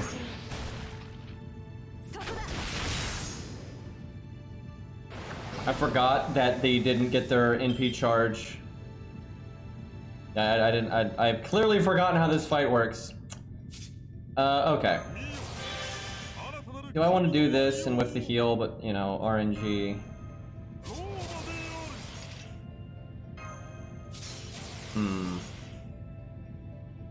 Yeah, fuck it.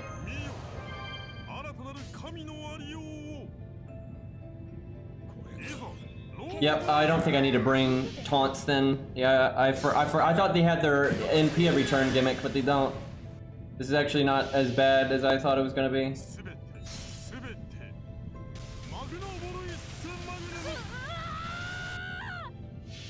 I mean, that's still pretty bad. That is gonna take a while, but yeah, if they don't NP every turn, this is not as bad. I really thought they did, but you know, I'm off base here. I guess I could have NP'd next turn for that attack up. Yeah, that makes Leonidas quite useless.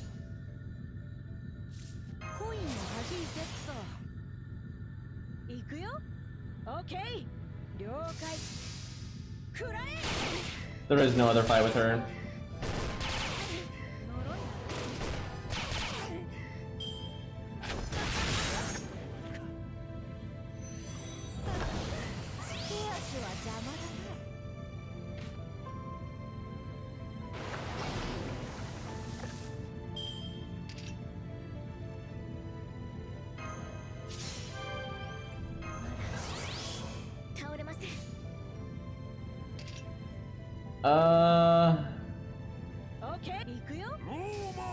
Shame we couldn't rainbow chain there. I'm not even sure we bother with AoE because I mean, Jesus, we did so little damage there.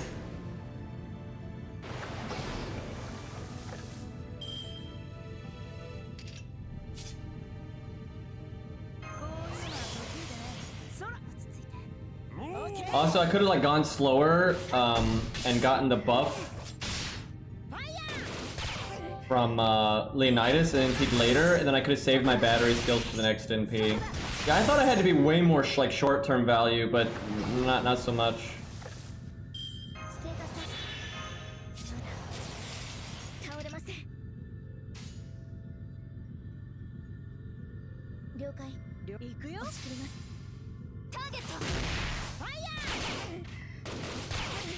Yeah, we already, the fight where you fight like the berserkers that are NP spam, we already did that one, but I thought this one the NP spam too, but nope. Yeah, there's 3 fights with her, and this is the 3rd fight right here. Quetz kills Ushi. I don't fucking think so. Anime viewer logic right there. Fuck, I can't believe they changed that, dude. That was so messed up. Just gotta make Quetz look good. Fuck Benkei.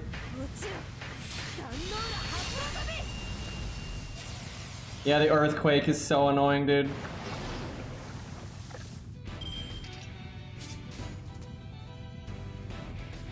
I don't know if I mean, Billy could technically die here, but only 29k.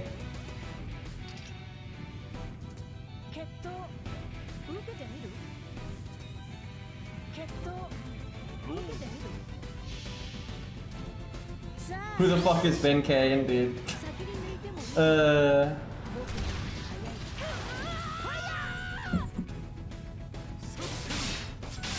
I think I guess the reason I thought this was harder is just because like the 1 to 3 star account with 3-star craft essences and all that nonsense, it had like no AoE leveled up and this was such a problem. But yeah, there's no NP spam, so it's not actually that bad. Now I could guts this one and then he might live to do his NP again because he's about to get his other skills, but I'd whiff the Buster up. I guess I just evade him. I think that's worth. He's gonna die to the AoE stuff, so I should just hit these in the face.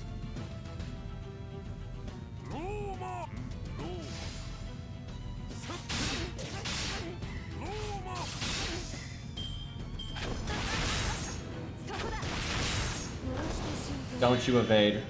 That would be so awful. Thankfully it was just quick charge. I say just quick charge, but...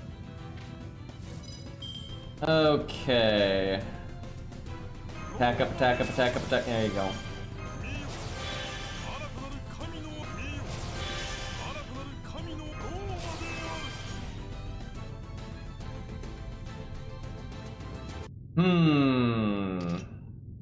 If I think I can live another turn,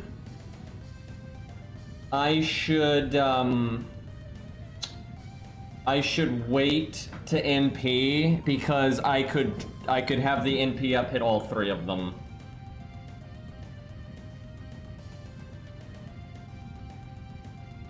Now, if he had his buffed first skill, I wouldn't have to do that.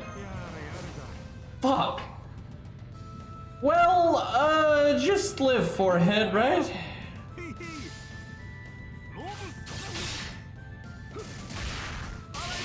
He has to get hit though. Oh, not enough. Lucky, lucky. I'm kind of regretting... I'm very much regretting casting that evade earlier. He gets his guts next turn though. I think I have to give him the guts this turn then. It's very weird, but I'm pretty sure that's the deal. I'm pretty sure Hector has defense down. However, they have attack up. Let me look at the optimal order here. Hector has an upgraded NP and they don't. But he doesn't have the Buster up. He also doesn't have foe items.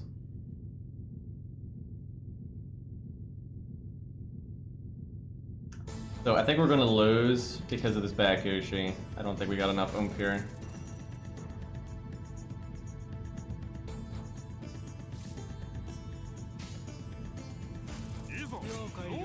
We do that though. The only way we can win is if we at least kill 2 Ushis, and then the last Ushi can be killed in 1 turn. Friend request denied. Proof of friendship, yeah. Double miss.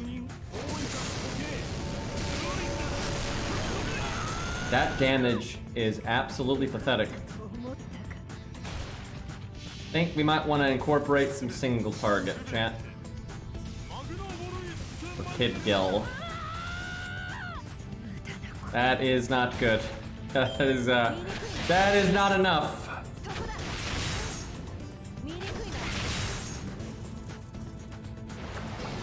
Okay, I can now give the guts to whoever I want, so I guess I give it to this Romulus. Doesn't matter, if they get NP'd, it makes no difference. He has the defense up, but he's about to die to Chaos Tide, so... We're not necessarily out of this yet. I could heal one of them to prevent Chaos Tide from killing them. Okay, so...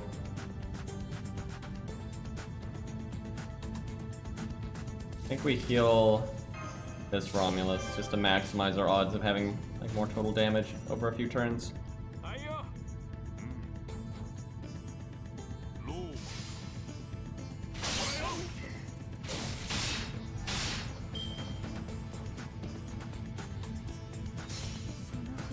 Yeah, Hector needs to be Kid Gil or something.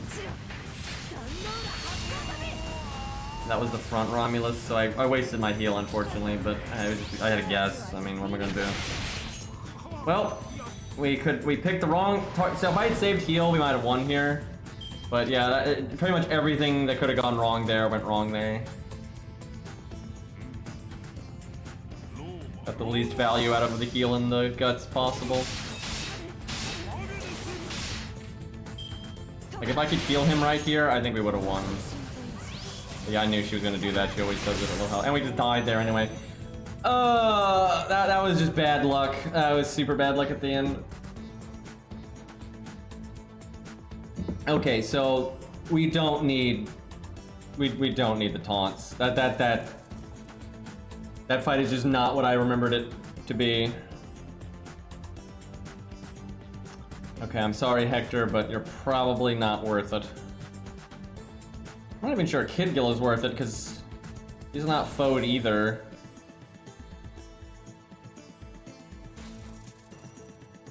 Yeah, we don't have guts at max rank. The main thing was we just needed to not heal the person that died. Like we needed to have the heal. Okay, he probably needs to go. I don't even know if we use Romulus, to be honest. Just not that much damage. Maybe Double Billy.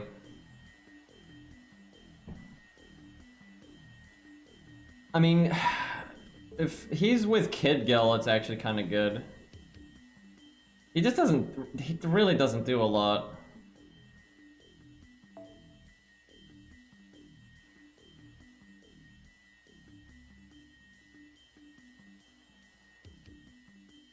Oh, he doesn't get more HP when you level it? Like, it's just a Buster Up then? What the fuck did it do before? Hold on.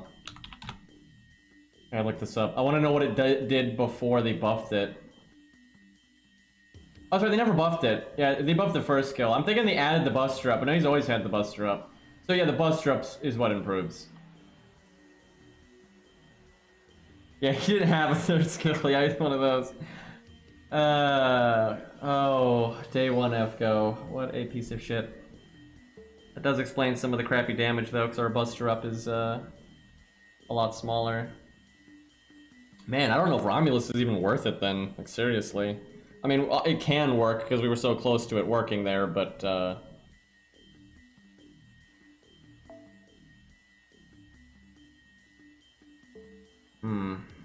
could bring Gen K or something. We just need a little bit more oomph. Yeah, I don't think double Romulus is good. I might try it one more time just because that was so close to working. But we might go like double Billy or just like incorporate Gen K or something.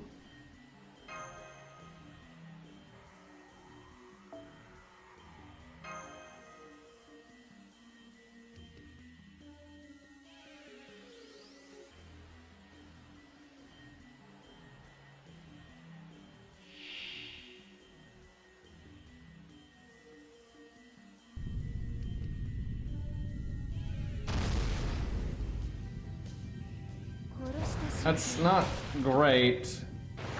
Yeah, no, I don't think he even bothered. Like, literally there's 2 supports on the team, and if you get them together, it's just... And, like, the odds of that are terrible, but, like, I either want 1 or 0 of them. But getting them both together just slows down your... Like, your one support is defending another support. Like, it doesn't do anything. Like, you need 2 DPS together. Which, when there's 4 DPS, is fairly likely, but, I think Mash with Leonidas is actually the combo we've gotten the most.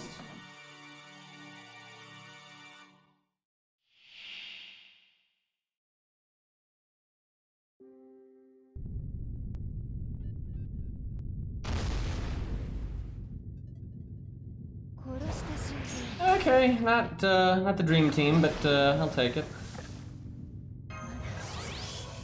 Okay, I don't think we do our skill because Kid Gil needs a second anyway.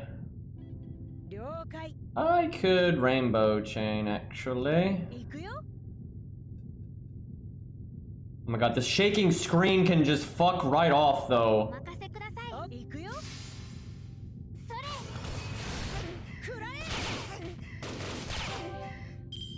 そこだ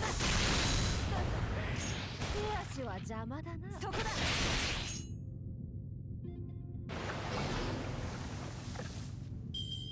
I should heal early, so if Kid Gil NPs twice, it's pretty good, but Billy's more likely to accomplish it because of his second skill.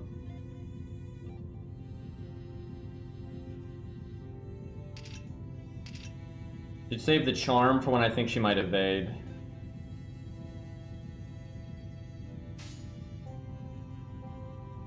Hi.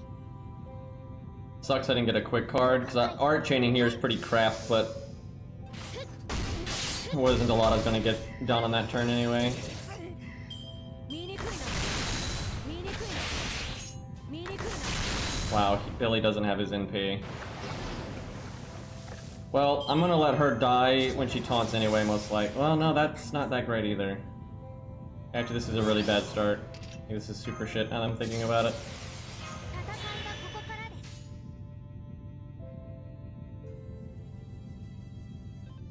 決闘しつけの時間です。了解 Yep, this is probably an L. It's just, there's so much like value getting fucked up here. 先に抜い Billy needed to get his NP by that turn, and then using the invulnerability there is actually quite bad.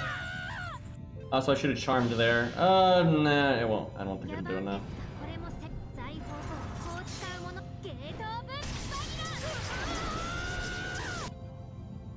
ラ。 Wow, that's just nothing. I mean, like, that's nothing. Did I not do his upgrade quest or something? Like, what the fuck? I mean, I know he doesn't have foe items, and that really does matter because your NP multiplies your attack stat, essentially, but... Like, what the fuck is that damage? That is so bad. Like, I don't think we AoE. I don't think we bother to AoE. I think we just kill them one at a time. It gets weird, but like maybe one AoE tops, like if it's a really efficient one. But like that's just not getting anything done. コインの弾いてそう Oh, you can't charm them. That's kind of messed up. 任せください。 Putting quick last just because it has the highest crit chance.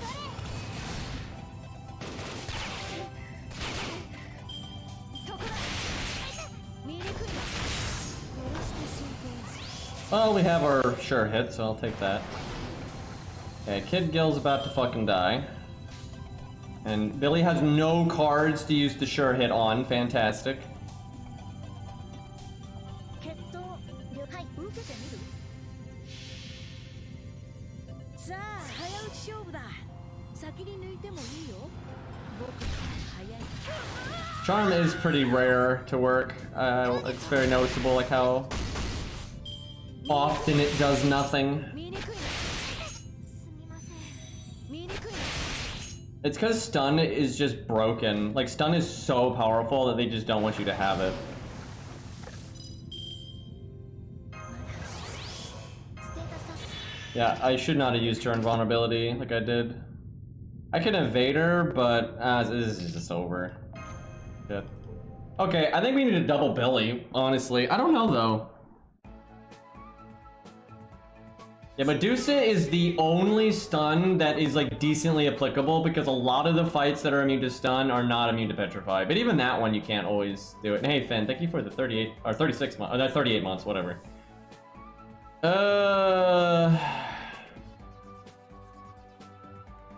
Like, these AoE NPs are just so pathetic, I'm not sure it's worth it.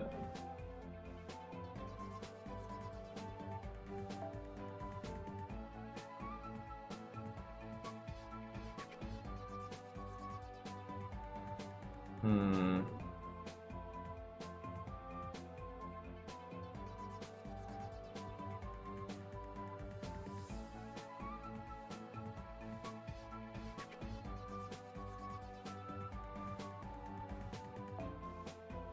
Chat, remember I said that it's just like when you're streaming, you just have to like listen to the same thing over and over again. Remember that?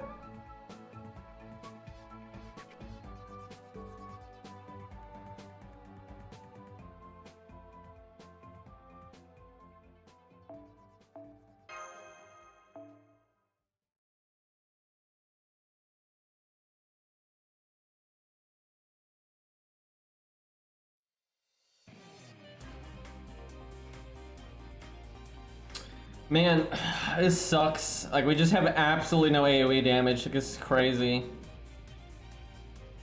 But to be fair, it's like every AoE unit we have is scuffed. And I know this because I've played through the game enough with like accounts that you're not actively farming with, right? And this happens almost every time I get to this fight. And it's because you never need AoE up until this point. Ever. So and because you're like... You're scuffed on materials, you cannot prioritize AoE people up to this point. You can't, right? So like all of our AoE people are like not FO'd and they don't have their skill ranks are low and yada yada yada, so there's just no fucking damage. And yeah, I've seen this happen on a bunch of accounts because if you're rushing through the story, you can't afford to put any materials into AoE.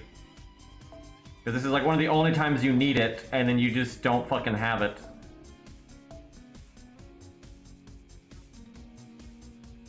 Well, I mean, Double Billy will murder the first Ushi. It's just, you don't have a lot for the other ones. I almost want to do, like, everyone is AoE and see if, like, all of them get their AoE off, if that's enough to kill all three. But I don't know if it would be, to be honest. I mean, they're doing, like, 10 to 20k. I mean, it's just so bad. I mean, Romulus is the only one that might be worth it because he at least has the healing and he can sometimes NP twice. So he's doing, you know, maybe 40 to 60k. Like, that's not too bad. But like, holy shit, we have no damage. Okay, I mean, Billy is a must. There's no question about that.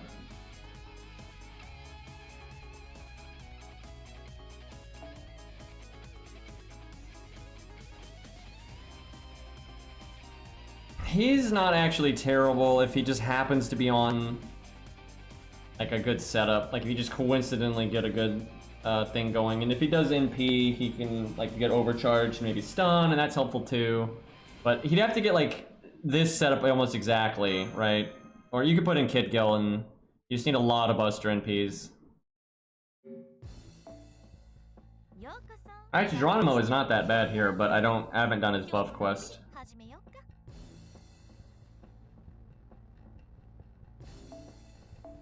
Like, I mean, he's better than half the other shit we're using.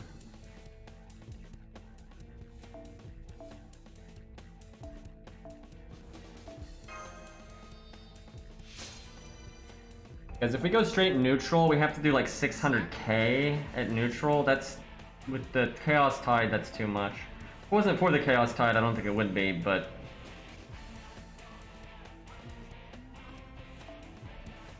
I'm really skeptical about Kid Gill. I just don't know if that's enough damage. It's because, let's see, what is his attack stat if he's got, like... He's about 9k. I'm surprised it's that bad. I don't know why his damage is that bad. I mean, I guess just low star stats.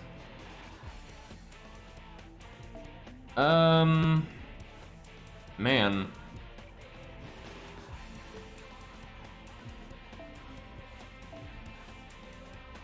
There's Jason, but boy does he not do anything. Yeah, maybe Alex. The problem with Alex is there's just no quick to work with. But he does have better stuff than some of these other units.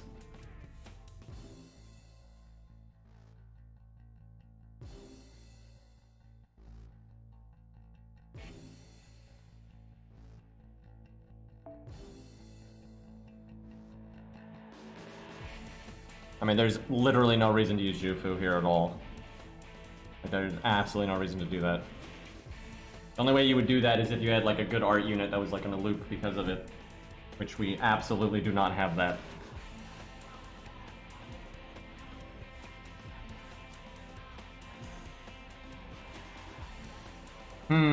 Okay, hold on. If I am going to use him, I need to level him. I mean, if every single unit gets their AoE NP off, they might have enough oomph here.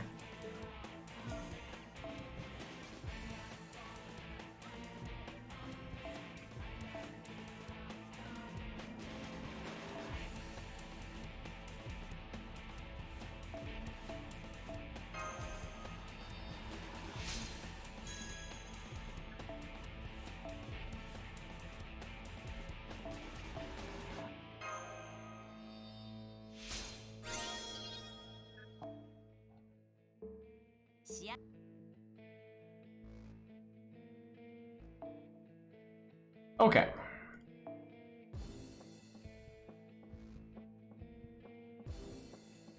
I'm so iffy about Kid Gil. Let's see. He's got higher attack than Hector, and he's got the I mean, on paper, he seems pretty good compared to the alternatives, but holy shit, he did no damage.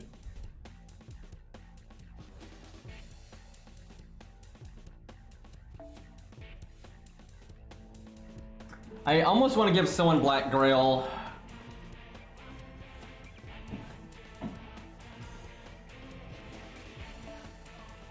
Like, maybe that, because he's got, you know, double healing. And then, like, on this one, for this Romulus, you go for the double NP, and on this Romulus, you just do the one. That way I can give K-Scope to somebody else.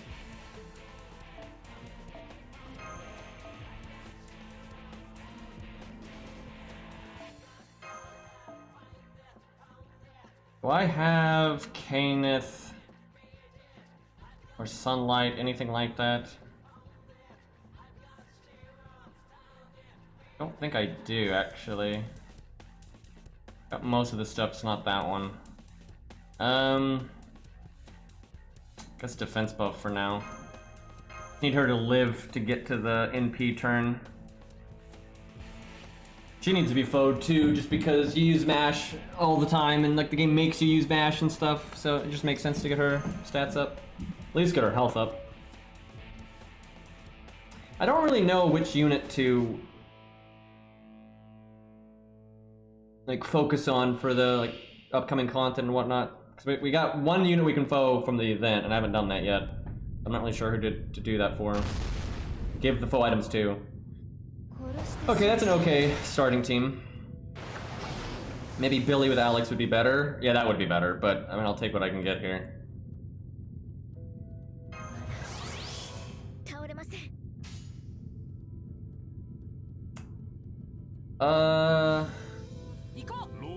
That. Actually, Alex instead of MASH would be pretty good. Because then you could triple NP, and then Billy and Alex are both getting the quick up, and you're at least getting the attack up for Romulus. That'd have been, and then you get the attack up from Romulus's NP to Billy. That's not bad.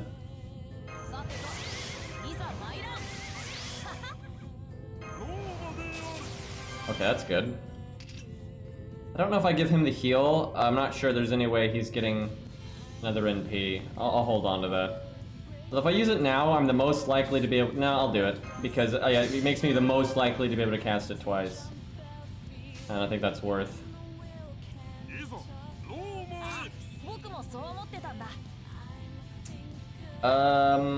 He's got a battery. You know what? Let's do this and then do the Buster. Don't do the attack up then. Gonna have attack up, Buster up. I think you saved that for the Black Grail one, surely. That's tempting though, because you get the NP and the Buster card, and the Buster's hitting 2. But yeah, no, I think we save it for Black Grail. That damage is so bad! What do you mean 77k when you're hitting 3 targets? Like, god damn, dude. How did he do more? I probably should have swapped that NP order around just because, well, nah, it's fine because of the attack up. Okay, go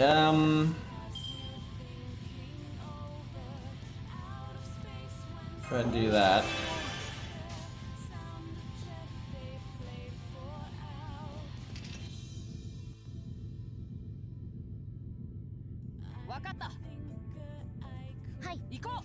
Please crit. That's not a crit. Not you, Mash. Damn it, Alex.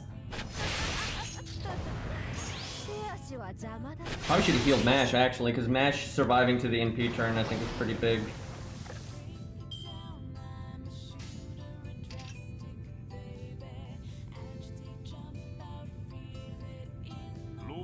I'll take a rainbow chain though, I don't mind that. Not a single crit, mind you, but I'm getting used to that. 見にくい見にくい I have a feeling Mash is going to die here. She's like really bad timing.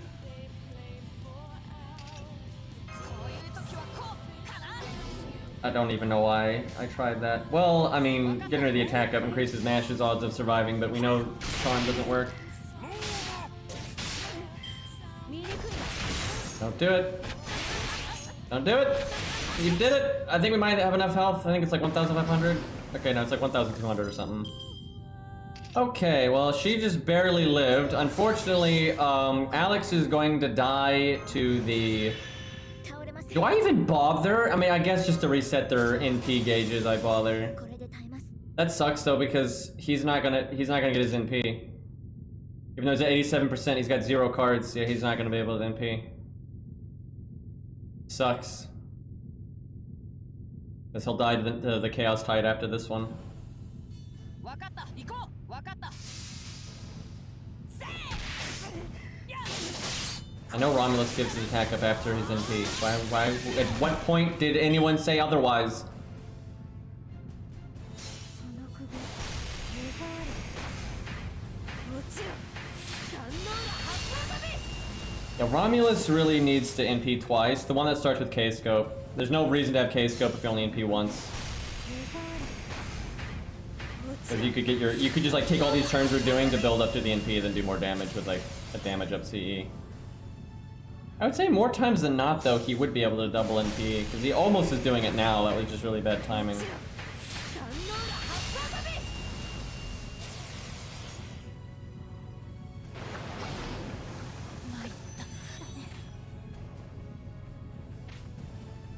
I guess I could give him the guts, but then you whiff the Buster Up. I mean, if he gets his NP, it's worth more than the Buster Up is. The only way that works is if Ushi doesn't attack him.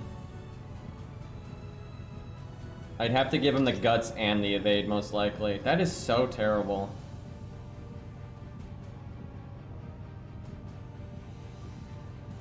Is it worth it? I think it is. I think we gotta make sure we get it.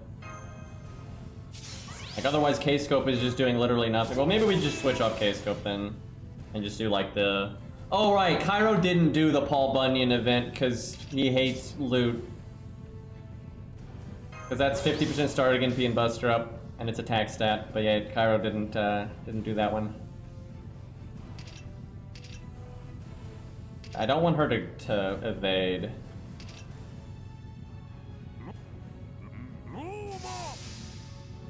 You didn't pick a free 4-star? It's true, but I got the CE. Also, I got the ticket. I just didn't use it. 殺してしまう She fucking evaded when she took no damage. Thanks, game.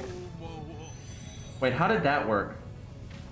Oh, the guts wears off. It's because it happens on the next turn. That's so dumb. Yeah, it happens on the next turn. Well, I think we stick with K-Scope then, and we just try to somehow double NP, but, cause like, there is no reason to bring K-Scope if you don't double NP. There's, like, he obviously has enough survivability to get to the first NP without it, so if you're only NPing once, damage is better. But, like, if he can double NP, it's super worth.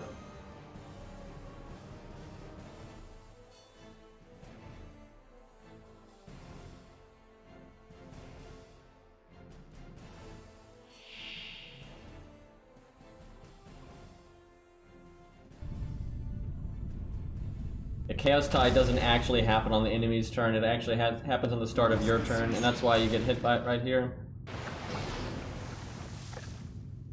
Okay, this is the other Romulus. This is basically the same team, though. It's just now we gotta start from scratch. So I guess Rainbow Chain. I could have done Kid Gill's NP gain skill there. It's probably not gonna matter though, because Romulus is gonna take a second. So I don't mind Chaos Tide if there's no Earthquake, but Chaos Tide and an Earthquake, especially on like a weaker account, is just, it is so lame.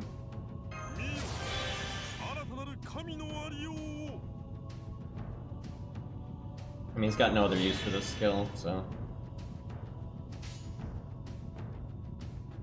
Rainbow Chain again.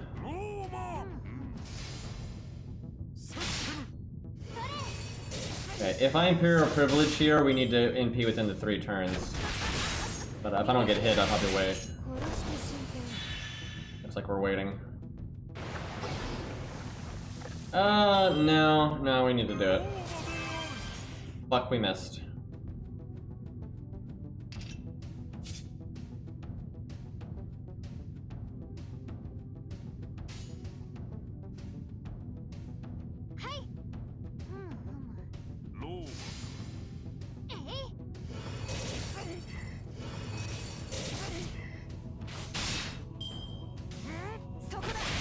There's so much RNG in this fight. There's no RNG in it though if you like a super strong account, because you can just one turn Ushi, like it's not even hard to do that. But if you're fighting it like legit like this, there's so much RNG. Because it's not just the Earthquake, which obviously that's a lot of RNG, but it's all the like, you know, who does Ushi hit, do you get your NP in time, like it's so much RNG. Okay, I think I have to do this.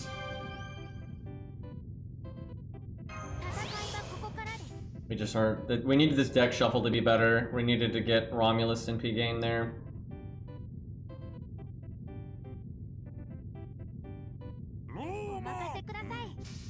I should have done Kid Gill's quick card first, just so the quick card of Romulus had a chance to crit, so that's more NP gain. Well, this isn't gonna work. I mean, there's not getting the NP that we need. Now our shit's gonna wear off, I think. Wow, he didn't even get the art card in this hand. It's in the 3rd fucking hand. Dude, it's so dumb. It's just like, I could not have been any slower on the NP gain. I think we had our art card in the 1st hand, and then we had it in the 3rd hand. So we had no more NP gain until turn 6. Like, if it was in hand 1 or 2, it would have been fine.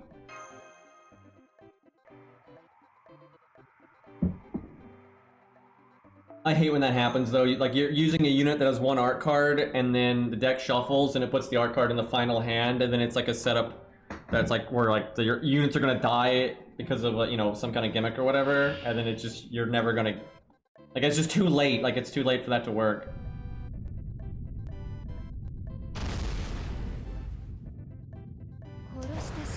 Well, that's not amazing, but could be worse.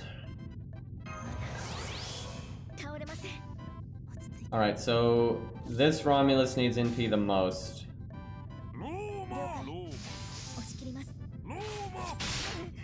Now, NP on the same turn is great, but we don't got time for that because the other Romulus needs to NP twice.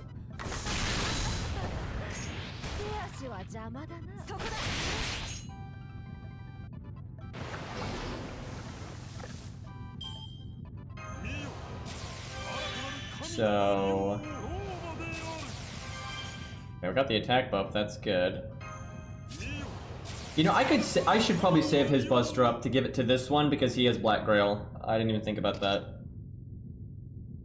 Yeah, that'd have been better.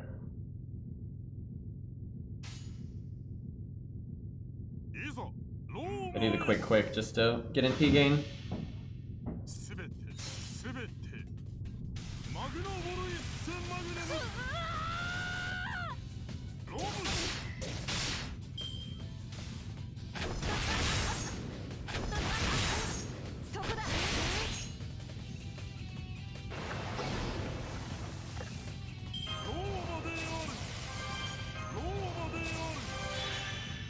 Okay.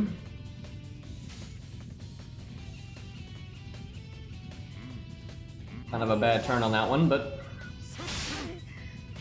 somehow this setup is worse than the first one.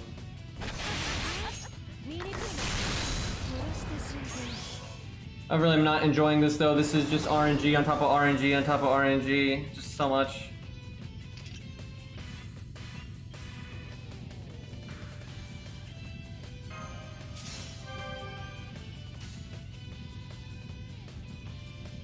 Okay, definitely a rainbow chain here. The back Romulus is not looking very likely to MP twice.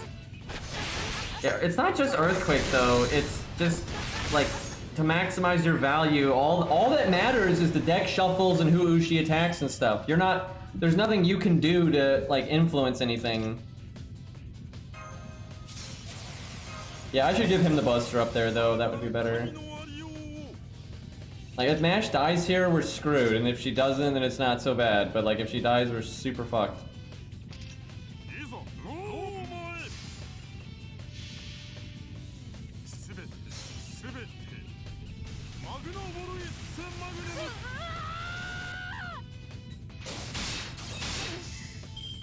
Okay, well, he's got his NP, that's good.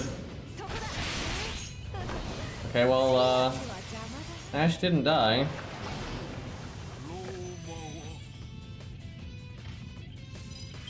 Now, Billy could just... Well, I don't know if he'd kill her or not. Let me... Hold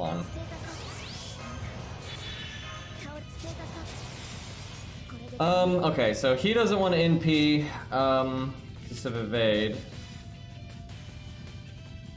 Billy might not want to NP that one just because of, like, overkill. We don't want to waste that much single target damage, I'm thinking. However, he could just straight kill her. Because he's got a Brave Chain. Nah, especially we don't want like AoE damage to whiff, so. However, I could have Billy NP this back one right now. That's pretty good actually, because we can rainbow. Okay.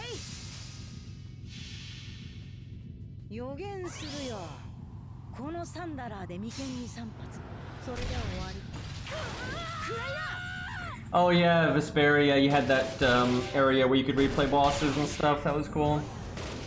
Also the updated version, right, you had like you had those skills they added, like Lone Wolf, where you didn't have to make your party size, the maximum party size if you didn't want to and stuff like that. It was great.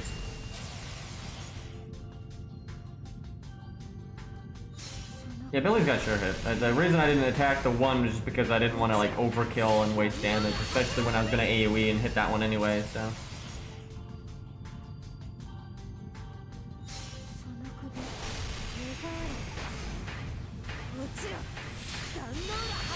Remember when Corrupted Ushi had the day one Ushi model? Remember that? Okay.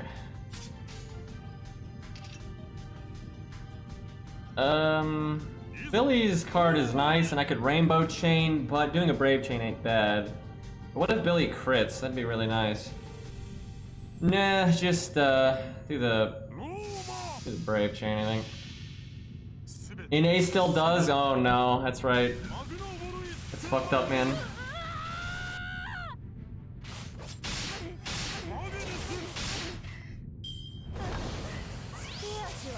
Another evade there. Fine in this context, though. Ash is going to die. It is what it is. Okay, Romulus is going to die now.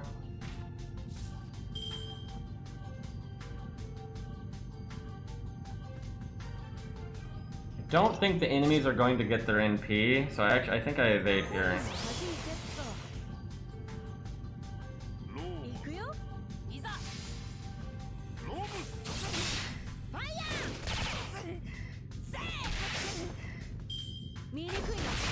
Okay, like hit Alex, but don't like crit him. Okay, or just don't hit him at all.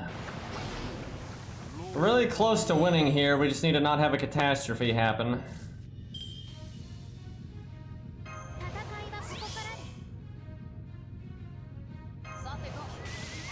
Like, if we get our NPs, we win. I'm about to evade Alex because, oh my god, if he dies. We wait.